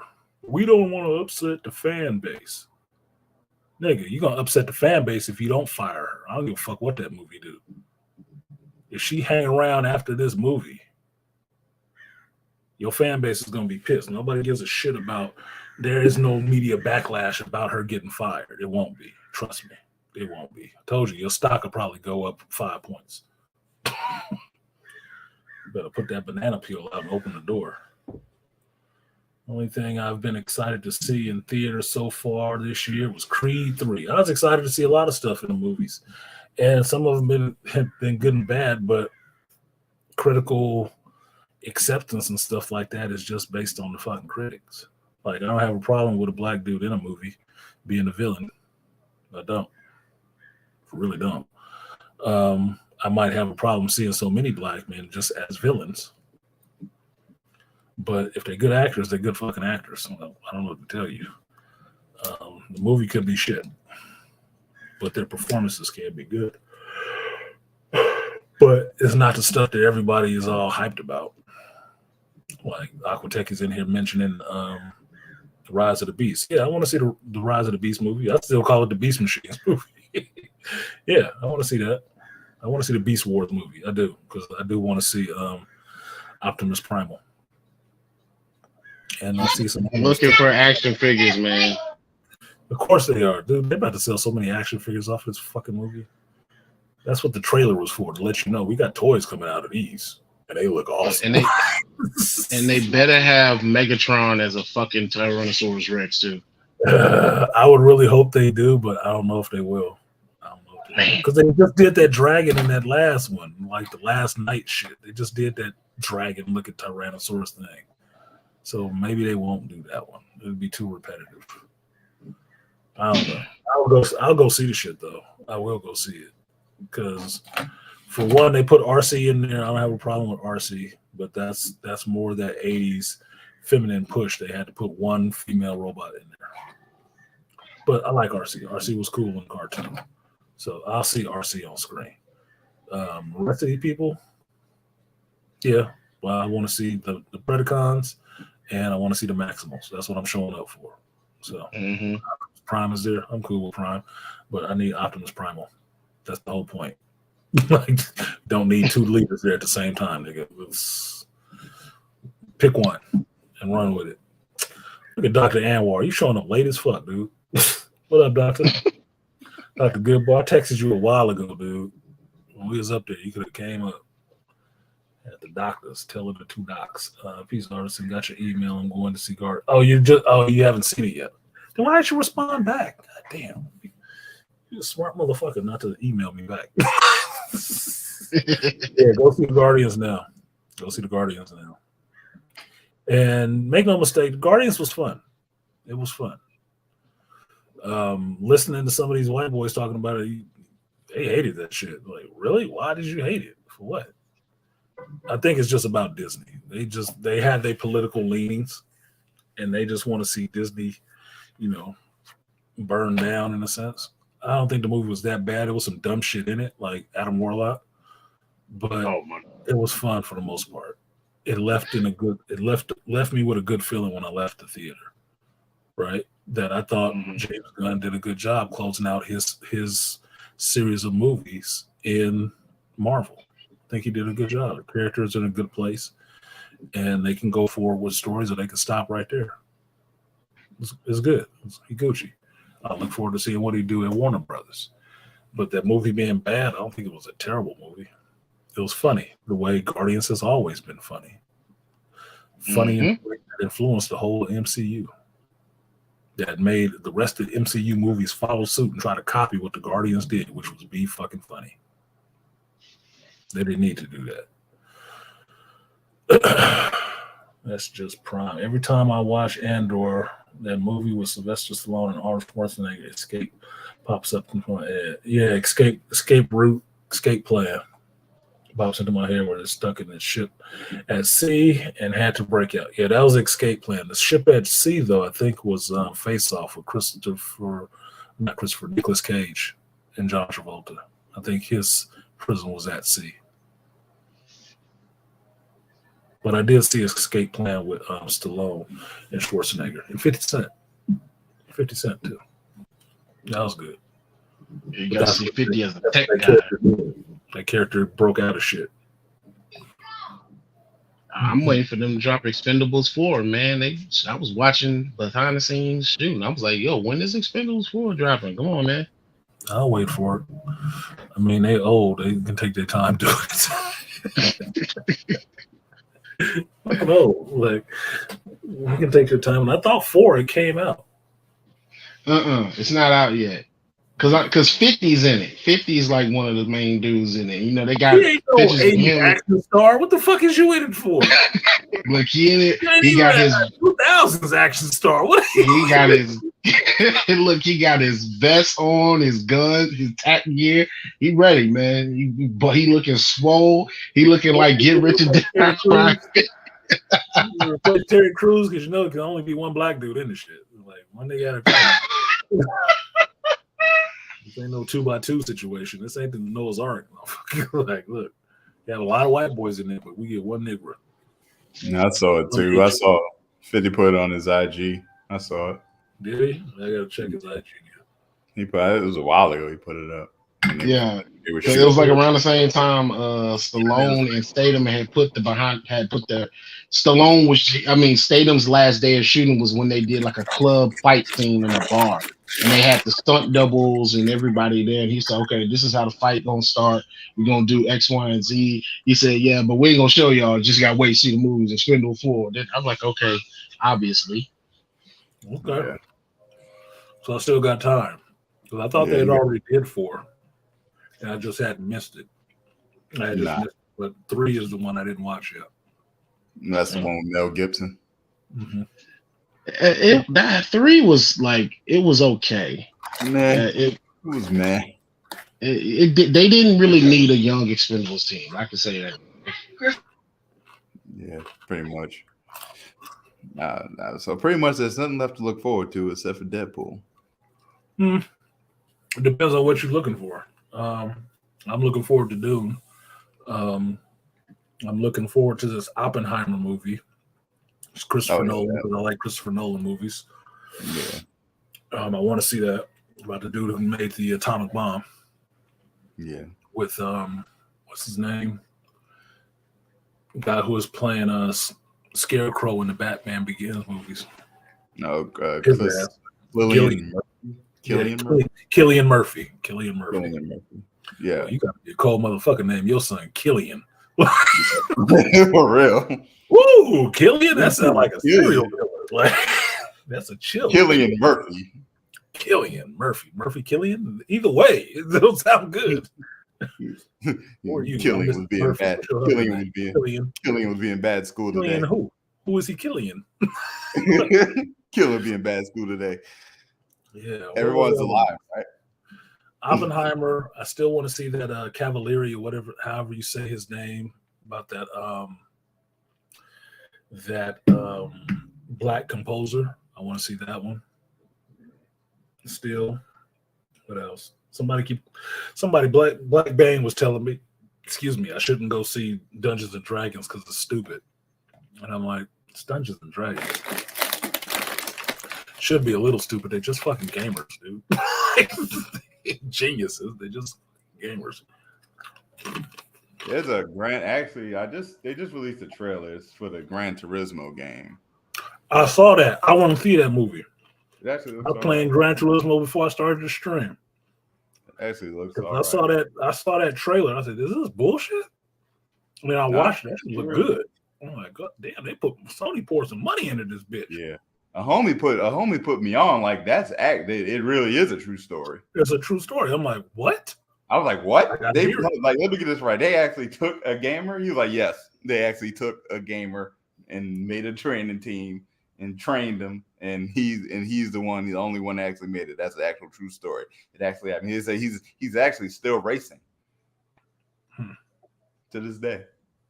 Oh wait, that's a movie. I thought that was a game. No, it's they turned it into a live action movie. I'm sorry. Yeah. Like it'd be better than Need for Speed. I'm just saying. Yeah, it does. Just saying. Yeah, Need for Speed. Oh wow, they fucked that movie up bad. Yes, the only good thing about that movie was just when the cops showed up and he had to try to get away from that shit. That was the only thing that was like the game, was him trying to get away from the police. Need for Speed, Hot Pursuit. Yeah. What was the other one? All right. I do look forward to Hunger Games coming out in November. The Hunger Games prequel, Sparrows and Snakes, or whatever the fuck it is. That looks interesting. I'll check that out. So my daughter really read through all those Hunger Game books. I read through some of them with her.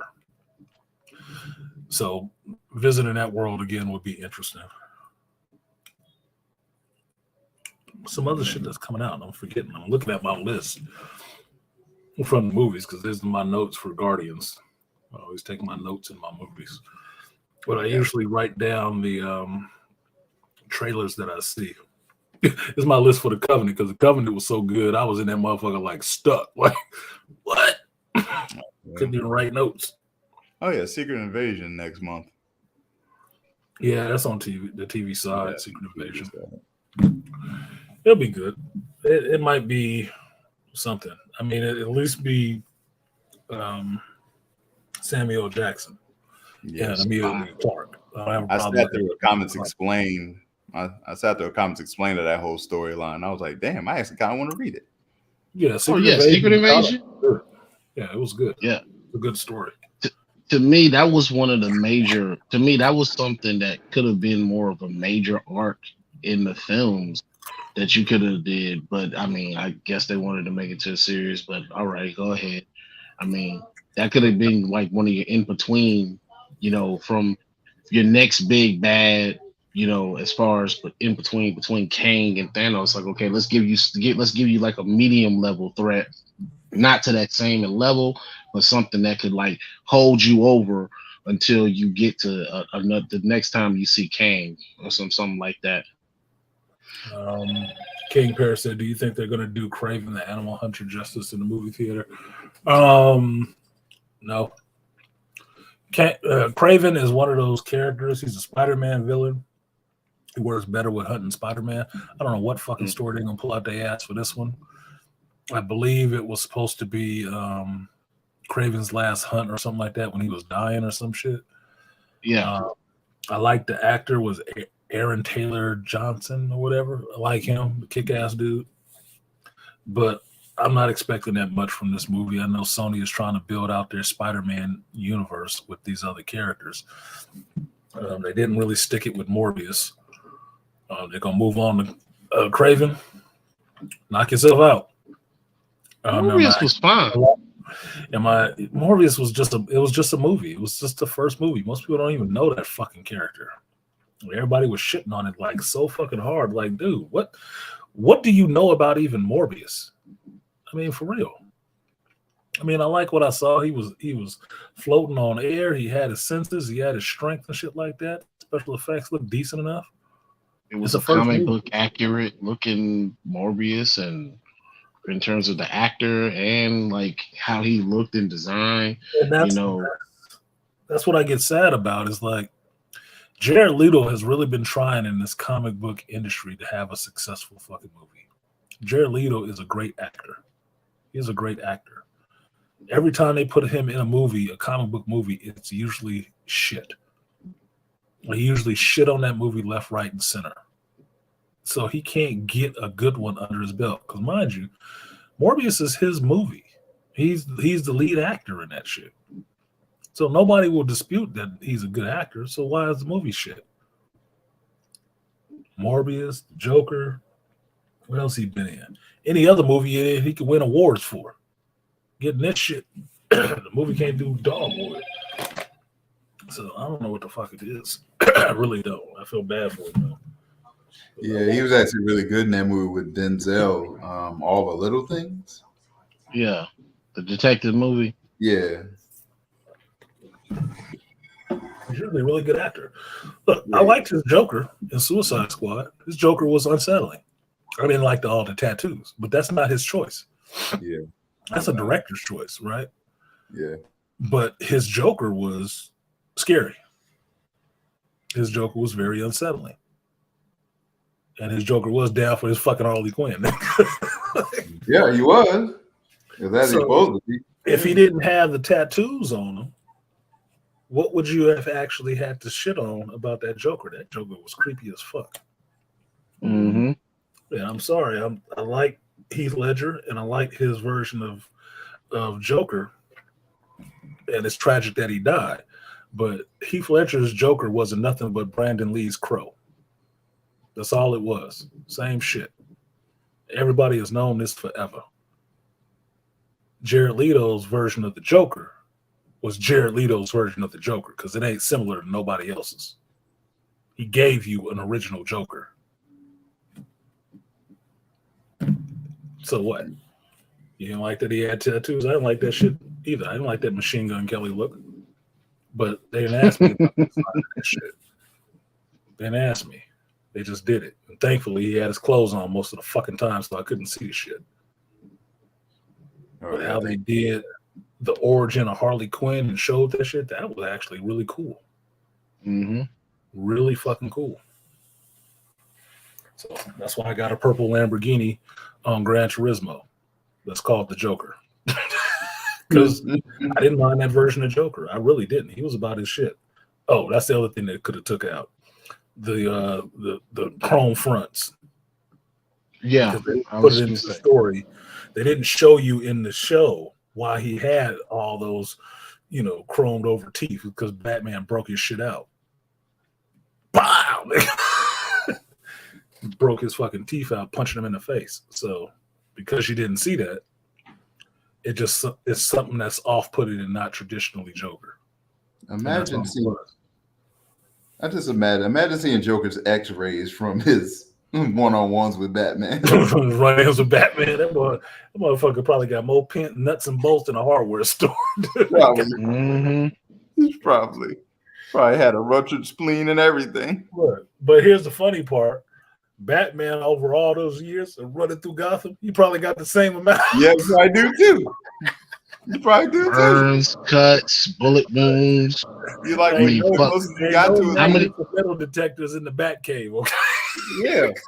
Like, look, how many times have he had his back broken? Like, remember Dark Knight Rises? Like Dark Knight Rises when he went to see that doctor before he went to visit Gordon. He was like, judging from the overall scarring of your body, no, I don't think you should go. I don't think you should go.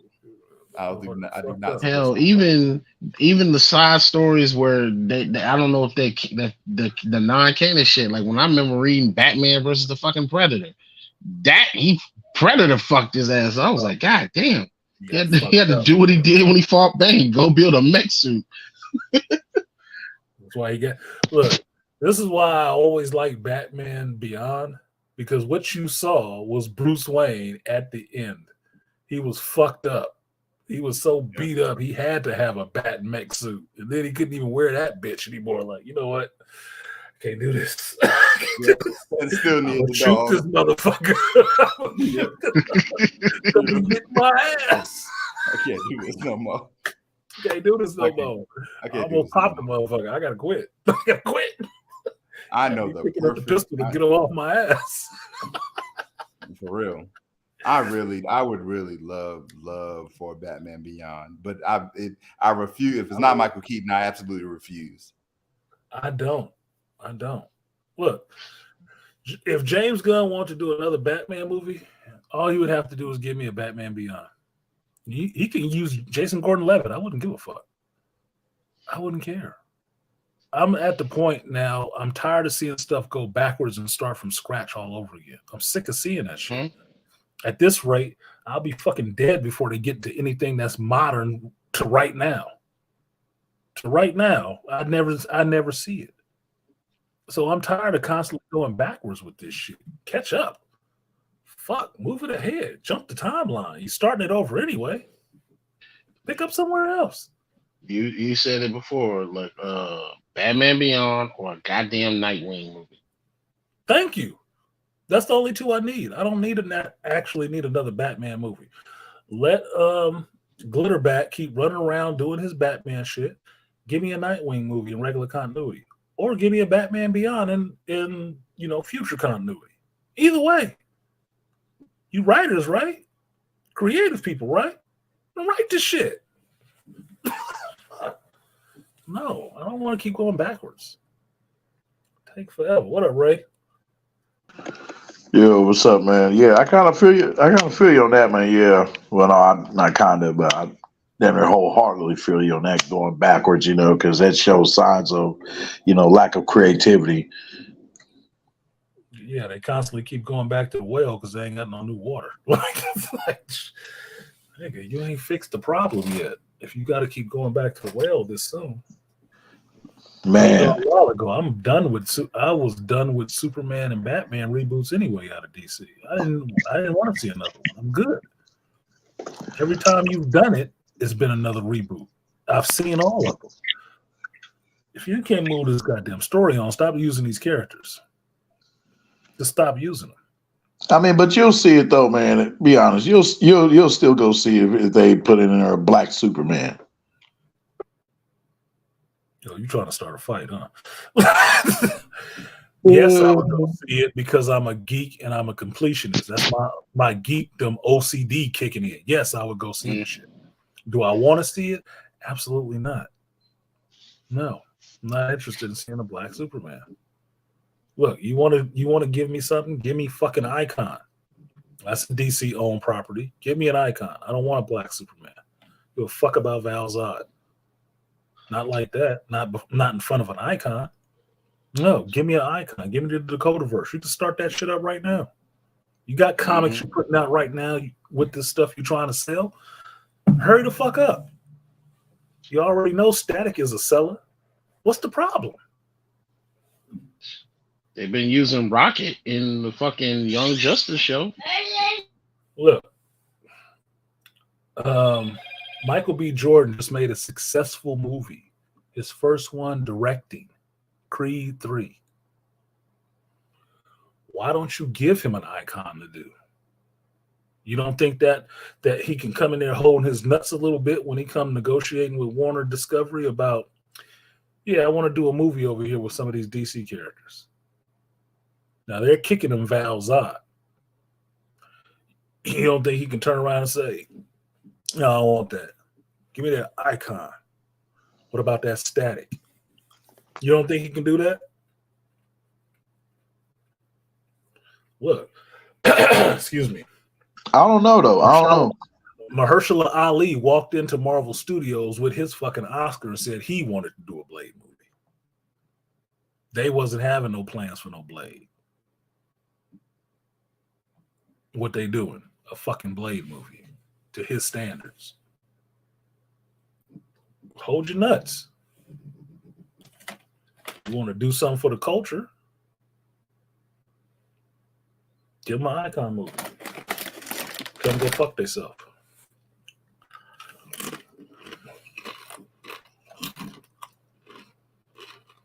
Jonathan Majors would make a good Icon, especially after this bullshit he's going through right now. He'd probably be really good. They could get that other motherfucker they're trying to replace him with Kang for. Man. Yeah, they need to give him back his deals and everything else. You know what I mean? But even though Jonathan Majors will be in his full-fledged right to say F you, when they come like, hey man, we made a mistake, it came out that she was lying, and we just want to apologize, and give you a deal and we're gonna sweeten the pie too. He'd be like, Fuck you. Well, I got better deals. He ain't got to say fuck you to them, at least not to Marvel, because they ain't said nothing. They ain't got off of them yet. That's everybody else trying to pressure Marvel and Disney to get off of his ass. That's everybody else. Show critics, show media, and stuff like that, like they knew anything about Jonathan Majors a year ago and gave a fuck. And Alongo, I don't know what you got against Coogler. If you talking about Wakanda Forever, that is not his fault. You can blame what's her name? That bitch that's no longer at Vicky. Vicky. Victoria Alonso. That was her shit. Vicky. Yeah, that was her shit. That was no look. You cannot match up Ryan Coogler movies and say that was him. Yeah, his name is on it as fucking directed it, but he already came out and told you what it was with that shit. Like I told you, he must have had a gun to his head. He had a gun to his head, nigga. And a lesbian chick was holding it. Latina was holding it. Like, no, we need this shit in the movie. The same bullshit that KK did on John and Dave's Mandalorian season 3. Same shit. Your producer told you what the fuck he was gonna put in that movie because they holding the purse strings. And if you don't want to listen, they'll just, well, we ain't really got it in the budget for the special effects. And fuck your whole show up. From script to SFX. Purposely. Vengeful, bitter bitches.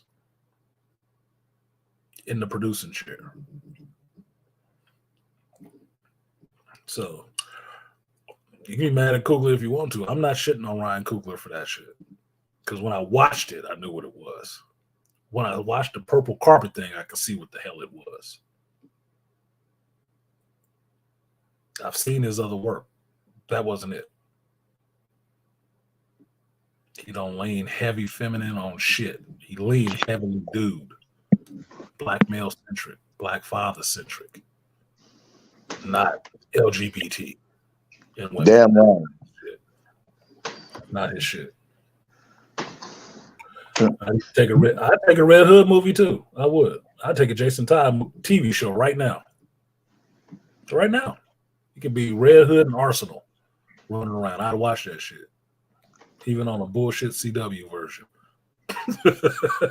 Yeah, I'll watch that. I will watch that faithfully. What'd you say, Lon? Not the CW. No. Just no. CW be at the lowest point. Even at the CW level, I'd watch that shit. No, just not the CW. I'm with you. Okay. Speaking about the CW. CW gave me Smallville. I love Smallville. I'm caught up and it's still running. I believe I think from you, Real Artisan, I gotta count. The one that first told me this. That this is the last episode of last season of The Flash, and it seems very apparent that it is because they had the Green Arrow in there, it popped in there, and Diggle, and that episode right there, I got no complaints about that one. I mean, because that was just total like brotherhood to me, man. That was dear to my heart. I was like, yeah, seeing them two together and hugging. I was like, yeah. Steve Amell came back. Brought Oliver Queen, his Green Arrow, back because the Flash spun out of his show anyway. It became a bigger show than the Green Arrow show.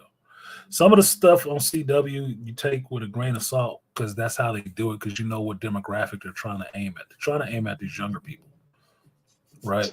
So some of that shit is tropey. There's always a coffee shop, a juice bar, or whatever the fuck that these people got to hang around. It's always the same like villain of the week kind of format. And they change up some stuff. But Flash was a good show for a long time that families could actually watch and enjoy and get into. They had strong fathers on that show too. Like Joe. Joe was a strong father. He wasn't about that bullshit. They softened him up, but Joe was about it. He was about his business. Yeah, I am watching Superman and Lois, and it's actually not bad. Like you said, take Superman and Lois is pretty good. That's what I want to watch. Superman and Lois definitely not bad. I actually like the dynamic of the boys. Mm-hmm. I like the dynamic of the boys. I do. The boys, yeah. The sons, I do enjoy that dynamic. Yeah. I have only watched one episode of Superman and Lois. Oh, you talking about that? Okay. Yeah, no, Superman and I haven't Lois seen, I functions haven't like seen Superman and Lois yet, y'all. I haven't. Not yet. Superman Man. and Lois functions like a second part of Smallville. Yeah. Right. It's Superman after he's been off in the city, he married Lois, he had kids, and now he's back in Smallville. It kind of functions like that. It could almost work just like that. Right. So having Superman dealing with raising teenage boys at this time, one of which having powers, I don't know if his other son developed powers because I saw like the first 5 episodes of that shit. So I don't know what happened. He still hasn't. No powers. Okay, so it's just the one son that has powers, and the one son is kind of geeky and outcasted a bit. So he's trying to deal with that shit. With Clark being a father, when he was usually being Superman all the time, but you got to work, nigga. You at work and you at home now. Roles have switched up. Yeah, you can do that. I'm a little caught up on the show. So So at first when he finally had powers, a little envious, but now they flipped it because now he's that brother with power. So now he gets to do brother favors. He's like, yo, man, do this favor real quick. Hey man, do this real quick. Real quick. Yep. So that's fun to me. That was really fun, and how they went about setting it up was it worked. Shit! From what I see, it's 3 seasons, huh? Okay. Mm-hmm. You can watch it for free on the CW. You can just go to the website and you can just watch the episodes for free. They bring them up a few days because they do it I don't know when the shows drop. I don't know when the new episodes drop, every Tuesday or Wednesday, but they put them on CW for free. So you can literally watch the entire, watch everything. Lois is pregnant again. What do you want to bet has a girl and she's going to be stronger than all of them? Oh yeah. You're living in this world right now. You're living in this world right now. Of course, it's going to be. She got 2 boys already. Again, boy, that's super sperm, boy. I tell you. Oh yeah. That nigga said that super sperm. Boy, hitting it. He can't. Okay, I'm watching that shit tonight. Yes, sir. I'm drinking my beer now, having my late breakfast. Shit, I got that shit lined up already. And also, I hear you too, brother Lion. I have these pirated movie apps. Exercise your right to free stream. Yeah. So I'm a pirate mix, boys. Yeah, I heard, damn it. Shit. Yeah, so I'm definitely gonna check that out. And but what I needed to know from what you just said, Lion, is what are the days that it comes out? I don't know the new episodes, really. I think it's every Tuesday or Wednesday. But when they bring them up, because they allow a bit of a gap before they put it on CW. I'm not sure it's how big. So sometimes when I just be forgetting it, Superman and Lois be that show like, oh shit, I don't got shit else to watch. I could watch this. I don't know what day it comes on. I was watching it on HBO Max because they would have it on there. Yeah, so I don't know what day the fucking show comes on. I just watch the episodes when they show up on there. Yeah. Well, because in my movie apps, after it's aired, 5 hours after it was aired, it will pop up in the movie app. So yeah. But I forget what days it comes on. But yeah, you can watch it. You can watch seasons 1 through 2 on HBO Max. So they have everything up till now on CW because it's the CW. But you can watch it because I think season 3 is a good 5-6 episodes in. So you can get some content out of that if you all caught up on seasons 1 and 2. But it's actually not a bad show. It's actually not, because like I said, I enjoy the dynamic of Superman the father. It's a dynamic that's never been done, so that's why I'm enjoying it. Superman as a father that's different. Yeah, this is the time to do it. If there's a actual writer strike on, it's time to catch up on a lot of shows because ain't nothing gonna be getting written and worked on, which may be a good thing, maybe a bad thing. It don't matter. I mean, you got time to watch some stuff that you haven't caught up on. Like now, I can go back and watch some Picard. Yeah. Oh damn it! Yeah, another show you remind me of. Fuck yeah, that's my dude. Yeah, I can go back and watch Picard. I can watch season 2 of Warrior Nun to see what they did on that shit. I can catch Warrior Nun on Netflix. Okay. Dark season 2 because I really like that show and I haven't been able to get back to that and watch it at all. I don't have to worry about Stranger Things popping up anywhere. And something else, some other show. I just started watching. It was another show I can't think of. I just started watching it. I was getting into it. But it gives you time to go back and watch some of this other stuff that you ain't checked out in a while. Or watch Now, Stranger Things look like it's for kids, though. For when you was talking about shit that was made for kids, now that looked like something that was made for kids, though. While I was kind of like, it's made for Gen Xers. Yeah. If you were around in the 80s, all this stuff is nostalgic for you. Okay. With a new twist. It's happening with kids, but it's still in the same vein of watching the E.T. or something like, or Goonies or something like that back in the 80s. So okay. Really key in on that shit because it's like you were when you were a kid. It's nostalgic for you. New age kids like it because it's kind of retro. It was the 80s. 80s is kind of cool right now because kids used to be able to go outside and do fucking shit. Yeah. Yeah. So it's interesting for them and it's nostalgic for the grown-ups in the room. So because now they're grown up, because now they're coming into their own as teenagers, getting summer jobs and shit. And, looking. Okay, my bad, bro. I am looking. I keep seeing this trailer for this live action Knights of the Zodiac. I saw that. That shit looked good too. That was another one I saw yesterday. It better be because we all know Dragon Ball Evolution. So if you fuck this up, you will get that. You will get that banner. Why are you bringing that up? No, because look, I like Saint Seiya. So it's like I've watched I'll try to watch almost all the iterations of that show. So if they mess it up, it's gonna be a problem with me. I will look. The danger room will be in level 5. All safety protocols off. I will destroy everything big about it. We on onslaught level. Hey, since y'all more savvy than me, I didn't overheard too. Since y'all mentioned Saint Seiya, I was told that Saint Seiya characters are stronger than Dragon Ball Z characters. I don't know because I never watched Saint Seiya, so I can't. I don't think not really, because they have to have the.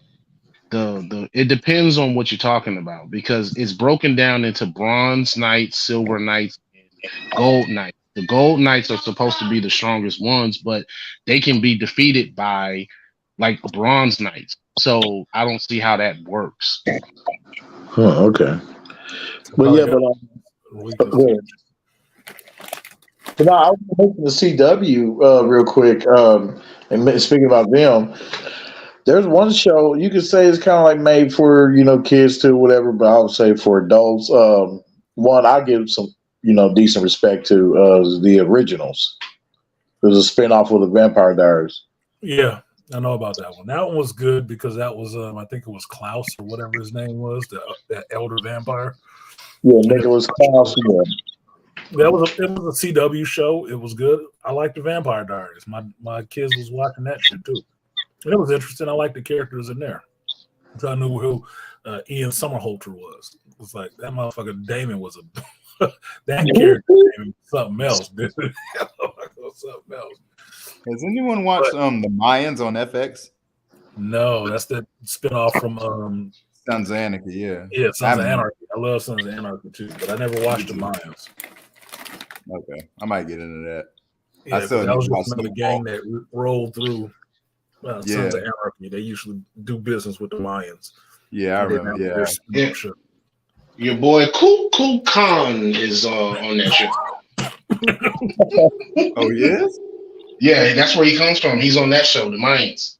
Oh, almost let me stop my habanero chips, man. Oh, yeah. It is. Yeah, he is. The Feather Serpent. Cool Khan. He will be, look, and the crazy thing is he's going to be here this month for Kamapalooza here in Houston. So he's like, that's like the big pat. Him, the chick that played Riri is going to be here. So you can get your little Wakanda Forever Speed Pass or something. Whatever. I'm good. Nobody showing up to see Riri. No. Where's Lupita? Where is she? Where's Lupita? Where is she? Look, but see, that's what I think is gonna sell is they got Anthony Starr and what's the name from The Boys gonna be here. Anthony Starr, I think Carl Urban just pulled out. He said he ain't gonna be able to make it, so they're looking for a replacement. So I said, well, go get them other people. And they got the cast of Arrow. So Stephen Amell and everybody from that entire cast of Arrow is going to be here. So you can get your Arrow pass. What? Oh, hell no. What? The Arrow pass or the Boys pass or the Wakanda Forever pass to get the VIP stuff and all the other stuff here at Comicpalooza.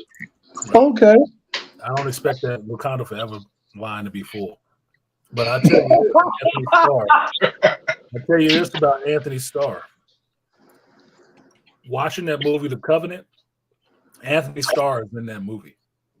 And I'm watching this shit and I'm seeing this person show up on the screen, and he's playing this character called Parker.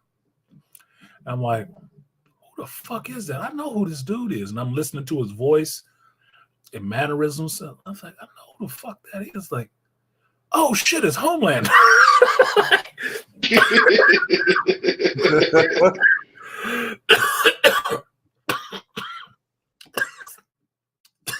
me. Spicy chips. Boy, that Mary Jane boy done got you was out there. Spicy chips. Gotta have the water on deck. Waiting on that finally that second season of Invincible. Anyway, he's in there with a beard. 1 second. Let me get some Some recovery. Yeah. Looking forward to that too, though. The Invincibles is another show I gotta give. Damn it! Thank you, Carl. That's a damn good show. Superman and Lois. Yeah, yes, sir. Thank y'all for helping me get my my bookmarks together. Yeah. Ray, did you watch The Last of Us yet, though? Yeah. The Last of Us, okay, like we talked about before, yes, I'm not just talking shit. Yes, as I was, as I mentioned the last time bro was on. Yes, I checked it out, but I realized the first episode is like over an hour long. And so, because I had to skip some parts and make sure that it was the show, and I was like, okay, boom. And then I went back and paused it at the point where I was at. So yeah, because that's another one I was gonna be watching tonight. So, but I'm glad y'all reminded me about Superman and Lois. So that's like second behind The Last of Us. I actually got that pause. It's still paused right now. Yeah, I'd suggest watch The Last of Us first and watch Superman and Lois. Okay, bet. Because man, it's just thank you, because it's my lineup, man. Hey, I don't know about y'all lineup or anybody else lined up in the geekdom, damn it, but shit, my lineup is just filled with nothing but badass shit. I'm just watching old shit. I'm not watching really anything. I'm about to go watch Snowfall now that it's done. Hey, well, speaking, okay, that I was told that was some of a good show. I may check it out, but it's like the whole just black man, being portrayed as his, gangster image all the time and shit, and this get rich trying those hood movies. That is, I'm like, yeah, I'd rather watch, something where, some guy's blasting some shit out of his hands, But I'm with you, Ray. I mean, once I saw the ending, I was like, see, this is why I didn't watch it, because I already knew that last episode and the sucker shit they did. I said, see, this is why I can't ever get on board. You can't just never let them just walk the fuck away and be cool. You always got to add some goofy shit to the ending. So that's the whole reason I didn't watch that series. I've seen the pictures. I haven't seen that one scene yet, so I'm gonna watch this last season because it is a good show. So I might as well just, now that it's done, I'll just finish watching it and then move on. You okay, brother Artisan? Yeah, that's why you're not supposed to eat on stream and listen to Beastly saying some goofy shit that you choke on habanero. Had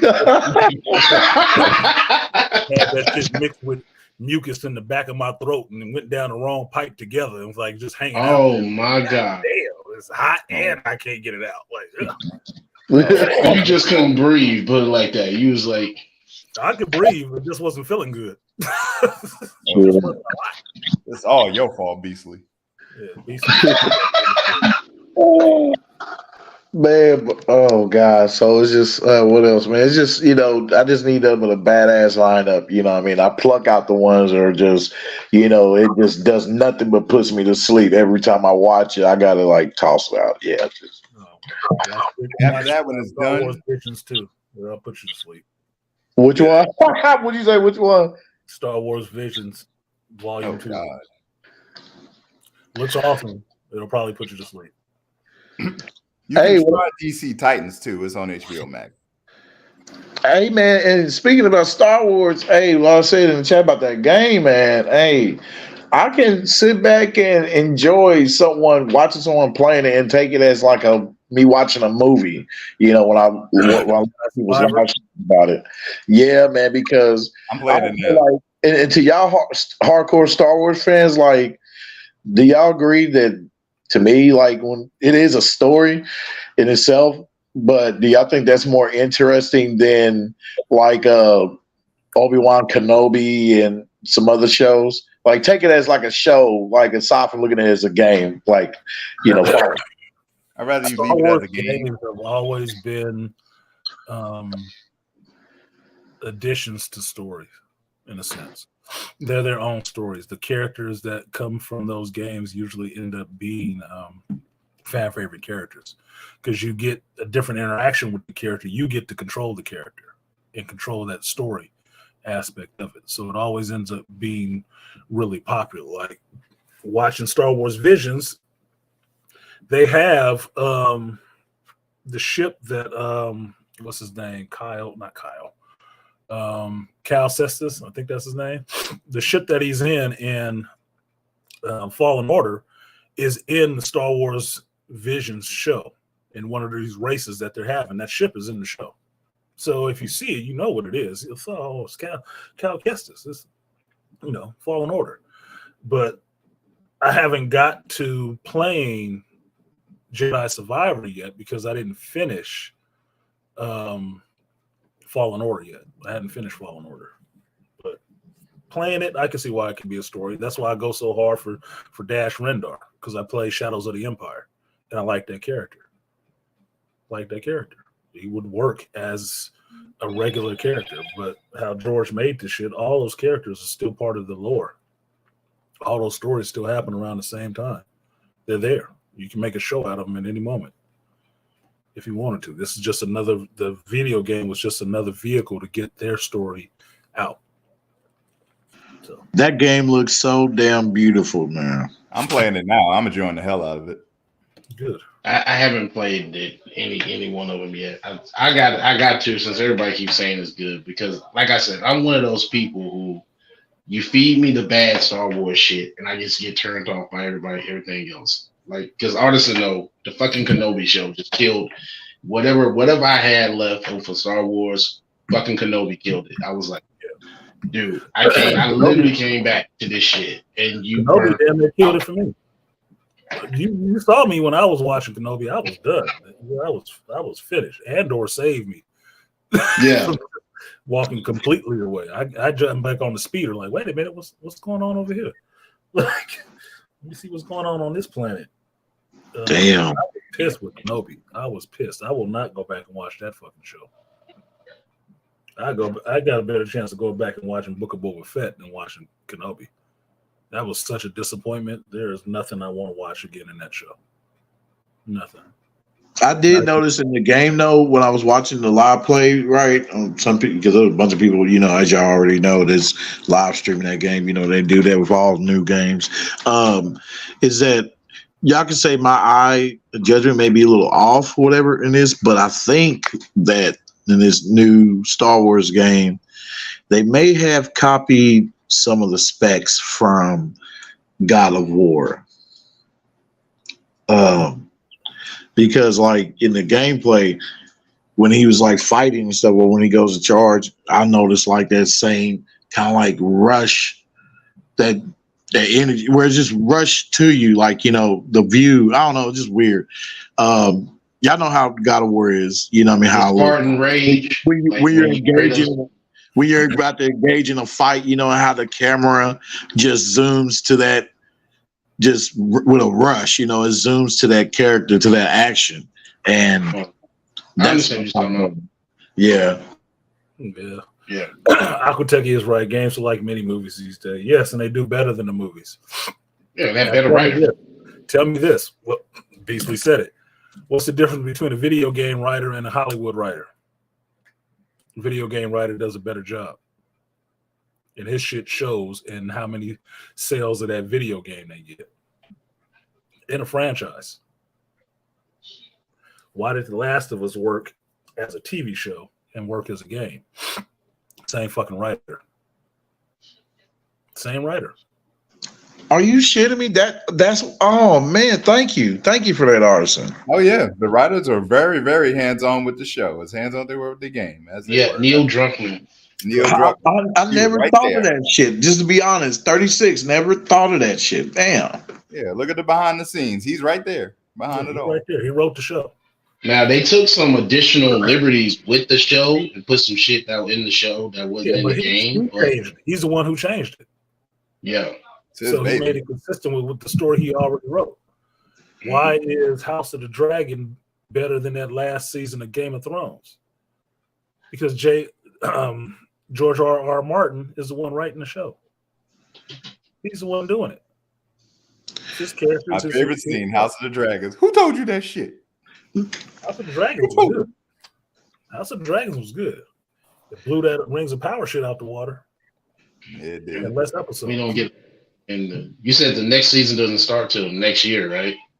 2024, 2025 or some shit like that. They're taking a while to do this. They ain't rushing shit. And I'll say now the reason why people deem the House of Dragons better than the last season of Game of Thrones is because of this one factor. It's because Jon Snow killed our girl. Yeah. No, that's not why. I don't give a fuck about him killing Daenerys. I don't give a shit about that. Me neither. She went fucking bad. I understand why she went bad, but she did go mad. I mean, what the fuck? I was shitty, man. Y'all wasn't shitty. I was shitty, man. I wanted her to kill that bitch. I'm sorry. I'm gonna be real. Hold on, Beasley. Let me finish. Okay. I went back and watched that whole series from season 1 all the way up to season 8 again to see if that shit tracked. She went bad. She took a left. And somebody was going to have to put her down. She really got off on some bullshit. But after what she had went through, losing everybody that she loved, even her best friend being decapitated in front of her ass, it's not surprising that she just said, fuck these people. It's not surprising. Her child, her husband, the dude that loved her, the boyfriend, her best friend, all that shit, brother, everybody. To finally get here to this place with these thrones, these motherfuckers killed my best friend. And these motherfuckers think I'm supposed to let them live. So henceforth, why I can't blame her, big bro. Fuck her. Yeah, she said fuck them. And somebody was going to have to put her down. Who else was going to get close to her? You think Grey Worm was going to do it? Nope. No, that's 6 John seasons was ahead. do it. He was the only one who could do it, and then leave there without the dragon barbecuing his balls. He's the only one, and it sucked for him because he actually liked her. Yeah, she did. And he did exactly what he said from the very beginning he wanted to do: go back to the fucking wall. That's all he wanted to do. He wanted to be done with this shit. He didn't want to be out there fighting these wars and shit. Nope. He wasn't no zealot that just wanted to be out there killing people. He didn't want that shit.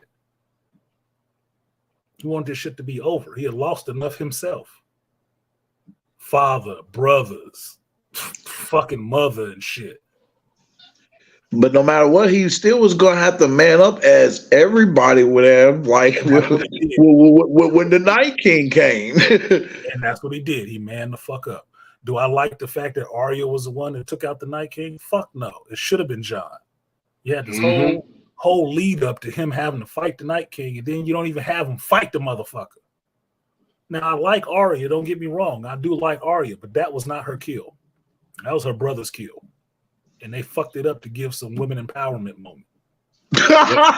Hey, you know what? I mean, honestly, to be honest, I was kind of fine with either way because I was like shocked. I was like, wow, what the hell? I expected him to be taken out like in some spectacular way, but I was like, okay, oh, whatever. But I'm in total agreement with you on that. No, the way And me personally, the way he rolled in there, she should have been frozen from the minute he grabbed her ass. The minute he grabbed her by the throat, she should have been like freezing up. No, it wasn't supposed to be her. I like Arya's journey. I really do. She a hell of a killer. She is. She ain't supposed to be taking on the Night King. That was the first time she saw that motherfucker. How many times did Jon see him? How many? Like at least 4 or 5 times. Whole fucking dragons with a javelin, like fuck you, bitch. No, that was not your deal. That was not supposed to be her moment. No. And me personally, with the whole Daenerys thing, I really didn't like Daenerys' character. I really didn't like that character. So when Jon killed her ass, I was just like, fucking finally, thank you. Because to me, it was just a lot of the problems that she dealt with back in Westeros, she caused because she didn't come up with a legitimate plan. And then I didn't like how they tried to make Tyrion the sucker when he went over there, like, oh, he didn't know what the fuck. I said, dude, Tyrion's the smartest dude in this whole goddamn show. All of a sudden, how you gonna try to make it seem like he don't know what the hell he's doing? All of a sudden, he became a dumbass, and his plans didn't work, and this didn't go this way. But that was when George R. was off the show, and then them two dumbasses was in charge of writing the show. In one season, they gave you repeats of what happened earlier, and then the last season was what it was. But in some ways, it was still consistent. I'm fine with her going a little bit bad. It didn't bother me that damn much because, to me, Daenerys was always pumped up as what she was supposed to be. Everybody was trying to believe in her. She never believed that shit, really. She didn't. She was in there on some entitlement shit. So, while I liked her character, I saw the flaws in her character. She could go bad. What did you think was going to happen? She was going to roll into King's Landing, and then she was just going to sit on the throne, and everything was going to be peaceful again? Get the fuck out of here. It was still people that wasn't siding with y'all. Y'all was going to have to go back to war. She don't know them people. She ain't even been around them people. And how many goddamn years it took her to get back there? She don't know them people. Don't give a fuck about them. What difference did it make if you burn half of them up or all of them up? Hey man, I don't know, bro, but when she came out that fire, man, on that one episode in one season, bro, I was like, yeah, this got to be the baddest bitch on television. The way she came out of that fire. Yeah, but that's why I like Emilia Clarke, because Emilia Clarke got some shape. You said she got the what? I said Emilia Clarke got some shape. She got some shape on her. That's one white I ain't mad. Look, that made her a household name. Watching her get plugged out by Drogo, that made her a household name. Everybody remember who the fuck she was after that. That's why they, over time, they start dialing down her sexuality a lot. Because that was the get on phase. You know how it works. She started wearing more clothes. If you in a movie and the director is your boyfriend, you got to fuck somebody on camera. Then you start getting better roles. Hey, I came across some quote unquote pro-black women that did not like that at all, man, about her hooking up with him, Drago with Jason Momoa's character, and being a white woman coming out of fire like she's, yeah, I was like, man, bitch, please, go on somewhere. Look, I don't know a black chick, even a hood black chick that don't like Daenerys in fucking Game of Thrones. I don't. And they ain't even geeks. They was watching that shit. I know a black chick right now, hood as fuck, keep a filthy house. Her dog is named Khaleesi. You said keep a filthy house. Her dog named Khaleesi. Her dog is named Khaleesi. What that tell you? That bitch watched that show. You know what the fuck that mean? That mean like queen or something. Mm-hmm. Yeah, Game of Thrones was like the new modern My Stories. It really was. Game of Thrones is an awesome show. I don't have to like the way it ended. I don't have to 100% like the way it ended to say it was kind of consistent for some of those characters. Some of them it did kind of dirty. Some of it didn't. Like Jaime and Cersei just dying in some rubble or some shit like that. And I'm like, well, fuck that. After all this shit Cersei did, she don't deserve to die in no fucking rubble. Fuck you, bitch. You hear me? You hear me? Yes, I was like, what the hell? You got over. You can still be alive, as far as I know. Like, fuck that. Nah, I need to see you get. I need to see you get burnt up by that damn dragon. Is what I need to see. After all So this done. Oh no, that was So not. do y'all feel the same way about Jamie Lannister as y'all do with Xerxes? No, because Jamie had a better arc. His character learned and turned into a different person than he was in the beginning of the show. Beginning of the show, Jamie was a fucking asshole, a monster. Yep. Arrogant prick. Arrogant, like killing people. But Jamie got humbled.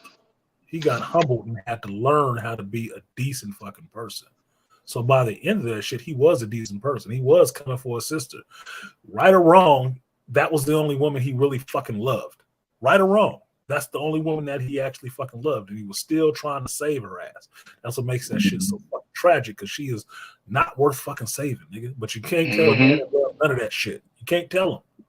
The only one. So fuck. Good or bad. That's what it's gonna be, Jamie. Yeah, go save that bitch. Whatever. It's your sister. It's your, whatever, man. You're right. Okay, now we don't have to worry about your ass walking around here being miserable or violent. Like shit. Two? All right. Well, par for the course. It's two birds with one rock. I'm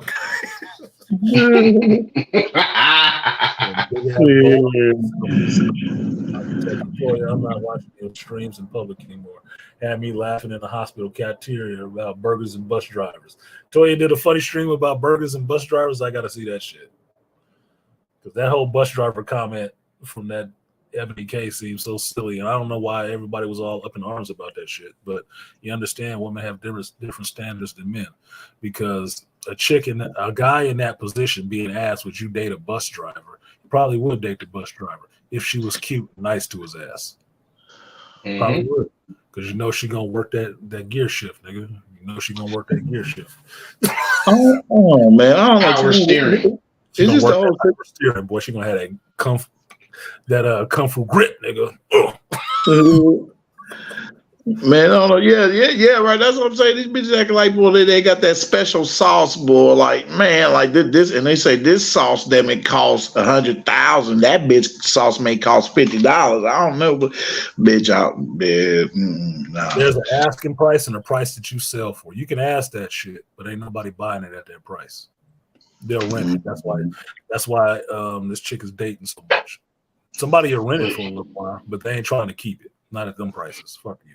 You gotta do it like the dude. You gotta do it like the dude from Pawn Stars. Well, the asking price is I give you about $1,500 for it. Yeah, exactly. But the auction said $10,000. Look, I gotta make a sale. That's what This is what I got. This is what I'm. That's all I got. This is it's what you asking, what it's worth, and what somebody will pay you for it. 3 prices. Exactly. What you want may be really high. What you selling it for might be down there somewhere. But what somebody is willing to pay for it is what it's worth. Plain and simple. But I want $10,000. I'll give you 2. You gonna take that shit or not? Because I got cash money right here. He said, bitch, this is street prices. Yeah, fuck you. No, it's not worth that. It's not worth what you think it is. Yeah, So- she's just a failed divester at the end of the day. So No, I was pointing this shit out to somebody else listening to that shit about that whole bus driver thing, that she wouldn't want a bus driver. Let her not want a bus driver. I know a bus driver here is a union job, and that motherfucker could make up to 80 grand a year as a bus driver. So if he got own a company for you, why the motherfucker got own a company to make 6 figures? Man, I was on a stream last night, and a dude said he was sucking her toes. A UPS driver can make 6 figures. A UPS driver, you know, the little motherfuckers in the brown shorts and the boots, bouncing out, dropping off packages, they can make $100K. What is she talking about? it's not about the money; it's about the status. A fucking wish list. Yeah. Well, that goes back. Woman. Then why are you worried about if he a bus driver or not? Successful woman, because you're still looking to be fucking taken care of, lazy bitch. Exactly. Yeah, artists. That kind of goes back to that whole concept of them shitting on blue collar workers. That's all it is. That's all it is. It's a class thing. if they can brag to their friends about the shit. It's nothing to brag about to your friend that your husband, your man is a fucking bus driver. It's no status for them. Look, when I date in the last months and shit like that, when I was dating, you know what I told women when they asked me what I did? It's none of your business. Number one. The other one is, it is not high status. It's not interested, and I don't like talking about it. You know what that does? Fucks them up. Why? Because they can't get a monetary calculation going on in their head about if they should fucking talk to you or not. Because they ain't looking for none of the shit that's actually valuable. Do I respect women? Do I choke bitches out? You know, none of that shit. Look, I got a job and I go to it every day. And I don't have a lot of time to be bullshitting with you about it. It doesn't matter what it is. All you need to know is that I got one. So I don't have time to be chasing you around. And some women get put off by that shit because that's a qualifying thing. They want a reason to discount your ass. That's why I don't tell. Fuck you. Meanwhile, that question is disqualifying. Yeah, it is. My answer is disqualifying. Disqualify me. I don't give a fuck. But see, the problem is, it's like the monkey with the berries in his paw with his hand in the trap. He don't want to let the shit go and get his hand out because he think he got a hold of something. He's not sure what it is, but he don't want to let it go. And that's what they do. They get their fucking paw stuck because they're too fucking greedy to let their hand go. No, because in I don't this want to world, let it go and find out it was something I should have had. But I ain't telling them how much I made last year. They none of their goddamn business. We ain't in. Look, this ain't a LinkedIn interview. It's not. Do you walk up to people in the street and ask them what they do for a living? Oh, it's a conversational piece. No, it's not. Because if you don't know what that fucking job is, what you got to talk about? Shut up. Yeah.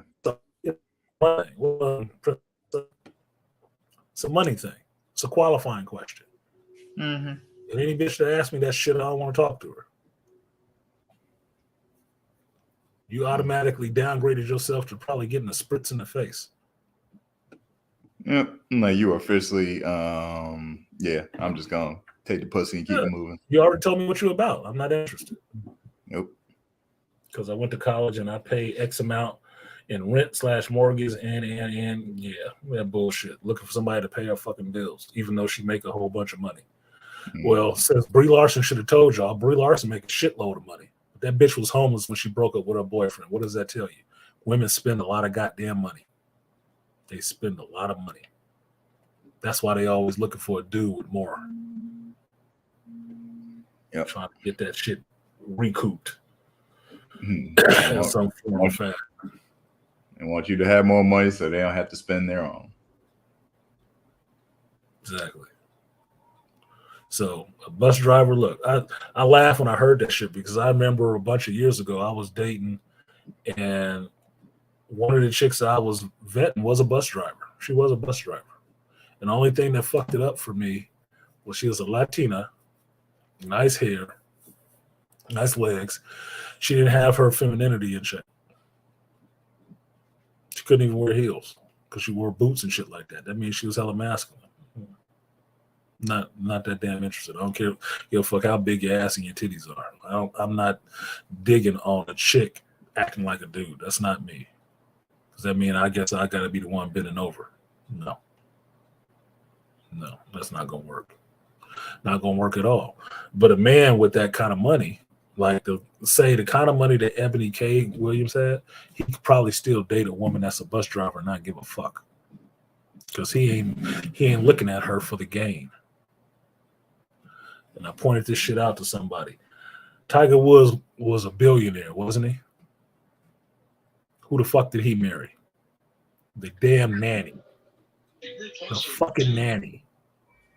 The nanny to other golfers' kids.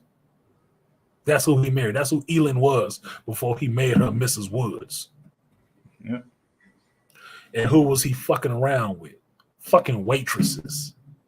Waitresses. Some random ass spots that sound like a fucking Denny's. Go back to Arnold. Don't care about what the fuck you do. Kevin said this shit many times. Men don't give a fuck about what you do. It's not important to them because we ain't looking for you to be taking care of us like that.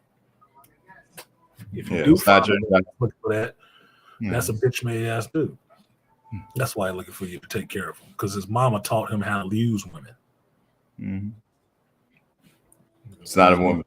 No man's asking a woman to protect and provide for him. No, and ain't no woman able to protect a man. How?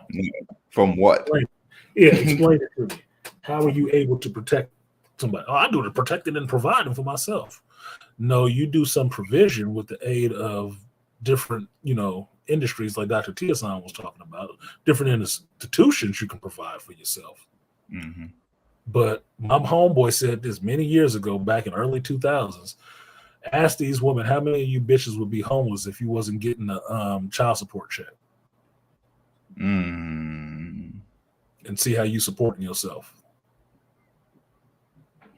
Now, some of them do make a lot of money, but why do you get that job?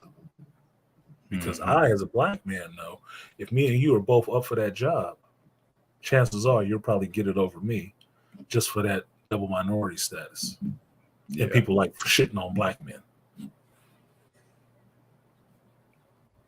So how are you actually getting it? Did you earn it? You really equal? Or you just getting the leg up? But I mean, this is what comes with it. You want egalitarianism? This is what comes with that. The stuff that's going on. So some of you women are going to have, some of these women are going to have to be the quote unquote providers, but that's what comes with that. Yeah. If you push blank slate equalism, you want it. This is what comes with it. Rainfire said, I can make $100 to $200 an hour cutting grass. I don't make anywhere near that with my degree. But shout out to the single moms who need a little trim. Take advantage, man. Take advantage. Take advantage, man. Take advantage. Look, everybody need a grass cut. Everybody needs a little grass cut. Everybody needs a little grass cut. Yeah, you need a little trim, little trim up. It's not a problem. Not a problem. No, come through. Okay, I'm back. I have a phone call. My bad. Yeah, that's where they at now, though. So that's why you're seeing somebody like Ebony K, which I guess she is pretty. I wouldn't say she fine as fuck. That's other women saying that shit. I didn't say that shit. I was like, no, she ain't. Man, dude, I heard a dude on live stream last night, man, said she's a 10, man. I want to suck her toes. I'm like, are you serious, dude? You're a simp. You should be speaking no more about relationship shit. You are a simp. Admitted simp. She's not bad looking, but the things that the women I was talking to and asking them about this chick that they were pointing out was her skin and her hair. And mind you, these ain't melanated people. So that's what they're keying on and they're thinking is attractive. And I'm like, well, her hair is straight. I guess that could be something. Her skin looks nice and unblemished. Yeah, but she's in the studio with makeup on. So you don't know what it looked like when you pull her cake up and makeup off. Exactly. Her eyebrows look pretty evenly, spaced and shaped and stuff like that. Yeah, but the motherfuckers don't move when her forehead moves. You know what that means? The motherfuckers damn near painted on. And then she got resting bitch face. Yeah, she looks impossible. She's no Stacey Dash in prime when she was in her prime. Like, they be talking about like she's Stacey Dash in her prime. I'm like, stop it. No, but it looks like even after you did have the night with her, you would instantly regret it. As soon as she starts talking. Because then she starts talking. Yeah, exactly. Then she starts talking. Oh God. Oh, okay. Ooh, look at the time. What time to Starbucks? I have got to go. I got a meeting to get to, baby. I'll talk to you later. Call me never. Yeah, I just got called from work. I got to go. I got to get you a cup of water. Why don't you get me a cup of water? Damn, can you just give me a cup of water? I just been banging your back out for like 2 hours. Can I get a cup of water? Or you wake up and she's standing over you for 3 hours. Like she looked like the type that want to be a director even during the sex. She looked like the type. She want to be a whole director.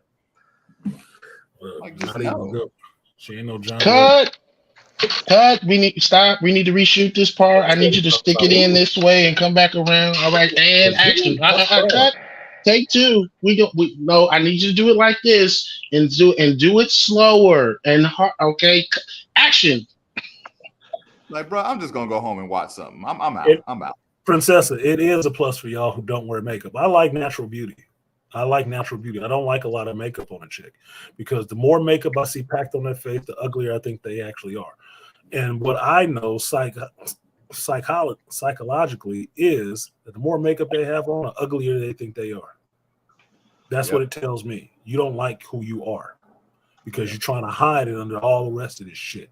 Fake eyes, fake lashes, fake hair, bunch of makeup on your face, padded bras, padded underwear for your booty and stuff. You don't like who the fuck you are. Stop telling men to be real with you and you fake all the way around.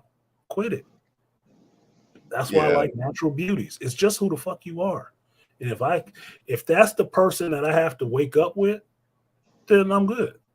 But if who I have to wake up with don't look shit like all this makeup and voodoo you got going on your face, then what am I actually getting? What am I actually getting? Wake up to a whole witch. Oh, fucking witch. I gotta know it. Like I used to date someone. Oh no! I used to date someone that was like heavy in the makeup. I used to get annoyed with her when she was getting ready. She's like, "Why you always get so annoyed?" I'm like, "Cause you putting on shit I don't care to see." Damn right. How does my makeup look? Like it should stay in the container. Like like I don't like that shit. You want me to say like what you ask, and I get annoyed because you ask me this question all the time, and I give you the same answer. You look better without it. I tell you that all the time. She asked how's your makeup. I said, oh, it don't matter because guess what? We finna go to the pool. We finna go to the beach or water park. One time. Yeah, all that shit finna come on. Makeup on. Some nice lipstick, maybe some little eyeshadow or something like that. That's okay. But if you got to get the foundation and the sculpting and look, man, are you working in Hollywood? I don't want to kiss all of that shit. I don't want all that shit on my lips. Some chicks wear light or are very light with the makeup, because they recognize, hey, that the guys are already attracted to their natural beauty, so it'll make no damn sense for them to throw on thousands of pounds of makeup and looking like it. If you are naturally pretty, why do you need makeup? Mm-hmm. But women love to talk about, how much money it goes into it. And I'm telling you don't need makeup. I'm saving you money. What's the problem? If dudes and then the crazy thing is, you would think something was wrong with his ass. Mm-hmm. Dudes have to face the world a lot of times just as the fuck they are. What are we doing outside of a haircut and a trim up of our beard and shit like that? Do you see us putting on a bunch of foundation and eyeshadow and lash works and shit like that to come out the house and look at y'all? Nope. If you did, you would say, oh, he don't even like women. This is going to be my girlfriend. Mm-hmm. Exactly. That's another element to this too. They're mimicking the techniques of the dudes from the rainbow community that do all that shit too. That's not even their own techniques. They're doing that fucked up makeup job so they can take their men. He didn't say that, damn it. You don't have the parade coming after your ass now. Yeah, whatever. They ain't scared. They've already tried, man. I've been called. Yeah, I tried. They tried to call me transphobic. I was like, fuck off. Not transphobic. You do what the hell you want to. What am I scared of a transsexual for? Nothing. The only thing that would be about a transsexual would be if I'm out there dating and you not telling me that you're a fucking transsexual. That would be fearsome. That would be fearful because you are trying to play on my not knowing. You're trying to take advantage. And that's no different than a molester in my book. And the bastards, they should get away with it. And then damn hell when the dumb fuckers mess with them and then they end up catching something. You know what I mean? Yeah. No, what usually happens is these motherfuckers don't tell nobody that shit. The dude don't know, and then they end up in a situation, and then the dude find out she got a whole twig and berries under her dress, and now he fucked up. Because now everybody's looking at him like, or not everybody, but now the implication is that he gay, and that's what he was into when he thought he was dealing with a woman. And the person that's transitioning into a woman didn't tell them up front that's what it was. See, here's the thing that's funny. A woman can ask you all about how you make your money in the beginning, but they don't want to tell you if they transitioning in the beginning. They don't think they need to say that shit. Yeah. Till you end up half naked in a compromising position. No fucking way. You need to say that shit up front. Up front. Be proud just like the rest of the gay people is proud. I'm sorry asking how much they weigh. I asked to see baby pictures. Hell of a counter, actually. I need birth certificates and childhood photos. Show me a picture of you when you were 5. I'm stealing that. I need baby pictures. What your mama call you when you was little, when you was smaller? Oh boy, they'll be trying to get their pitchforks then, Devin. Get these niggas. Finding that consent under false pretenses. And I know this ain't popular to say. I'm not saying it to be reactionary. I don't have a problem with anybody how they live their life. I really don't. But I don't like people being taken advantage of. And to me, that is taking advantage of somebody because you're not being truthful with them. It's no different than a woman with all the makeup on. You're not being truthful with the other person that you're fucking dealing with. It's the same shit. Hey, that's all it is. Be honest with the people you're dealing with so they know what the fuck it is that they're dealing with and they can make their own choice. That's it. I don't care what you do and how you do it. Fuck off, do it. You ain't doing it with me. So why do I care? I think Putin said this to them and they should keep that shit indoors. You know what I mean? Yeah, I'm with that. That shit should be kept indoors. Well, it's basically a sexual thing anyway. Nobody else is supposed to actually know the shit. It's not anybody else's business. Like, if I wasn't here telling y'all, like, I'm a card carrying lesbian, I'm down for JJ. I love women and loving parts of them.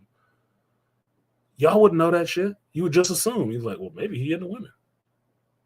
Look, Teddy Pendergrass for a long time to me was singing to women until I found out he was fucking gay. For a long time. Yeah, Teddy Pendergrass is that dude. It was like, he gay? So he was singing to men the whole time? Ooh, that's different. Make some good songs. Really? I did not know that. Yo, Art, that's fucked up. Because I didn't know that. You got what I mean. Come on, man. Look, I'm a kid from the 80s. Like George Michael. Yeah, Wham was good. Yeah, George Michael was good. You gotta have faith. All that shit. Gay as hell. Yeah. When I was younger and found out what gay meant, then I understood who the hell he was singing to. Did it mean I didn't like George Michael? No, I just know he ain't singing to me now. Look, dude, I thought you was talking about a chick. I'm into the chicks. So some of these songs gonna work, and some of these songs I didn't know you was like that. Okay, do what you do, but I'm not that type. I'm just not for me. What up, Trigger Man? Trigger warning in the building. What's going on? What's going on? On his ride. I'm leaving the compound. Leaving the compound? Yeah, you got that scanning going on. Like you scared. Yeah, man. Oh, yeah. I'm sorry. I tell you in the grass. My bad. Thank you for correcting me. The tutor trying to correct me again. I'm gonna have to do some punishment. You know what? It was Luther. Luther Vandross. You brought back a lot of fond memories for me and my wife about when we first started out, and a lot of people don't understand the battle of a relationship. It's like a goddamn up and down roller coaster, you know. And that's why, some people don't get it, man. I know what it's like to have a newborn baby and get tired after working 18 hours, and you got to still find the strength to be a dad. And a lot of people are like, oh man, hand that baby off to the mama. Like, no, dude, I got to get my time in. You know what I'm saying? My kid was interested in stuff I did, and a lot of people say, man, BFT, I don't get you. I'm talking from the old ways, man. And I can't, it's a lot of stuff to it, man. You're going to make a lot of sacrifices. And a lot of people are scared of that. That's why I get the agenda that's against men, masculinity, and fathers, as well as women and women that want to work with men. I get there's a big agenda to disrupt the flow of natural order, you know, and that's why I'm like, okay, like I'm going to just stay in the woods in the outer rim and just watch it burn, and whatever survives, I'll come back and then kill it, and then I'll rebuild with the Mexicans, and we'll go from there. So salute to you, BMT. Salute to you for that, man. Rebuild with who's left. You know. But yeah, I actually went back and watched the old Dune. I actually went to watch the old Dune, and I kept, you know, I always wonder what the hell is in that damn box when he put his hand in that damn box. I'm like, what is in that box? Hold on, there's an old Dune. Yeah. Yeah, what? 1980s David Lynch. Hell yeah, dude. Dune is old, and it got books. Like D-U-N-E. Yes. Okay. Damn, I feel old now. Fuck. Yeah, Dune is a classic. It's a real good classic. And I mean, nah, bro. I'm 36, man, but it's just certain shit that I wasn't hip to. But I end up getting hip to it once I sit back and hear, you know, I mean, those who maybe my age or a little bit older, you know, talk about it, you know, and go into their deep, you know, in their deep dive about it, and then I become interested, and then check it out, and then it becomes part of my arsenal. So yeah. No. There's nothing wrong with that. Like, I had the privilege to grow up and watch books and movies like that where it encouraged young boys to go out and dream, and like the bastard prince that wanted to, you know, after he started finding himself, he started becoming his own master. Like, that's what I think. A lot of those books, like The Page Master, Dune, a lot of them were actually encouraging young boy masculinity. They were actually pushing boys, hey, go out there, like explore, like conquer, like you're going to get that foot up your butt, but you got to keep trying. I love that. It's like me and Dr. T were talking about earlier. It's setting the example of what men do for boys. Right. So that's what it is. It's actually giving you an example or something to strive for. But if you wrote that shit nowadays, they replace that shit with a female because they're not trying to empower boys. They're trying to depower boys and empower females or young girls. So yeah, right. Yep, BNT, when you were saying that, I was thinking the Page Master, and you said it. I was like, yep, that's the Page Master sound like. Because even to mention that movie, most people haven't even seen the Page Master. I said Macaulay Culkin. I said, you ain't never seen the Page Master? That's probably like one of the more better films that he did. Like, as far as like about coming of age and facing your fears, and he was scared of everything. Like, yeah, the Page Master was awesome. Everybody only remember Macaulay Culkin for the Home Alone stuff.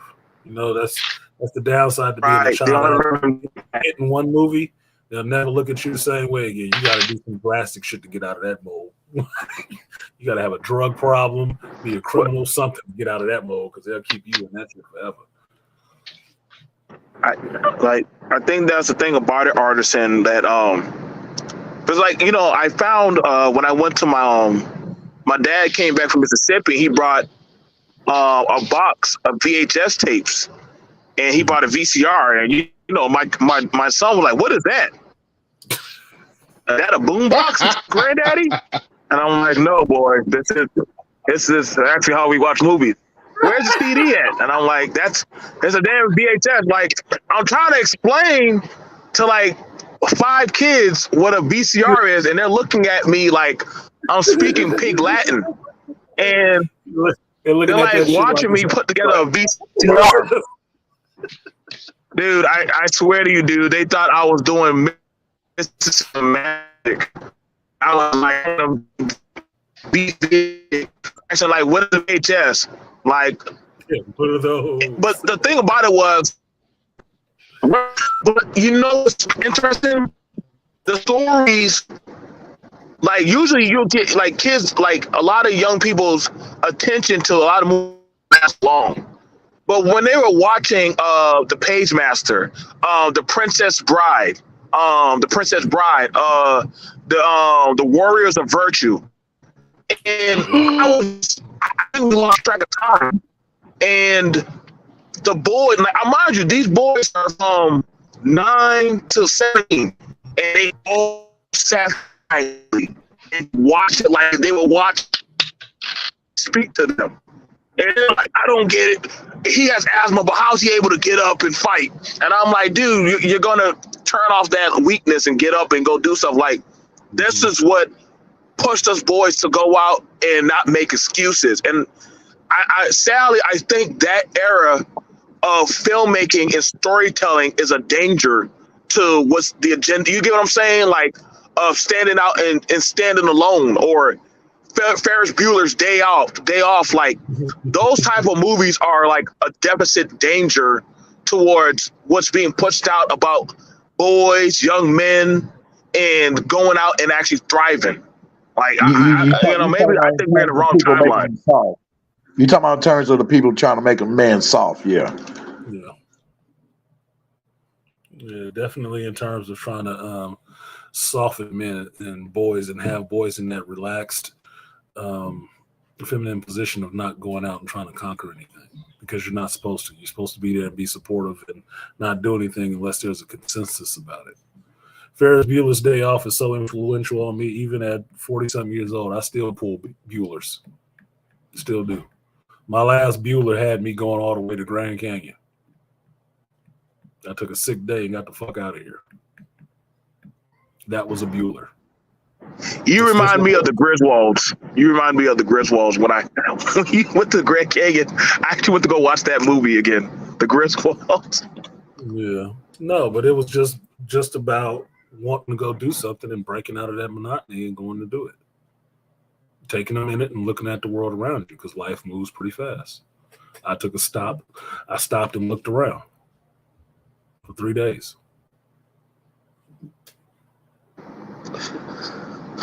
I think that's why. If you grew up in the 80s and didn't watch Never Ending Story or Princess Bride, your childhood is suspect. Very suspect. Because look, Never Ending Story, Princess Bride, Goonies, American Flyer, The Sandlot. Nigga, you ain't seen none of that stuff? Where was you? You ain't from here, are you? What? Right. Oh no, you ain't seen Monster Squad? What's wrong with you, man? What's wrong? Tell me what's wrong. Your parents had you chained up in the basement, right? Nah, there's some shit you got to see. E.T., come on, there's some stuff you would have had to see. If you didn't see it, you grew up on a convert or something, like, right? Some religious compound where y'all didn't get to watch movies and stuff. Fucking with the Last Action Hero. No. Well, Last Action Hero is different. The rest of those movies are all kid movies. They're all kid 80 movies. This is the same shit that works off of Stranger Things works off of. Because The Sandlot is classic. It's just kids playing baseball in an empty lot. Right. In like the fucking 70s, I think, or so. Yeah, that's around the 70s. But I think what's that dude? God damn it, the guy who played the voice of Darth Vader. Yeah, he was in that. He was like 40. Yeah, he was like 40 or 50 in that movie. Yep. He wasn't too old.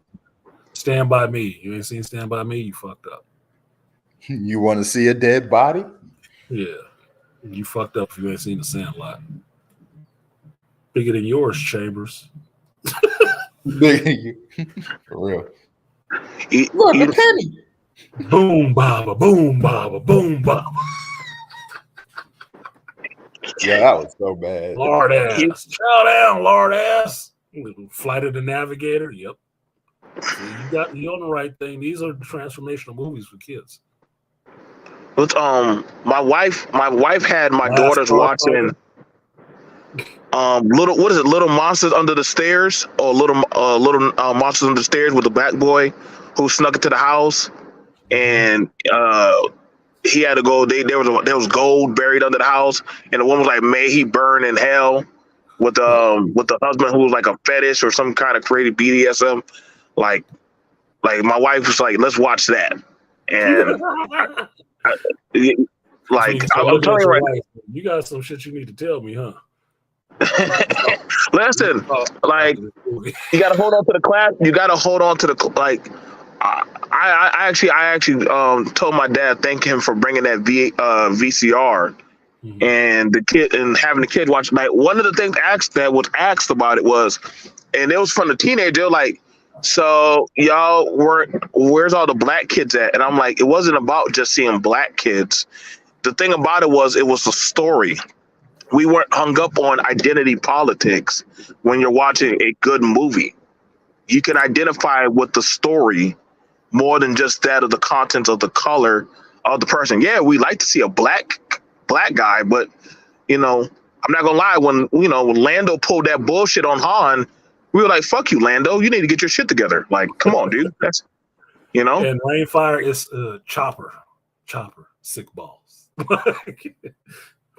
All I heard him say was this, but in my mind, I heard Chopper, sick balls. Leeches! Ah! Hey, man. Them classes got us through, bro. Them classes got us through a lot of stuff, man.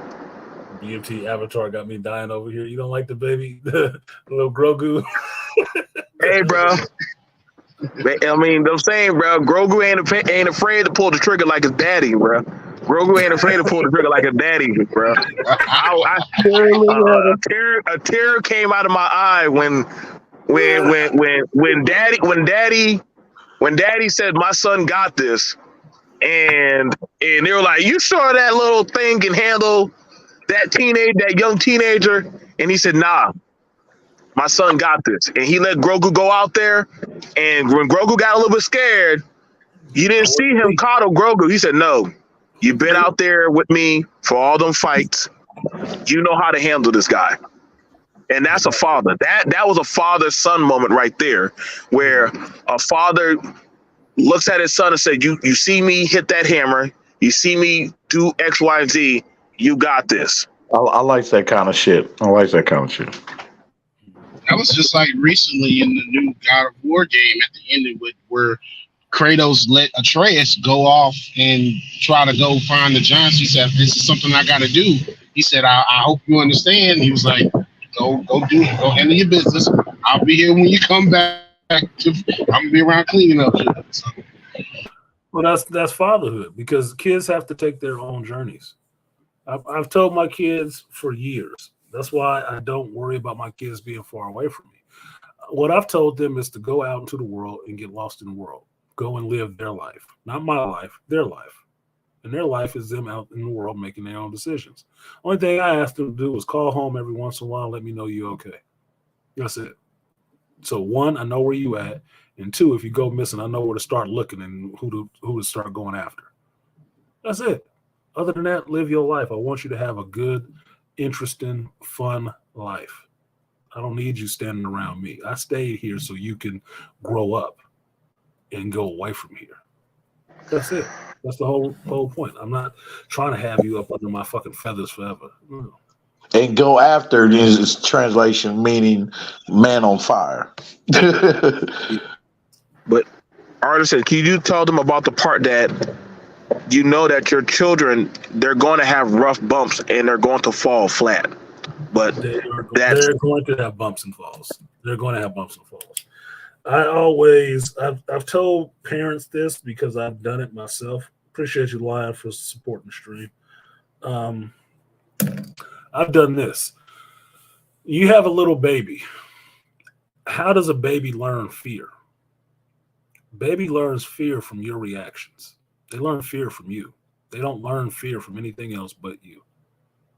So when the little baby starts walking and it falls down, first thing you will see it do is it falls. It realizes that hurts, even though they don't know what hurt is yet. And they look at your face. How you react is how they learn how to react. What I did with my children, I did not react scared. Oh my God. Oh. Looked at them. They looked at me. You okay? Yeah. Did that hurt? Yeah. Okay. Get up. You're okay. You okay? You're hard. Ground is soft. It's okay. Now you know what that feels like. Get them up, dust them off. They good. They go off your reactions always because, like me and Dr. T.S.on were talking about, kids learn from watching you. Even when you're not paying attention to them, they're learning from watching you. So you train that shit into them. I trained my children to not be afraid of the fucking world. To understand there's some fucked up people in it, but you still need to go out there and be in it. You want to be out there in the world. You need to know what's going on out there in the world. And go as far as you feel like going. You ain't limited to these fucking 4 blocks around us. Fuck that. No, there's more shit out here than this. And everything I did was to put other seeds in their head and around them to let them know there is more than this bullshit right here. More than this right here. Look out and around you. Do not limit yourself by, well, this is the only thing I know. I only feel comfortable here. Get the fuck out of here then. Go. Go get comfortable somewhere else. And then when you get real comfortable there, move the fuck on and go somewhere else. I want people who can thrive in this world, not be stuck in one fucking place thinking this is all there is and miserable and depressed and worrying about killing themselves and shit. No, you better get out there and live your fucking life. I stayed here because I had to, because I made a choice to raise children. If I didn't have children, I'd have been the fuck out of here too, a long time ago, because I wanted to leave. The only reason I didn't leave is because of my son and then my daughter. That's it. That's the only reason I stayed. It wasn't family. It wasn't cooch. It wasn't none of that shit. It was my kids. I want to be there and be in their life. Period. The end. They grown. One of them don't even live in this state. And she living her best life. Doing her thing. And I'm proud of her for doing that. My son is doing his thing with his family. I have to be here. Even my job, I can move with it. All I need to do is decide where I want to go and see if they got a spot for me and be the fuck out. Because I'm not about, you always have your roots where you came from, but you should always be trying to be out and exploring the rest of this goddamn world. Because it's better for you, better for your brain, better for your thought processes and how you understand things. Weird I can do. I do a lot of weird that takes me out of the stereotypical box of what I'm supposed to be. It puts me in the category, that nigga kind of different. Good.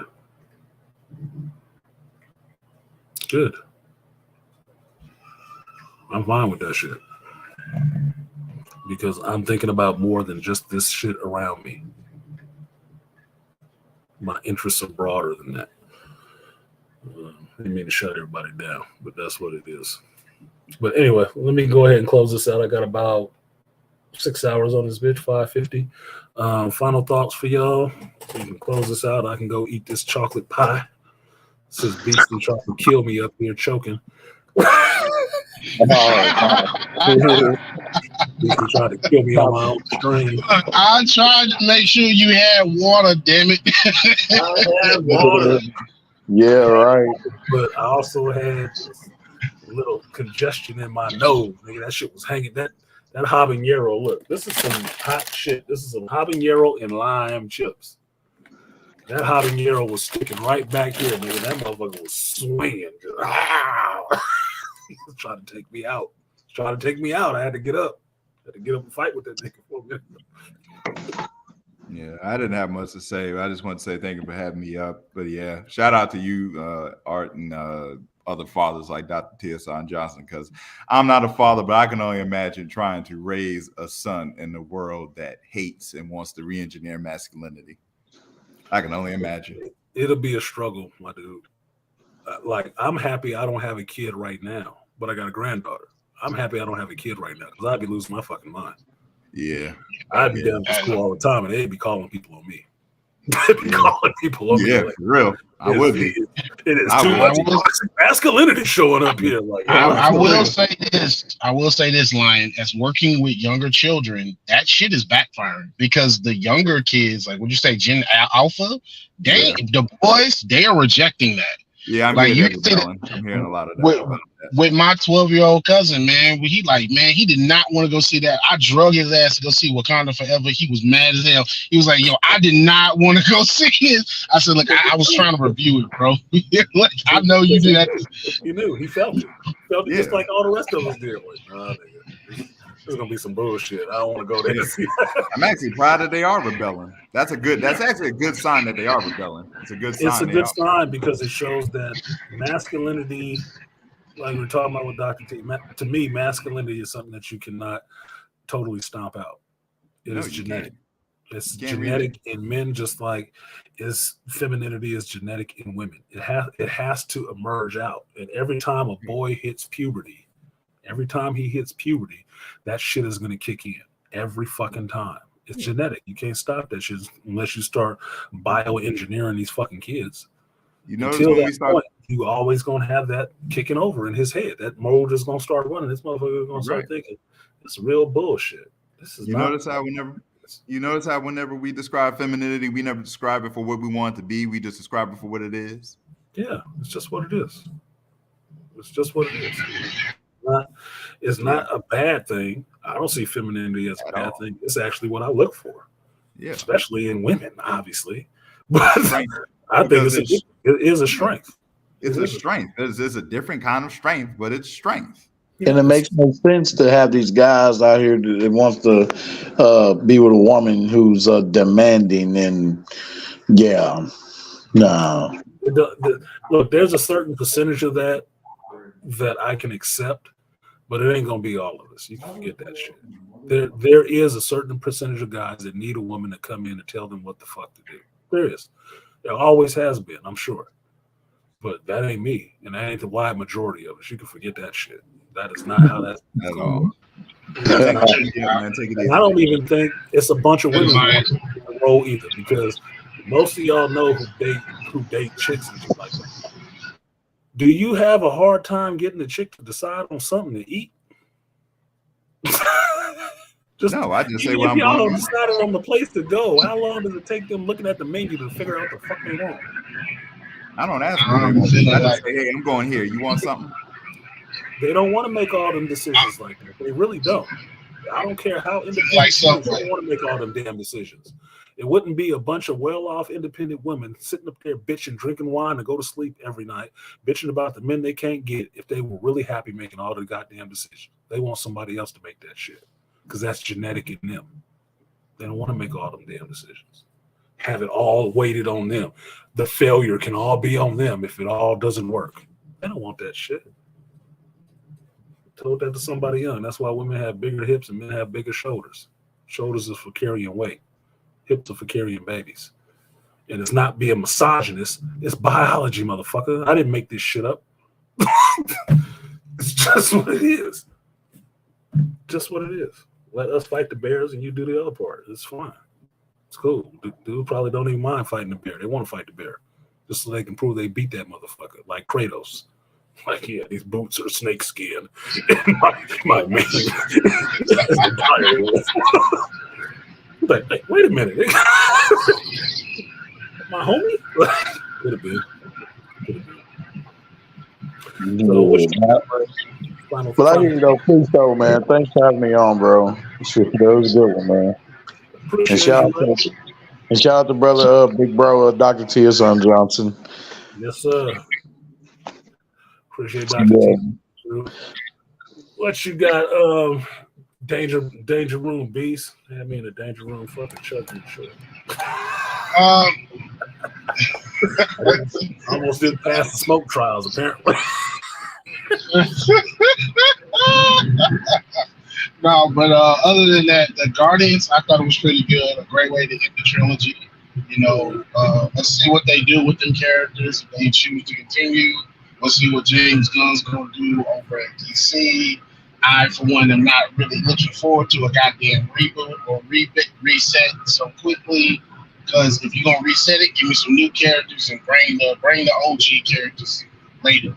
But it is what it is. But that's all I got. Appreciate you, Beastly. Appreciate you. All right. Let me get some of these salutes out just so you guys know. Appreciate you, Aaron, for saying it was a good show. I'm gonna get you your salutes.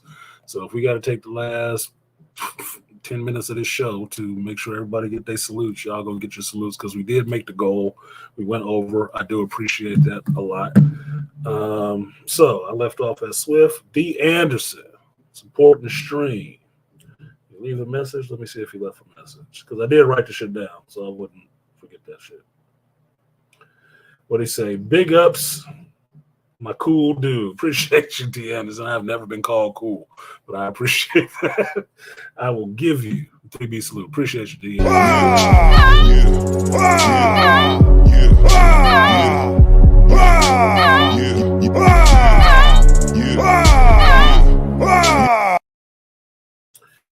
KT Smith, thank you for supporting the stream. He said quality comic book oriented content. Sort of. But I appreciate you listening. I do.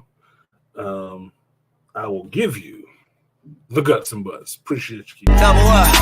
3 or 4 times. I ain't telling no lies. Run it up. Never let a hard time on the ones.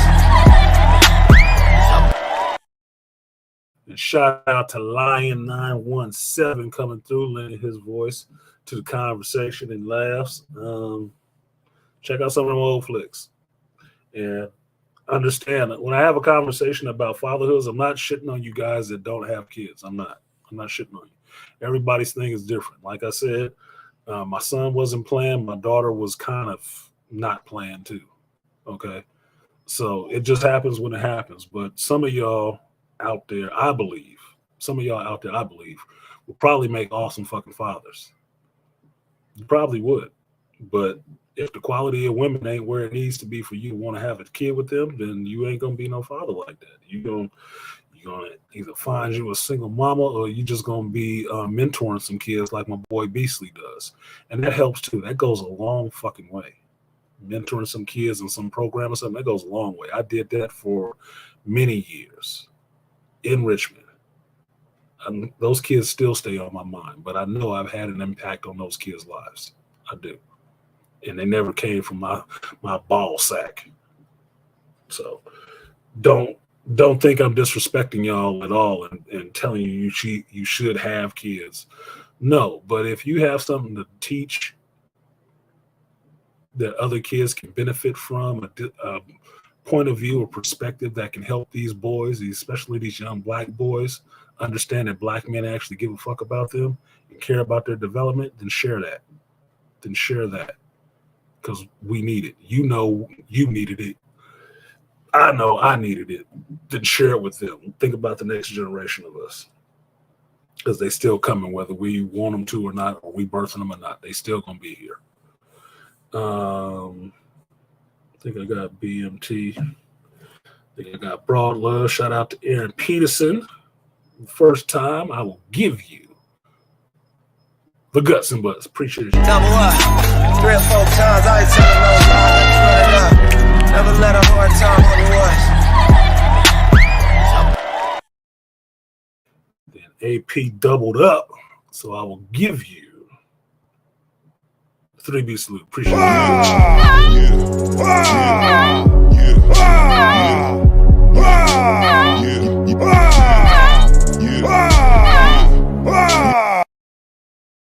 And then he came back and hit the trifecta. He hit every tier that I have an animation for. So shout out to Aaron Peterson for being the big donator this week.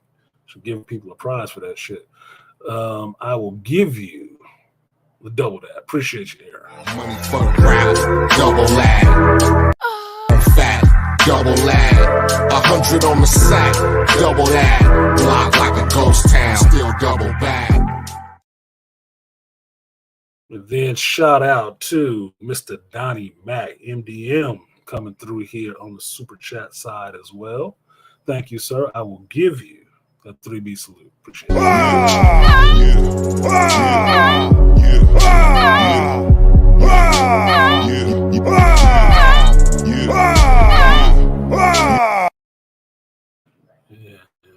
I think I got BMT, his 2 on there. Appreciate you, BMT. I will give you double up. Double up. 3 or 4 times. I ain't telling no lies. Run it up. Never let a hard time on the All right, y'all. I'm gonna go ahead and get out of here. Thank you for coming through today. I really appreciate it. Appreciate Dr. T coming through, letting me get a little bit of talk on about the Guardians and some other stuff. I haven't got to chat with him in a while, so it was good. Wanted Dr. Anwar to come through. He didn't come through because he hadn't seen the movie yet. So, Dr. Anwar, you were fucking late, sir. So I know you got a serious job, so I'm not gonna hold it against you for longer than 24 hours. But you fire up a stream, you want to talk about Guardians? Let's do it. I'll be there. All you got to do is send me an invite, and I'll show up. That's it. Send up the flare. The geek will swing through. Other than that, thank you guys for showing up today. I know next week is Mother's Day, so if I don't see some of y'all in here, I'll understand a little. I'll understand. Maybe I'll call my mother on Mother's Day because me and my mother still funking, so we ain't talking. But I know how to put shit aside for a day, for an hour. So maybe I'll still call her. I probably will because we don't agree, but I do love my mama. It's just what it is. It's just what it is. So thank you, folks, for coming through. I've been Artisan MC. This has been Shop Talk Live. I do this every Sunday from 11 until I feel like cutting this shit off. Rain or shine, at work or not, I am back on the on-call rotation, but I don't have a weekend rotation for another month. So y'all are good. I'll still be here at home doing these streams, trying to give you my opinions on geekdom and what I see going on around me on YouTube and in life and whatnot. Maybe a lot of stuff you weren't showing up for. You might have showed up thinking you about to hear comic book talk. Rob at Comics Explained does a hell of a job doing comic book talk himself. This is not that show. This is not that show. This is not that show. He does a hell of a job doing it, and I like his platform and his program. So, and I'm a supporter, a sub of his. So I didn't come here to try to do the same thing he was doing. I came here and did my thing. So that's what it's going to be. So we'll get to the geek stuff. We'll get to the YouTube stuff. We'll get to the life stuff, and it'll all mix together, and it will flow in some form or fashion. But hopefully, maybe you learn something. Maybe you learn something about some stuff that you want to see or want to talk about, or at least helps you find your voice in speaking about it. But that's it. I'm going to get out of here now. I'm going to go eat my chocolate cream pie, and I think I might jump on Division because I haven't played that in a minute. I felt like losing some hours of sleep. Anyway, thanks for coming through, you guys. I will see you next time. Peace.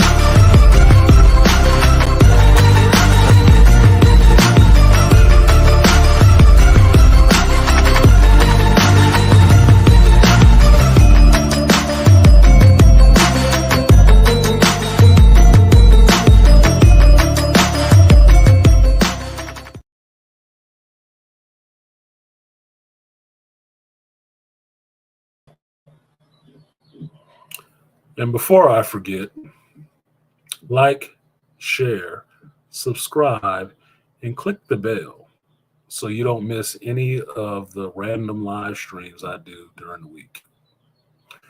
The Geek Speaks will be up during the week, so at least by Wednesday, you will see my face again. If you click the bell, you'll hear when it happens. So I'll see you guys next time.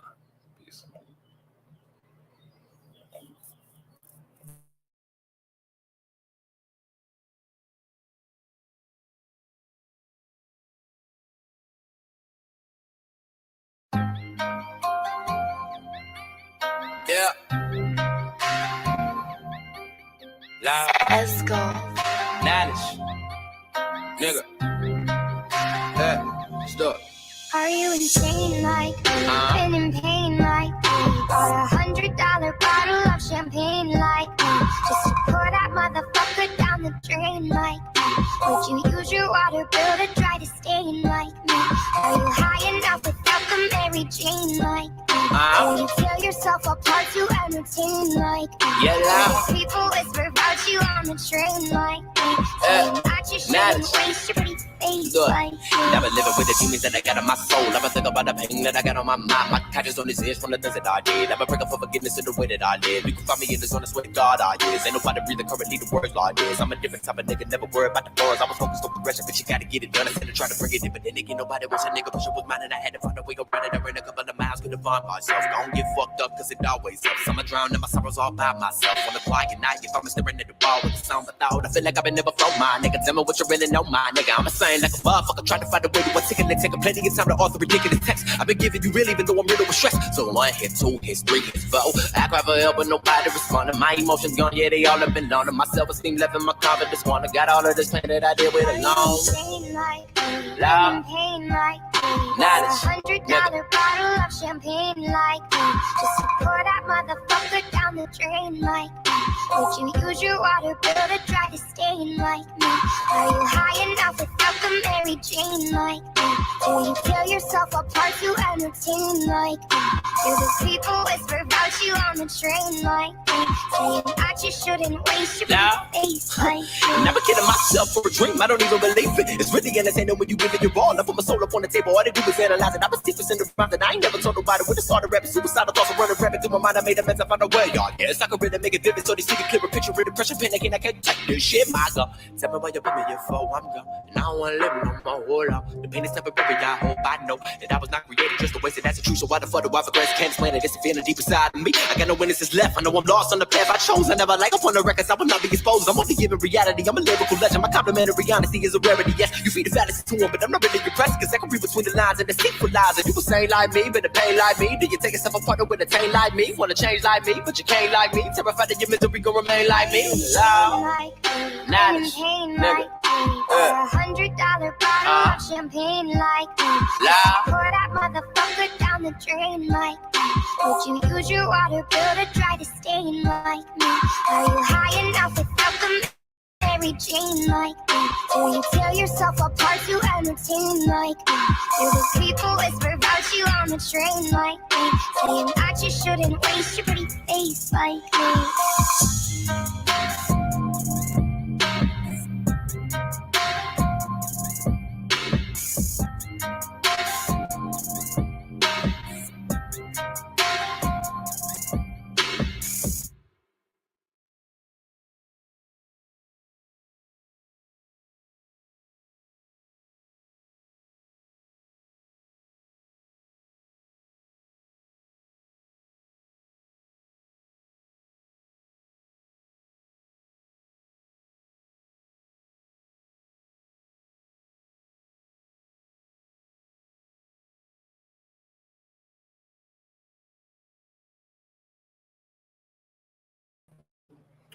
Did I really forget to have my logo up the whole time?